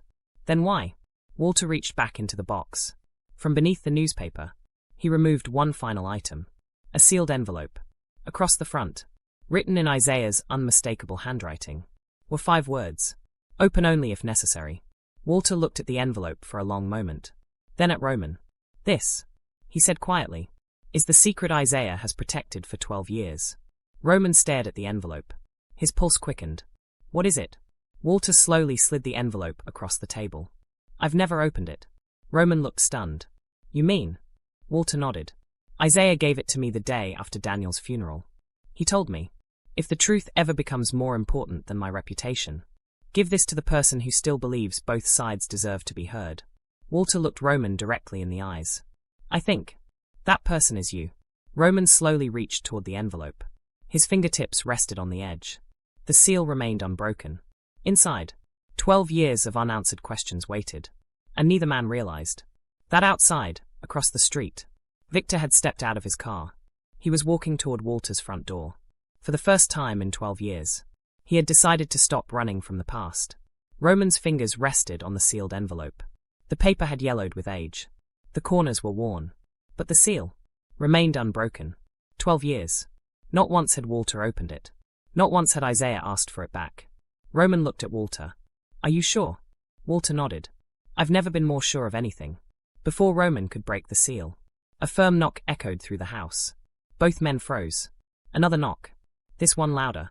Walter slowly stood. He already knew who it was. I'll get the door. Roman remained seated. The envelope lay in front of him. So close. Yet somehow, it felt heavier than anything he had ever held. He heard the front door open. Silence. Then, a familiar voice. Hello, Walter. Victor. Walter stepped aside. I was wondering how long it would take. Victor walked inside slowly. His eyes immediately found the dining table. Then the envelope. His face turned pale. So, he whispered. You kept it. Walter answered quietly. I promised Isaiah I would. Victor looked toward Roman. I suppose you know who I am. Roman nodded. I do. Victor gave a tired smile. I wish we'd met under different circumstances. For several seconds, no one spoke. Finally, Victor looked at the envelope again. I've spent 12 years hoping that would never be opened. Walter folded his arms. And I've spent 12 years wondering why. Victor didn't answer. Roman finally stood. You can stop this. Victor looked at him. Stop what? The guessing. The silence. The anger. Roman gently rested his hand on the envelope. If the truth is in here, let's hear it. Victor closed his eyes. When he opened them again, they were filled with exhaustion more than fear. I don't deserve that kindness. Roman replied softly. This isn't about what you deserve. It's about what's true. Victor slowly walked to the dining table. He stared at Isaiah's handwriting. For a long time, he said nothing. Finally, he whispered. I've never been able to look at his handwriting without remembering that week. Walter quietly pulled out a chair. Sit down. After a moment's hesitation, Victor did. For the first time in over a decade, the 3 men sat together, not as enemies, but as people searching for the same answer. Roman carefully broke the old wax seal. The room fell completely silent. Inside the envelope, there wasn't a confession. There wasn't a legal document. There was only a handwritten letter, several pages long. Roman unfolded the first sheet. At the top, it simply read, to whoever needs the truth more than they need someone to blame. Roman looked at Victor. Victor gave a slight nod. Read it. Roman began. If you're reading this, then something has happened that finally made silence impossible. I hope that means enough time has passed for mercy to be stronger than anger. Walter quietly wiped his eyes. Roman continued.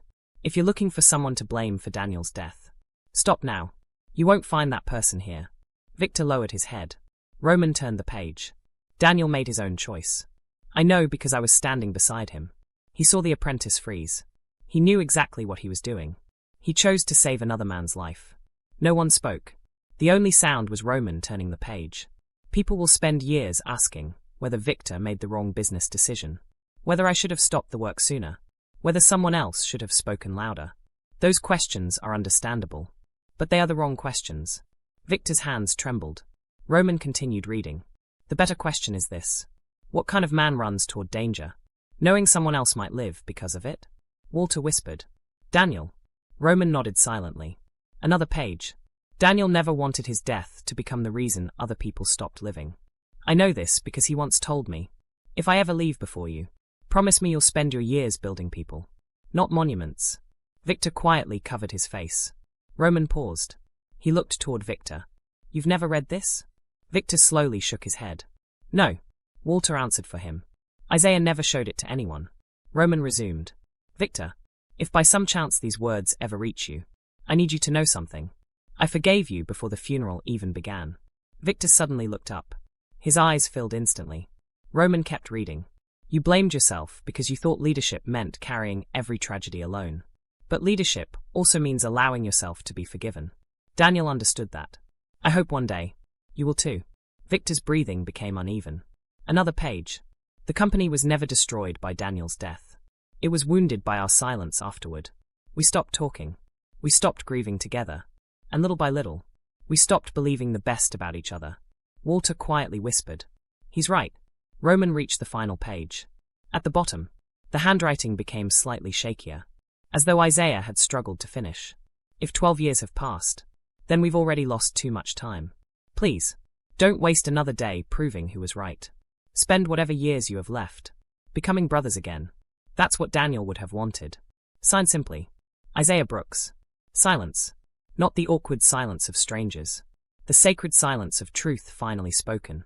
Victor stared at the letter. His lips trembled. His voice broke. I spent 12 years believing. He couldn't finish. Walter gently completed the sentence. That Isaiah blamed you. Victor nodded. Every time he looked at me, I thought he saw the man who destroyed everything. Walter shook his head. He never did. Victor looked at the signature again. Tears rolled freely down his face. I've punished him, he whispered, for something he forgave me for. No one tried to interrupt. Some realizations needed room to breathe. Just then, Victor reached into the inside pocket of his jacket. He carefully removed something wrapped in a folded handkerchief. Slowly, he unfolded the cloth. Resting in his palm was a simple brass key. Old, scratched, worn smooth from years of being carried. Walter stared at it. His eyes widened. You still have it? Victor nodded. I've carried it every day. Roman looked between them. What is it? Victor stared at the key. His voice barely above a whisper. The front door key. To Brooks and Kane Construction. He closed his fingers around it. I never had the strength to throw it away. Outside, the first light of dawn began to appear over the horizon. For the first time in 12 years. The night was ending. But the hardest conversation of all still remained. Victor would have to face Isaiah. Not as a manager. Not as an enemy. But as the brother he had spent 12 years running from. The brass key rested quietly in Victor's palm. Its edges were worn smooth. Tiny scratches covered the surface. A lifetime of being carried from one pocket to another. Roman couldn't take his eyes off it. You kept it all these years? Victor nodded. I tried throwing it away once. Walter looked surprised. You did? Victor gave a weak smile. I stood over a trash can for nearly 10 minutes. He looked down at the key. My hand wouldn't open. The room fell silent again. Roman finally asked, what happened to the company? Victor leaned back in his chair. It closed 6 months after Daniel died. Walter nodded slowly. No one ever really recovered. Victor sighed. We finished the contracts we already had. But the heart of the business. He looked at the key. It left with Daniel. Roman thought for a moment. And then you came to the grocery store? Victor nodded. I needed work. Walter added quietly. So did Isaiah. Roman frowned. You both applied to the same place? Victor laughed bitterly. On the same day, 12 years earlier, the grocery store was still under construction. Shelves stood empty. Concrete floors echoed with every footstep. The hiring manager welcomed applicants one after another. Victor sat alone filling out paperwork. His hands still carried small cuts from construction work. His suit no longer fit the confident businessman he once was. He looked tired, defeated. The doors opened again. Victor looked up. Isaiah walked in. For just a second, neither man moved. Neither expected to see the other. Isaiah offered a small smile. Morning. Victor looked away. Morning. It was the first word they had spoken since Daniel's funeral. Walter's voice returned. They sat in the waiting room together. Roman listened closely. Did they talk? Walter shook his head. Not once. The hiring manager called Victor first. 30 minutes later, he walked out with a job offer. Store manager. A steady salary. Benefits. Security. Everything he desperately needed. Isaiah stood. Congratulations. Victor simply nodded. Thanks. Nothing more. No handshake. No smile. No mention of 12 years of friendship.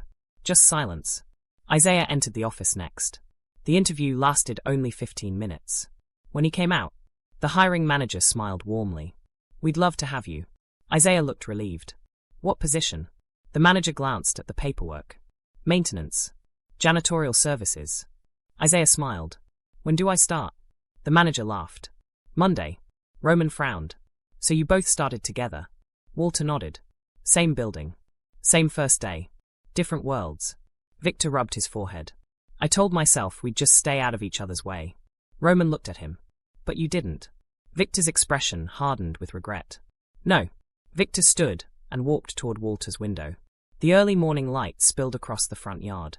"I kept seeing him. He spoke without turning around. Helping customers. Helping employees. Smiling." Roman listened carefully. Victor continued. "And every time I looked at him, I remembered Daniel." He swallowed hard. "I thought, if Isaiah could smile, then maybe." He didn't understand what we'd lost. Walter slowly shook his head. "You never asked." Victor closed his eyes. "No.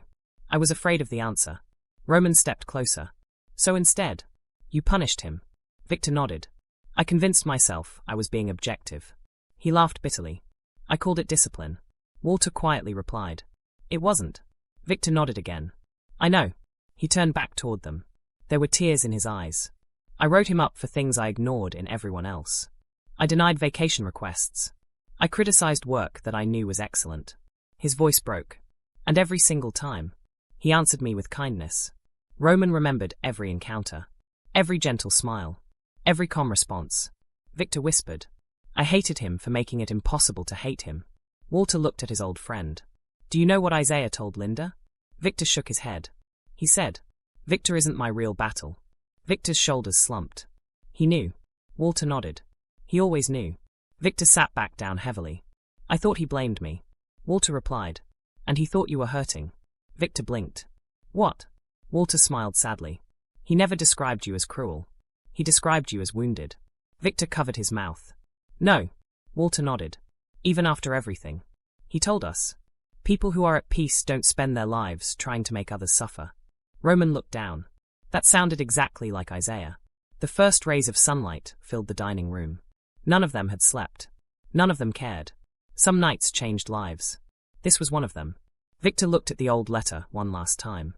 "What do I even say to him?" Roman answered immediately. "The truth." Victor laughed weakly. "After 12 years?" Roman nodded. "The truth doesn't become less valuable because it arrives late." Walter smiled. Isaiah would like that sentence. Victor stood. His decision had finally been made. "I'm going to see him." Walter looked relieved. "When?" Victor checked his watch. "He'll be opening the store in less than an hour." Roman picked up his jacket. "I'll come with you." Victor hesitated. "I don't think this is your fight." Roman smiled. "No, it isn't." He looked at the folded letter resting on the table. "But 12 years ago, 3 brothers built people instead of buildings."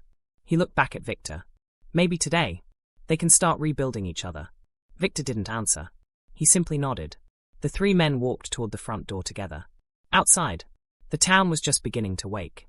Cars filled the streets. Coffee shops opened. Morning deliveries arrived. And completely unaware of everything that had happened overnight, Isaiah Brooks unlocked the front doors of the grocery store. As always, he was the first employee to arrive. He picked up his broom, smiled at the empty aisles, and quietly whispered, "Let's take care of some people today." He had no idea that before the morning was over, he would come face to face with the past he thought was gone forever. The automatic doors slid open. The grocery store was quiet. Only the soft hum of refrigerators and the distant sound of a floor buffer filled the building. Morning sunlight stretched across the polished tiles. Isaiah stood near the entrance, a broom in one hand, a dustpan in the other. Just another ordinary Monday. Or so he believed. He had already greeted the bakery staff, checked the front entrance, straightened every shopping cart outside. The same routine, the same quiet purpose, the same gentle smile.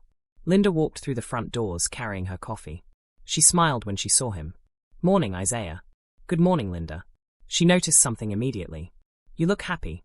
Isaiah chuckled. "I had pancakes yesterday." Linda laughed. "That good?" "The best." She smiled. "I guess lunch with your new friend went well."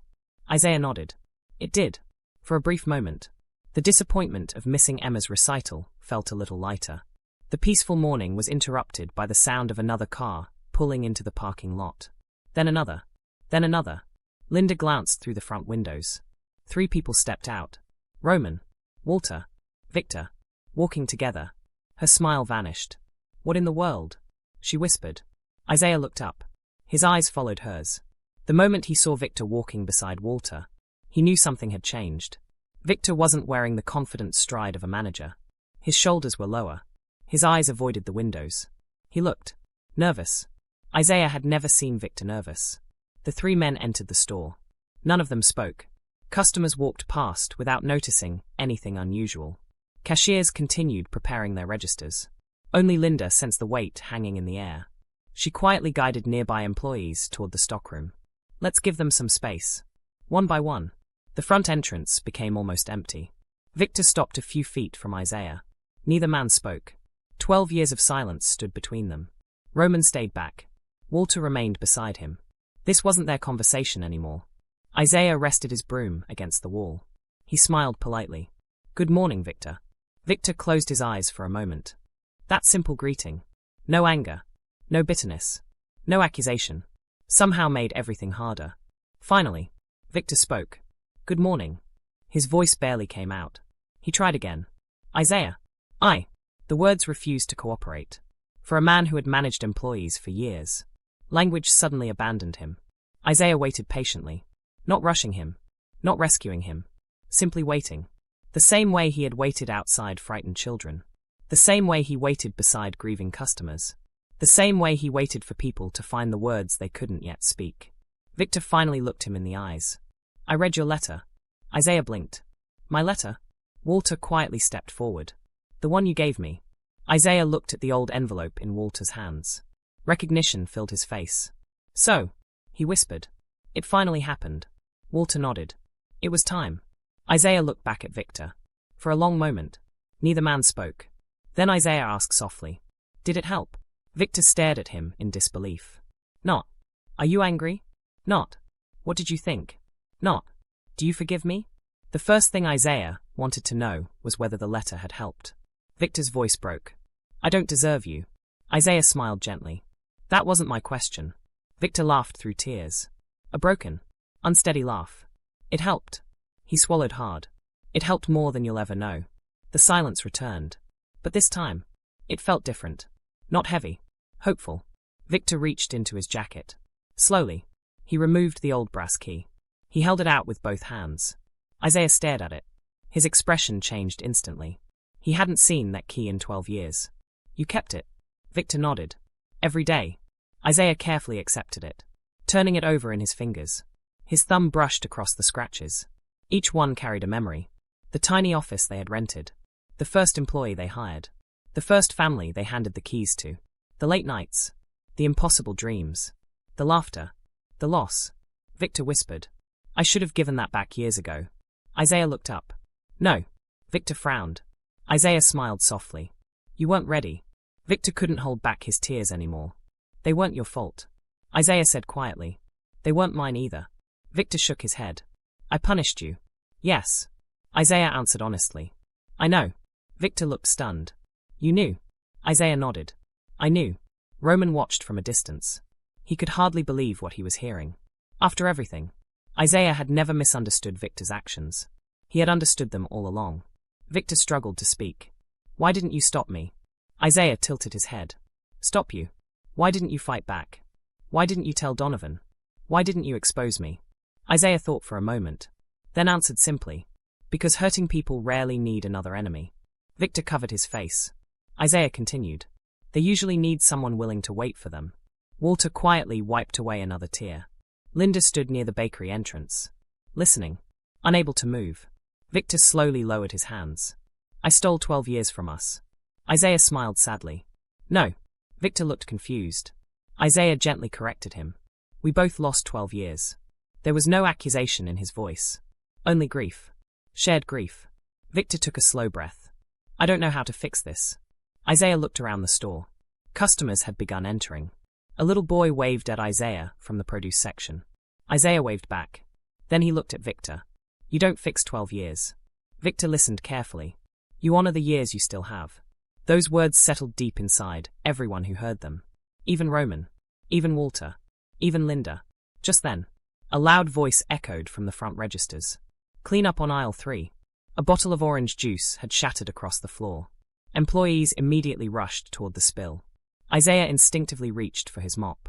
Victor watched him. After everything they had just shared, Isaiah's first instinct was still to serve. Victor gently placed a hand on the mop handle. Wait. Isaiah looked at him. Victor smiled. For the first time in 12 years. It was a genuine smile. I've got this. Before anyone could react, Victor walked to the maintenance closet, picked up another mop, returned to aisle 3, and quietly began cleaning the spilled juice himself. The cashiers froze. Customers stared. Linda blinked in disbelief. The store manager, on his knees, cleaning the floor. Isaiah watched silently. A small smile slowly spread across his face. Not because Victor was mopping a floor, but because, for the first time in 12 years, Victor wasn't trying to stand above anyone. He was standing beside them. And sometimes, that is where healing truly begins. For several moments, the grocery store became strangely quiet. Customers pretended to continue shopping. Cashiers continued scanning groceries. But every employee had noticed. The manager was mopping the floor. Not because someone ordered him to, because he chose to. Victor pushed the mop slowly across the spilled orange juice. He worked carefully, deliberately, almost as if each stroke erased another year of pride. Isaiah watched from the entrance. His smile never left. Not because Victor was cleaning, but because Victor was changing. Linda leaned toward Emily and whispered, "Have you ever seen him do that?" Emily slowly shook her head. "Never." Tyler stared in disbelief. "Is this really Mr. Kane?" Walter smiled quietly. "No." Tyler looked confused. "What do you mean?" Walter answered softly. "This is the Victor the first, remember?" Victor finished cleaning the aisle. He placed the caution sign beside the wet floor, then looked around. Several customers were watching him. Normally, he would have hated the attention. Today, he accepted it. He deserved every uncomfortable second. He walked back toward Isaiah. The old brass key was still resting in Isaiah's hand. Victor looked at it. "I've spent years carrying that key." Isaiah smiled. "And all this time, the real door wasn't locked." Victor frowned slightly. Isaiah gently tapped Victor's chest. "It was here." Victor lowered his eyes. He understood. Before either man could continue, the front entrance opened. A black SUV pulled into the reserved parking space. Roman glanced outside. He recognized it immediately. Mr. Donovan, the regional manager. Donovan entered carrying a leather portfolio. He smiled politely. "Good morning, everyone." Employees greeted him. Victor straightened instinctively. Old habits. But something about him was different now. He wasn't trying to impress Donovan. He simply wanted to do what was right. Donovan looked around. "I wasn't planning another inspection." He smiled. "I forgot my notebook on Friday." A few employees laughed. The atmosphere felt lighter than it had in weeks. As Donovan approached the service desk, he noticed the unusual gathering. Victor, Isaiah, Walter, Roman, Linda, everyone standing together. He raised an eyebrow. "Did I interrupt something?" Victor took a slow breath. "No. You arrived at exactly the right time." The store fell silent again. Customers slowed their carts. Even the bakery staff looked toward the front. Victor cleared his throat. "I have something to say." He turned toward Isaiah first, then toward the employees. Finally, toward Donovan. For years, he had spoken as a manager. Today, he spoke simply as a man. "I've made a terrible mistake." The words echoed through the entrance. Several employees exchanged surprised glances. Victor continued. "For years, I convinced myself that I was treating Isaiah fairly." He shook his head. "I wasn't. I held him to standards I never expected from anyone else. I denied requests that should have been approved. I blamed him for things that weren't his fault." His voice became heavier. "And I did it because I couldn't forgive myself." The entire store remained silent. Tyler slowly lowered his head. Linda quietly wiped away a tear. Roman stood perfectly still. Victor turned toward Donovan. "I've abused my position. I've allowed personal pain to influence professional decisions. I have no excuse." He looked directly at Isaiah. "Only regret." Donovan didn't interrupt. He simply listened. Exactly as Isaiah always had. Victor reached into his pocket. This time, he removed his store manager identification badge. He held it in both hands, then extended it toward Donovan. "I believe I should resign." A gasp spread through the nearby employees. Linda's eyes widened. Tyler whispered, "No." Even Roman looked surprised. Donovan didn't take the badge. Instead, he looked toward Isaiah. "Mr. Brooks." Isaiah blinked. "Yes. You've heard everything." "I have. What do you think should happen?" Every eye in the store turned toward Isaiah. This was his moment. The moment everyone expected revenge. Justice. Retribution. After 12 years. Surely he would demand it. Isaiah looked at Victor. Really looked at him. Not the manager. Not the man who had hurt him. The frightened young businessman he had once built dreams with. The brother he had lost. He smiled gently. Then looked back at Donovan. "I think," he said, "you've asked the wrong employee." Donovan frowned. "What do you mean?" Isaiah chuckled softly. "I'm the one who was wronged. I'm probably the least objective person here." A few people smiled through their tears. That sounded exactly like Isaiah. Donovan nodded thoughtfully. "Then let me ask a different question." He folded his hands. "If you were the manager, what would you do?" Isaiah didn't answer immediately. He looked around the store. At the cashiers. At Tyler. At Linda. At the customers quietly pretending not to listen. Finally, he spoke. "I would make sure my manager never had to carry this alone again." Victor looked up in disbelief. Isaiah smiled. Mistakes grow in silence. So does healing. Roman couldn't help smiling. Every answer Isaiah gave somehow lifted people instead of tearing them down. Donovan looked at Victor. Then at Isaiah. Then at the employees. Finally, he spoke. "Victor." "Yes, sir. You offered your resignation." "I did. I won't accept it." Victor blinked. The employees looked at one another. Confused. Donovan continued. "Not because your actions were acceptable. They weren't." He paused. "But because I've watched something this morning. That can't be taught in management training." Victor listened quietly. "I've watched a man admit his failures without making excuses. I've watched another man respond with grace instead of revenge." He smiled. "And I've watched an entire team witness what accountability actually looks like." Donovan stepped closer. "Your punishment," he said, "won't be losing your job." Victor frowned. "No." Donovan shook his head. "No." He smiled slightly. "Your punishment is spending whatever years remain in your career becoming the leader you should have been all along." Victor stared at him. Emotion filled his eyes once again. Donovan turned to Isaiah. "And Mr. Brooks?" Isaiah smiled politely. "Yes. I believe you're long overdue for something as well." Isaiah looked confused. "What would that be?" Donovan smiled. "A proper employee file." Everyone laughed softly. Donovan opened his portfolio. Inside were dozens of customer letters, handwritten notes, printed emails, comment cards. He placed them on the service counter. "I've been collecting these for years." Isaiah looked down. Every single letter mentioned him. Some thanked him for helping elderly shoppers. Some thanked him for comforting frightened children. Others described acts of kindness no one in the store had ever known about. One letter simply read, "I came here grieving my husband. A janitor sat with me for 10 minutes and reminded me that tomorrow was worth seeing. He probably doesn't remember me. I'll never forget him." Isaiah slowly covered his mouth. He had no idea. No idea that the quiet moments he barely remembered had become unforgettable memories for other people. Roman smiled. Sometimes, the greatest heroes never realize how many lives they've already saved. Isaiah stood quietly beside the customer service desk. The stack of letters remained in front of him. Some were handwritten on notebook paper. Some came from children. Others had been typed and mailed from different states. One after another, they told the same story. A quiet act of kindness.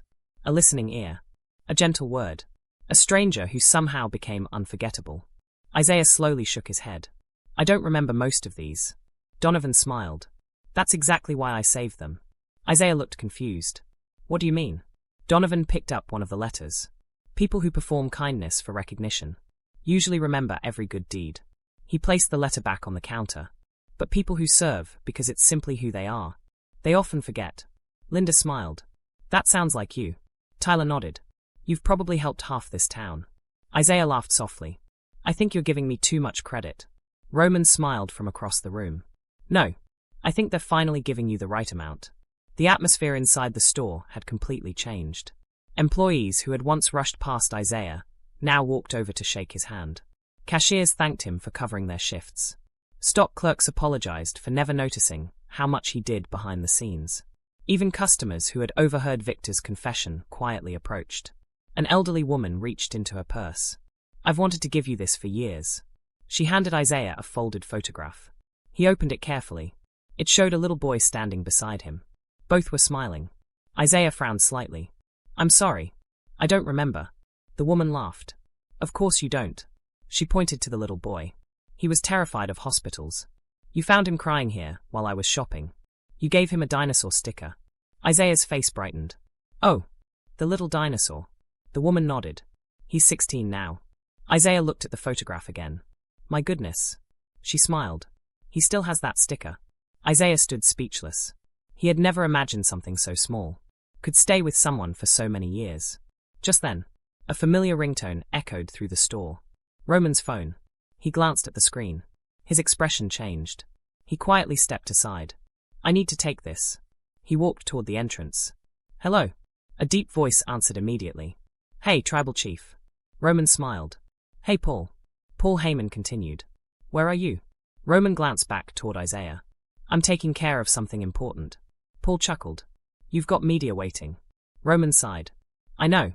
You've already delayed the interview twice." "I know. And Triple H is asking where you are." Roman smiled. "Tell him I'll explain later." Paul laughed. "I've worked with you long enough. I'll make something up." Roman thanked him and ended the call. He turned around, only to find Tyler standing a few feet away. Tyler looked completely frozen. "Did?" He swallowed hard. "Did he just call you Tribal Chief?" Roman smiled. "I was wondering when someone would notice." Tyler stared. His mouth slowly fell open. "No way." Emily looked over. "What?" Tyler pointed toward Roman. "That's..." He couldn't finish. Linda looked closer, then gasped. "Oh my goodness." Walter chuckled. "I thought he'd eventually figure it out." Within seconds, several employees gathered nearby. One cashier whispered, "Is that really him?" Another pulled out her phone. "I knew he looked familiar." Customers nearby began looking over as well. Recognition spread through the store like wildfire. Roman rubbed the back of his neck. He had hoped to avoid this. Isaiah looked around in confusion. "What am I missing?" Tyler turned toward him. "You don't know?" Isaiah smiled. "Know what?" Tyler almost laughed. "Mr. Brooks. That's Roman Reigns." Silence. Isaiah blinked once, then twice. He looked back at Roman. "The wrestler?"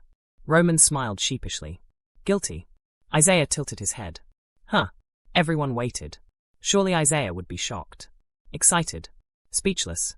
Instead, he simply smiled. "I wondered why you looked familiar." Roman laughed. "That's all." Isaiah shrugged. "I don't watch much television." The entire front end of the store burst into laughter. Even Victor laughed. Roman shook his head. "I've headlined WrestleMania." Isaiah nodded politely. "I'm sure you did a wonderful job." Roman laughed even harder. Tyler could hardly believe what he was seeing. "Mr. Brooks. Do you know how famous he is?" Isaiah looked at Roman, then smiled. "I know how kind he is." He gently placed a hand on Roman's shoulder. "And that's the part that matters." The laughter slowly faded. A quiet silence took its place. Because everyone knew. Isaiah meant every word. Roman looked down for a moment. In stadiums filled with 70,000 people, he had heard chants shake the ground. He had held championship titles above his head. He had stood beneath fireworks. But somehow, those simple words meant more. "I know how kind he is." No award had ever felt quite like that. Roman smiled. "I guess it's my turn to apologize." Isaiah looked puzzled. "For what?" "For not telling you who I was." Isaiah chuckled. "You told me your name." Roman laughed. "I suppose I did. I just left out a few details." Isaiah grinned. "They weren't important." Roman looked surprised. "Not to me." Isaiah replied. "If I'd known who you were, I would have treated you exactly the same." Roman smiled warmly. "I know. And that's why I'm grateful you didn't." Donovan folded his arms. "You know, I think everyone here has learned something today." Linda nodded. "So have I." Walter smiled. "I've learned that silence can break families, but truth can rebuild them." Victor looked at Isaiah. "And I've learned that forgiveness isn't something you earn. It's something someone chooses to give." Isaiah gently corrected him. "No." Victor looked confused. "What then?"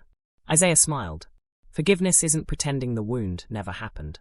It's refusing to let the wound have the final word." No one spoke. There simply weren't any better words to add. As customers quietly resumed shopping, Roman reached into his wallet. He pulled out a small card. Not a business card this time. A personal one. He handed it to Isaiah. If you ever need anything. Anything at all. You call me. Isaiah accepted the card. Then smiled. I actually do need something. Roman grinned. Name it. Isaiah looked completely serious. My granddaughter's recital is next Thursday. Roman smiled. I remember. Isaiah folded the card carefully into his wallet. I promised her I'd be there. Roman nodded. You will? Isaiah smiled. I believe I will. Neither man realized. That promise would soon be tested one final time. The rest of the week passed quietly. For the first time in years, the grocery store felt different. Lighter. Employees laughed more. Customers lingered longer. Even the morning greetings sounded warmer. People couldn't explain it, but they could feel it. Something heavy had finally been lifted. Victor noticed the change too. Every morning, he walked the store before opening, not looking for mistakes anymore, looking for opportunities to help. If a cashier needed assistance, he stepped in. If a stock clerk struggled with a heavy pallet, he grabbed the other end. If a customer looked confused, he didn't point toward an aisle. He walked them there himself. Linda watched all of it. One afternoon she smiled and said, I hardly recognize you. Victor laughed softly. I'm still trying to recognize myself. Isaiah never mentioned the past again. Not once. He treated Victor exactly as he treated everyone else. With patience, respect, quiet kindness. There was no keeping score. No subtle reminders. No bitterness hidden beneath polite words. To Isaiah, yesterday belonged to yesterday. Thursday finally arrived. Emma's recital. The promise Isaiah had made. This time, he intended to keep it. During his lunch break, Isaiah pulled the small invitation from his wallet. The paper had become slightly bent from being folded and unfolded so many times. Across the front, Emma had written in purple crayon, reserved for Grandpa. Isaiah smiled. He gently smoothed the paper with his thumb. I'll be there, he whispered. At exactly 3 o'clock, Victor walked into the maintenance room. Isaiah was replacing cleaning supplies on the shelves. Victor cleared his throat. I've already arranged it. Isaiah turned. Arranged what? You're leaving at 4. Isaiah looked surprised. My shift ends at 6. I know. Victor smiled. It ends at 4 today. Isaiah hesitated. You don't have enough coverage. Victor nodded toward the hallway. I took care of that. Isaiah stepped outside the maintenance room. He stopped in his tracks. Linda, Tyler, Emily, Walter, even 2 employees from the bakery. Each wore disposable cleaning gloves. Each held a mop or broom. Tyler grinned. We made a schedule. Emily smiled. We've got everything covered. Walter laughed. You've cleaned up after all of us for years. Linda folded her arms. It's our turn. Isaiah looked around at each of them. He couldn't find the words. Victor quietly stepped beside him. Go see your granddaughter. Isaiah's eyes became watery. Aye. Victor smiled. Don't make me write you up for being late. The entire hallway erupted with laughter. Even Isaiah laughed. It was the first joke Victor had made in years. At exactly 4 o'clock, Isaiah hung his apron inside the locker. He picked up his old brown jacket. Before leaving, he turned toward the team. Thank you. Walter smiled. No. He looked around the room. Thank you. Isaiah stepped outside. The afternoon sun warmed the parking lot. He looked toward the bus stop. As always, he planned to take the city bus. A familiar voice interrupted him. I don't think so. Roman leaned casually against a black SUV. Smiling. Isaiah laughed. What are you doing here? Roman held up a set of keys. I heard somebody had somewhere important to be. Isaiah smiled. You didn't have to do this. Roman shrugged. I know. I wanted to. Isaiah climbed into the passenger seat. As they pulled away, neither man noticed Victor standing just inside the front doors, watching them leave. A peaceful smile crossed his face. Walter stepped beside him. You all right? Victor nodded. For the first time in a long time. Walter smiled. He'll make it. Victor looked toward the road. I know. Halfway across town. Traffic slowed. Then stopped. Brake lights stretched for blocks. Roman frowned. That's not good. Construction crews had closed 2 lanes after a water main break. Cars barely moved. Isaiah looked at the dashboard clock. 5:28. The recital began at 6. Roman checked the navigation. Another 25 minutes. Without traffic. Impossible now. Isaiah smiled calmly. It's all right. Roman looked at him. No, it isn't. Isaiah shrugged gently. Sometimes things happen. Roman shook his head. You already missed one. This one's different. Roman turned onto a side street, only to find another road blocked. He sighed. This whole area is backed up. Isaiah glanced out the window. We've done our best. Roman gripped the steering wheel. Not yet. He reached for his phone. Hey, Paul. Paul answered immediately. What's going on? I need a favor. Paul laughed. I had a feeling. Roman quickly explained the situation. Paul became serious. Give me 5 minutes. The line ended. Isaiah looked confused. What can he do? Roman smiled. Paul knows people. 3 minutes later, Roman's phone rang again. Paul spoke quickly. Police already have traffic redirected. Take Oak Street. There's an officer waiting. Roman blinked. Already? I told you. Paul laughed. I know people. Roman followed the directions.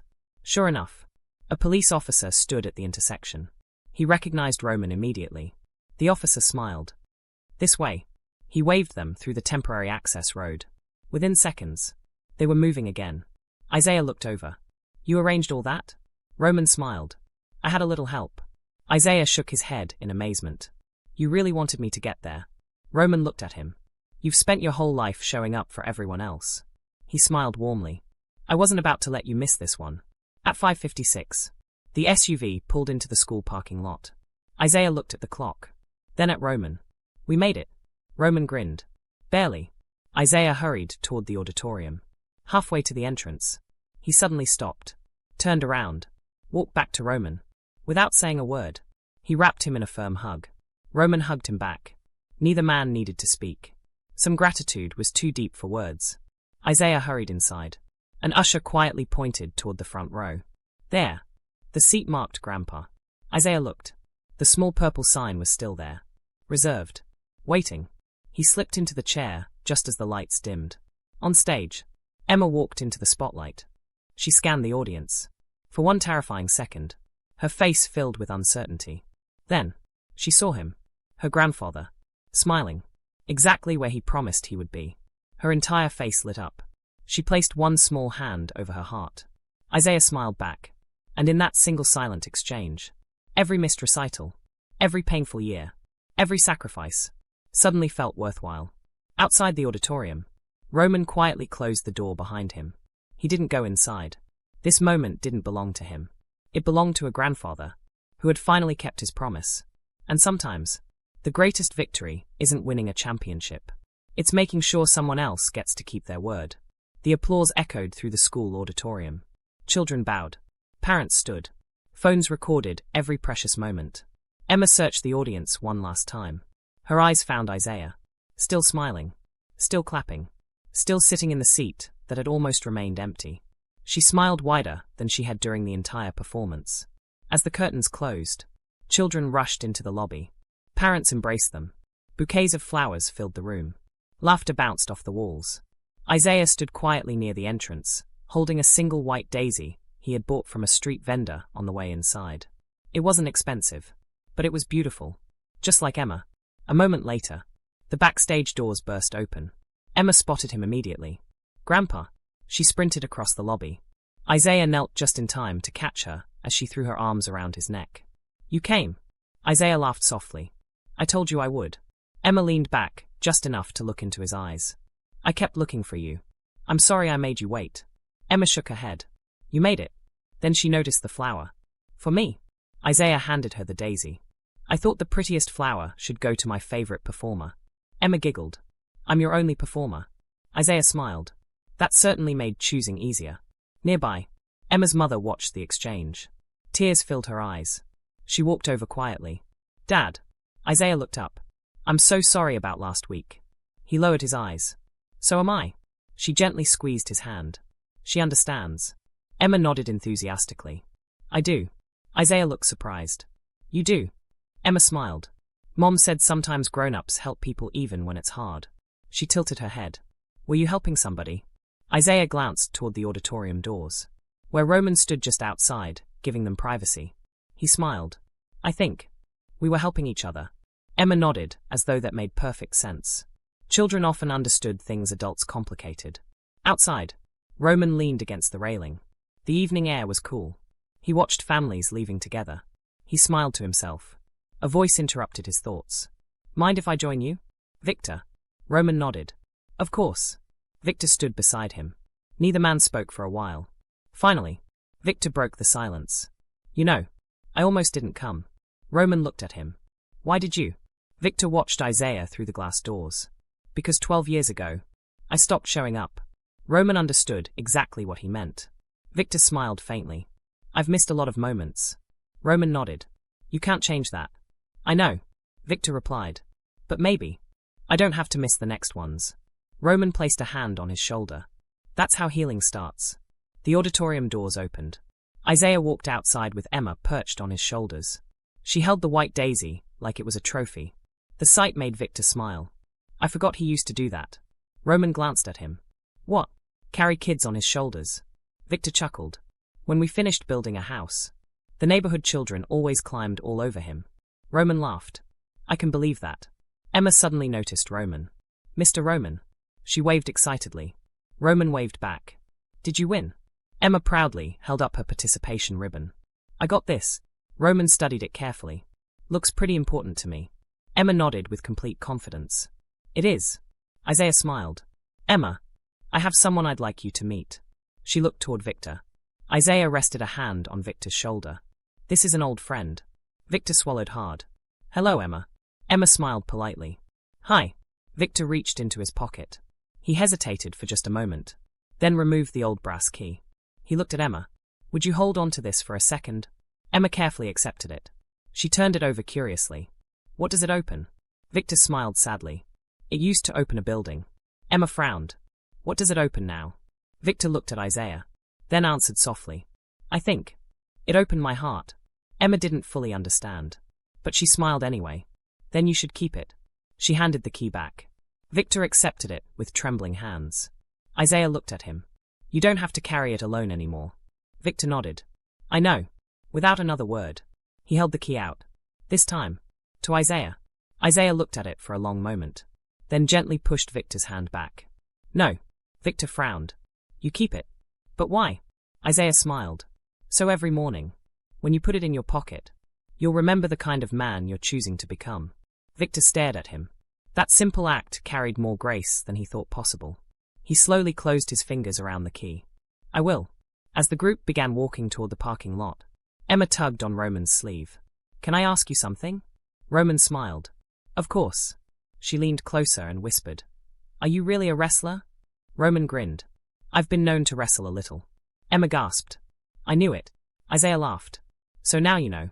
Emma looked at Roman with wide eyes. My friends are never going to believe me. Roman chuckled. That's probably a good thing. Then he knelt beside her. But promise me something. Emma nodded. What? When you tell them about today, don't tell them you met a wrestler. Emma looked puzzled. What should I tell them? Roman smiled and pointed toward Isaiah. Tell them. You spent the afternoon with the kindest man you've ever met. Emma looked at her grandfather, then back at Roman. She smiled. I will. Roman stood again. For all the championships he had won, for all the crowds that had shouted his name, there was no introduction he would rather have. Not WWE superstar. Not tribal chief. Just a man fortunate enough to know Isaiah Brooks. As they all walked toward the parking lot together, no one noticed the young grocery store cashier, Tyler, standing quietly near the school entrance. He had come to support Emma after hearing about the recital. He had watched everything. The hugs, the laughter, the forgiveness, the quiet strength. And for the first time in his life, he began to wonder if success wasn't measured by how many people knew your name, but by how many lives became better because they had crossed your path. That thought would change the course of his own life. Though none of them knew it yet. A month passed. Life slowly settled into a new rhythm. The grocery store looked the same. The aisles hadn't moved. The shelves remained full. Customers came and went. But anyone who worked there knew. It wasn't the same place anymore. The biggest change wasn't the building. It was the people inside it. Victor no longer stayed, hidden inside his office. Every morning, he greeted every employee by name. When trucks arrived, he unloaded them alongside the stock crew. When carts piled up outside, he gathered them himself. And every Friday, without fail, he worked 1 hour wearing the same maintenance apron Isaiah had worn for years. Not because anyone required it, because he wanted to remember. Leadership began with service. At first, employees didn't know what to make of it. Tyler whispered one morning, Is this permanent? Linda smiled. I hope so. Walter chuckled. I think it is. One afternoon, a young cashier accidentally dropped an entire display of canned soup.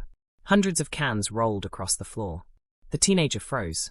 His face turned white. I'm fired, he whispered. Victor immediately knelt beside him. No. The young man looked up. Victor smiled. You're learning. Without another word, Victor began picking up cans. Isaiah joined him. Then Linda. Then Tyler. Within minutes, nearly every employee in the store was on their knees gathering soup cans. Customers even stopped to help. The display was rebuilt in less than 10 minutes. When it was finished, Victor looked at the embarrassed cashier. You know what I learned? The young man shook his head. Victor smiled. People matter more than mistakes. Isaiah quietly looked away. He recognized those words. Years ago, Daniel had said exactly the same thing. Across town, Roman found himself thinking about Isaiah more often than he expected. At first, it happened while buying groceries. He automatically reached for a loaf of bread and smiled. That single forgotten wallet had changed so many lives. Then it happened at home. One evening, his daughter asked, Dad, why do you smile every time you buy bread? Roman laughed. Because sometimes, the smallest errands become the biggest stories. She looked confused. You'll understand someday. A few days later, Roman received a package. No return address. Inside, he found a small wooden frame. Handmade. Simple. Beautiful.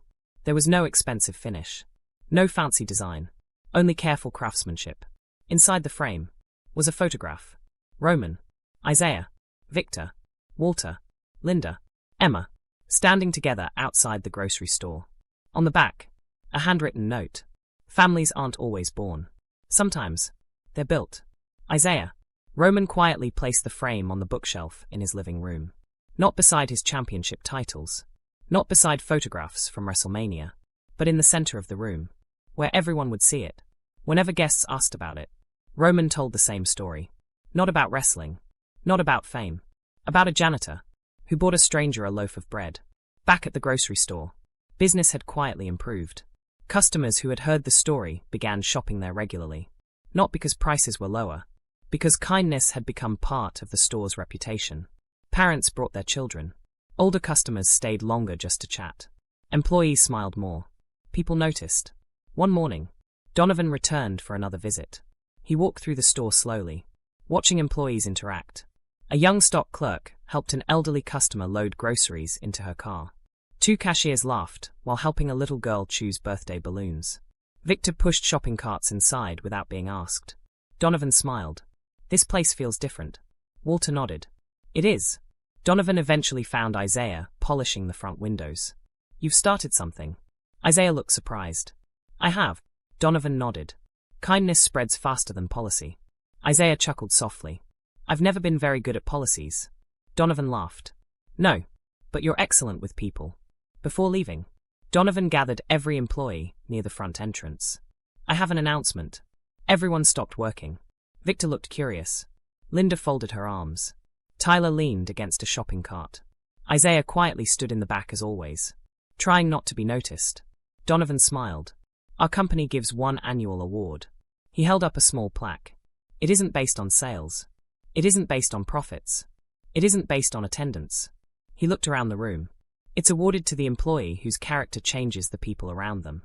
Tyler whispered. I've never heard of it. Walter smiled knowingly. Because they've never had the right person. Donovan looked toward Isaiah. Isaiah Brooks. Isaiah blinked. Sir, would you come up here? Isaiah hesitated. You've got the wrong fellow. The room erupted with soft laughter. Linda gently nudged him forward. No. She smiled. He definitely has the right one. Isaiah slowly walked to the front. Donovan handed him the plaque. The inscription was simple. The Daniel Harper Servant Leadership Award.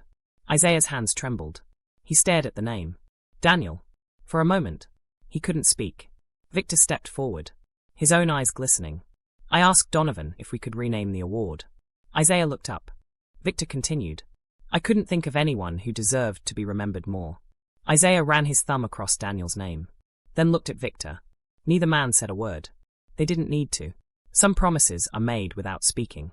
As the employees applauded, Isaiah quietly looked toward the ceiling and smiled, almost as if somewhere an old friend was smiling too. Autumn arrived quietly. The trees lining Main Street turned shades of gold and crimson. Cool morning air drifted through the grocery store, each time the automatic doors opened. Inside, life continued. Not perfectly, but differently. And sometimes, differently was exactly what people needed. Isaiah's routine hadn't changed. He still arrived before sunrise. Still unlocked the maintenance closet. Still greeted the bakery staff with the same cheerful "Good morning." He still polished the front windows. Still straightened shopping carts. Still stopped to help anyone who needed it. The award Donovan had given him never came to work. It rested quietly on a bookshelf at home, collecting dust, just the way Isaiah liked it. One Tuesday morning, Tyler found Isaiah replacing a burned-out light bulb near the dairy section. "Mr. Brooks." Isaiah looked down from the ladder. "Morning, Tyler." Tyler hesitated. "I've been thinking." Isaiah smiled. "That can be dangerous." Tyler laughed. "I mean, about everything that's happened." Isaiah climbed down slowly. "What about it?" Tyler rubbed the back of his neck. "I don't want this to sound strange, but I think you've changed my life." Isaiah looked genuinely surprised. "I have." Tyler nodded. "I used to think success meant becoming a manager." He glanced toward Victor's office. "Now, I'm not so sure." Isaiah rested the ladder against the wall. "What do you think now?" Tyler took a deep breath. "I think success is leaving people better than you found them." Isaiah smiled. "I think you're getting wiser." Tyler laughed. "I'm trying." That afternoon, Victor called Tyler into his office. Tyler immediately became nervous. "Did I do something wrong?" Victor smiled. "No." He slid a folder across the desk. "I'd like you to read this." Tyler opened it. Inside were applications for the company's leadership development program. His eyes widened. "You want me to apply?" Victor nodded. "I do." Tyler looked confused. "But there are people with more experience." Victor smiled knowingly. "Experience teaches people how to manage work." He leaned forward. "Character teaches people how to lead others." Tyler looked down at the application again. "Do you really think I can do it?" Victor answered without hesitation. "I think someday, you'll lead better than I did." Across town, Roman was finishing an interview at a local community center. The reporter smiled. "You've won championships. You've headlined the biggest events in sports entertainment. What's the most memorable thing that's happened to you this year?" Roman didn't even pause. "I met a janitor." The reporter blinked. "I'm sorry." Roman smiled. "A janitor. He reminded me that the strongest people are usually the gentlest." The reporter looked intrigued. "Tell me about him." Roman leaned back. "It started with a loaf of bread." The interview aired the following weekend. Thousands of people watched it. Most expected stories about championships. Instead, they heard Roman spend 10 straight minutes talking about kindness, about forgiveness, about second chances, about a man named Isaiah Brooks. He never mentioned the grocery store by name. He never tried to make Isaiah famous. He simply told the truth. Sometimes, that was enough. A week later, something unexpected happened. Customers began arriving from neighboring towns. Some had driven nearly an hour. Not because of advertisements. Not because of sales. Because they wanted to meet the man Roman had described. Isaiah had no idea why the store suddenly felt busier. Linda finally laughed and handed him a newspaper. There, tucked into the lifestyle section, was the headline. WWE star says greatest lesson came from a grocery store janitor. Isaiah sighed. "Oh, Roman." Linda grinned. "You upset?" Isaiah smiled. "No." He folded the paper carefully. "I just hope people don't expect too much." That afternoon, a father walked into the store holding the hand of a shy little boy. The boy looked no older than 8. The father approached Isaiah. "Excuse me." Isaiah smiled. "Can I help you?" The father nodded. "My son insisted we come here." Isaiah looked down at the boy. "What for?" The little boy reached into his backpack. He pulled out a single slice of bread sealed inside a sandwich bag. Isaiah looked puzzled. The boy smiled nervously. "My dad told me. You once bought bread for somebody." Isaiah chuckled softly. "I bought bread for a stranger." The boy nodded. "I saved part of my lunch money." He held out a few folded bills. "I want to buy bread for somebody too." For a moment, Isaiah couldn't speak. His eyes filled with tears. He slowly knelt until they were face to face. "That's a wonderful idea." The boy smiled. "But I don't know who needs it." Isaiah looked around the store. Just then, an elderly woman stood at the checkout, quietly counting coins from her purse. She looked embarrassed. She was a few dollars short. Without saying a word, Isaiah looked back at the boy. I think, he whispered. We just found someone. The boy grinned from ear to ear. He hurried to the register and placed his saved money on the counter. I'd like to help. The cashier smiled warmly. So would we. Before anyone else could react, Linda added a few dollars. Then Tyler. Then Victor. Then Walter. One by one, employees and customers reached into their pockets. Not because they had to, because kindness had become contagious. The elderly woman looked around in disbelief. Tears streamed down her face. I don't know what to say. Isaiah smiled gently. You don't have to. He looked down at the little boy. You already said it. The boy beamed with pride as the cashier handed the woman her groceries, including a fresh loaf of bread. Roman would later hear about the story. When he did, he smiled to himself. One forgotten wallet, one loaf of bread, one quiet decision to help a stranger, had become something far bigger than anyone could have imagined. Sometimes, the smallest acts of kindness become the stories people tell for generations. Winter arrived early that year. A light blanket of snow covered the sidewalks. The grocery store's windows glowed warmly against the cold evening sky. Inside, Christmas music drifted softly through the speakers. Children laughed near the toy aisle. Families filled shopping carts with holiday dinners. The store felt less like a business, and more like a gathering place. Isaiah quietly pushed his mop across the front entrance. He paused every few minutes to wipe away footprints left by melting snow. Just another evening. Just another shift. Exactly the way he liked it. Victor stepped out of his office carrying 2 steaming cups of coffee. He handed one to Isaiah. No speeches, he said with a smile. Just coffee. Isaiah accepted it. I'll never say no to coffee. The 2 men stood side by side watching customers come and go. Months earlier, that silence would have been uncomfortable. Now, it felt peaceful. Victor smiled. Do you remember our first Christmas party? Isaiah laughed. The one where Daniel tried to cook? Victor burst into laughter. He nearly burned down the office. Isaiah nodded, and somehow blamed the oven. Walter, who had been walking past with a cart, overheard them. He blamed the recipe. The 3 men laughed together. For the first time in more than a decade, Daniel's name no longer brought only sadness. It also brought smiles. Just then, the automatic doors opened. A young mother entered carrying a sleeping baby. Beside her walked a little girl wearing a bright red winter coat. The girl looked around excitedly, then pointed. There he is. Before anyone could react, she ran toward Isaiah. He knelt instinctively. Hello there. The little girl smiled. My mommy says you're the nice man. Isaiah chuckled. Your mommy gives me too much credit. The young mother approached. No, she said softly. I don't. She reached into her purse, carefully removing an old newspaper clipping. The headline had faded with time. It was the same article about Roman's interview. She smiled. I read this months ago. Isaiah looked embarrassed. Oh dear, she continued. After I read it, I started volunteering at the food pantry. Isaiah blinked. The young woman smiled. My daughter wanted to come meet the man who inspired us. Isaiah looked down at the little girl. You help at the pantry too? The little girl nodded proudly. I hand out apples. Isaiah grinned. That's an important job. The mother looked around the busy store. You probably don't realize this, but your story changed a lot of people. Isaiah smiled gently. I think people were already good. He looked at the little girl.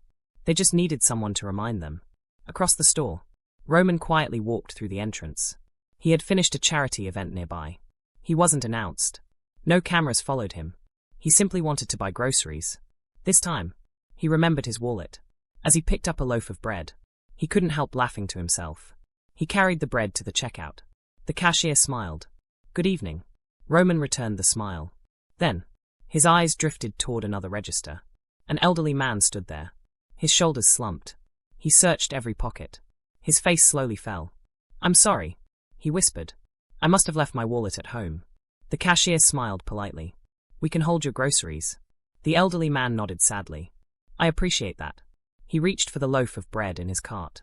I really needed this tonight. Before Roman could move, someone else stepped forward. It wasn't Isaiah. It wasn't Victor. It wasn't Walter. It was Tyler, the young cashier who once thought success meant becoming a manager. He quietly placed his own debit card on the counter. I've got it. The elderly man turned in surprise. Oh, son. I couldn't. Tyler smiled. I know, but someone once taught me. He glanced toward Isaiah across the store. That kindness grows when somebody starts it. The cashier completed the purchase. The elderly man's eyes filled with tears. "Thank you." Tyler handed him the bread. "Merry Christmas." Roman watched the entire exchange without saying a word. A slow smile spread across his face. Isaiah hadn't even seen what happened. He didn't need to. The lesson had already taken root. Victor walked over beside Roman. "You saw that?" Roman nodded. "I did." Victor folded his arms. "He didn't learn that from me." Roman smiled. "No." Victor looked toward Isaiah. "I think one good man," he said quietly, "can change an entire building." Roman looked around. Customers helping one another. Employees laughing together. Children waving at Isaiah. Tyler smiling with quiet confidence. Walter chatting with an elderly shopper. Linda decorating a small Christmas tree near the entrance. Roman slowly shook his head. "No," he replied. "I think one good man can change an entire town." Victor smiled. "You might be right." As closing time approached, Isaiah hung up his mop one last time for the evening. He switched off the maintenance closet light. Before leaving, he walked through the store, not checking for messes, simply wishing everyone good night. "Merry Christmas," he told each employee. Every one of them answered the same way. "Merry Christmas, Isaiah." Not because he was famous, not because Roman Reigns had spoken about him, but because he had become family. And family is remembered long after titles fade. Christmas Eve arrived quietly. Snowflakes drifted gently through the cold evening air. Inside the grocery store, the shelves had nearly emptied. The bakery had sold its last pies. Holiday music played softly through the speakers. Employees finished their final tasks before closing. It had been a long day, but it had also been a good one. Isaiah slowly pushed his mop toward the maintenance closet. He smiled as he looked around. Everything was clean. Everything was peaceful. Just the way he liked it. As he hung the mop on its hook, Victor appeared in the doorway. "You heading home?" Isaiah nodded. "In just a minute." Victor smiled. "Don't be too long. Someone's waiting." Isaiah looked puzzled. "Waiting?" Victor simply grinned. "You'll see."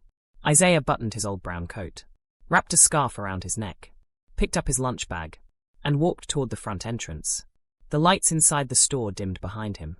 As the automatic doors opened, he stopped. Outside, more than 50 people stood in the softly falling snow. Employees, customers, neighbors, families, children. Walter, Linda, Tyler, Emily, Donovan, Emma, Roman. Even Paul Heyman stood near the back, smiling. Small lanterns glowed warmly in their hands. For a moment, Isaiah thought he had walked into the wrong place. Emma broke the silence first. "Merry Christmas, Grandpa." She ran into his arms. The crowd smiled.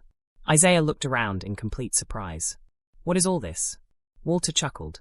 "We wanted to say thank you." Isaiah laughed softly. "For what?" Linda smiled. "For teaching us." Isaiah looked confused. "I didn't teach anybody." Victor stepped forward. "That's where you're wrong." He looked around at everyone gathered, then back at Isaiah. "You spent years teaching us, without ever realizing you were teaching." Tyler spoke next. "You taught me that success isn't measured by promotions. It's measured by people." Emily smiled. "You taught me that small acts matter." Walter nodded. "You reminded me that old friendships are worth fighting for." Donovan folded his hands. "You showed me that the best leaders are usually the quietest ones." Roman stepped closer. The crowd grew still. "I've performed in front of thousands of people. I've held championships. I've heard entire stadiums chant my name." He smiled warmly. "But one of the greatest privileges of my life was being the stranger who forgot his wallet." Soft laughter rippled through the crowd. Roman continued. "If I had remembered it that day, I would have bought my bread, driven home, and never met the man who reminded me what strength really looks like." Isaiah lowered his eyes. He looked almost uncomfortable. "You all make too much of one loaf of bread." Roman smiled. "No." He gently shook his head. "It was never about the bread." Silence settled over the crowd. Snow continued falling. Soft, quiet, peaceful. Roman looked toward the grocery store behind them. It was about a man who saw someone embarrassed and protected his dignity. A man who expected nothing in return. A man who treated a stranger the same way he'd treat a friend. He smiled. And a man who proved that kindness is strongest when no one is watching. Isaiah quietly wiped a tear from his eye. "I only did what I hoped someone would do for me." Walter smiled. "And that's exactly why it mattered." Victor reached into his coat pocket. Slowly, he removed the old brass key. The same key he had carried for 12 years. He looked at it one final time, then walked toward a small wooden display that had been built beside the store entrance. It was beautifully crafted. Simple oak, polished by hand. On the front, a brass plaque had been carefully engraved. Victor gently placed the key inside a small glass case, then secured it. He stepped back. Everyone looked at the plaque. It read, "The Brooks and Kane Key. This key once opened a building. Now it reminds us that the strongest foundations are built with kindness, humility, and forgiveness. May everyone who enters this store remember that people will forget what you bought, but they will never forget how you made them feel." Isaiah stared silently. Victor looked at him. "I don't need to carry it anymore." He smiled. "Because now, we all will." The crowd applauded quietly. Not loudly, not wildly, just enough to let the moment breathe. Emma tugged gently on Isaiah's sleeve. "Grandpa." "Yes." She pointed toward the bakery. "They have one loaf of bread left." Isaiah laughed. "Do they?" She nodded. "Can we buy it?" Isaiah smiled. "Of course." They walked inside together. Roman followed. Victor, Walter, Linda, Tyler. Soon, almost everyone entered the store. The bakery employee held up the final loaf. Fresh, warm, golden. Emma looked at her grandfather. "Who should we give it to?" Isaiah looked around the store. Customers finished shopping. Cashiers smiled. Families chatted. Everyone seemed to have enough. Then, near the entrance, a young man quietly stood looking at the bread shelf. His clothes were worn. His eyes looked tired. He checked his pockets, then quietly turned away. Isaiah smiled. He looked at Emma. "I think we found someone." Emma grinned. This time, she reached into her own little purse. Inside were a few dollar bills she had been saving for Christmas candy. She carefully placed them on the counter. "I'd like to buy the bread." The cashier smiled. "So would I." Linda added $1. Tyler added another. Walter smiled and joined in. Soon, nearly everyone contributed. The loaf was paid for many times over. Emma carried it carefully to the young man. "Excuse me." He turned. She held out the warm loaf with both hands. "My grandpa says, Christmas is better when nobody eats alone."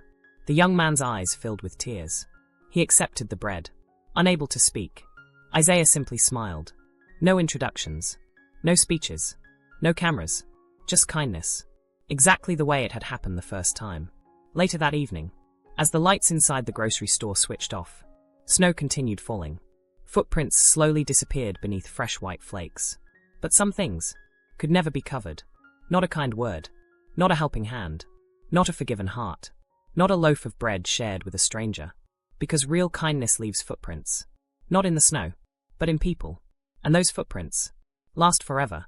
The end. No act of kindness, no matter how small, is ever wasted.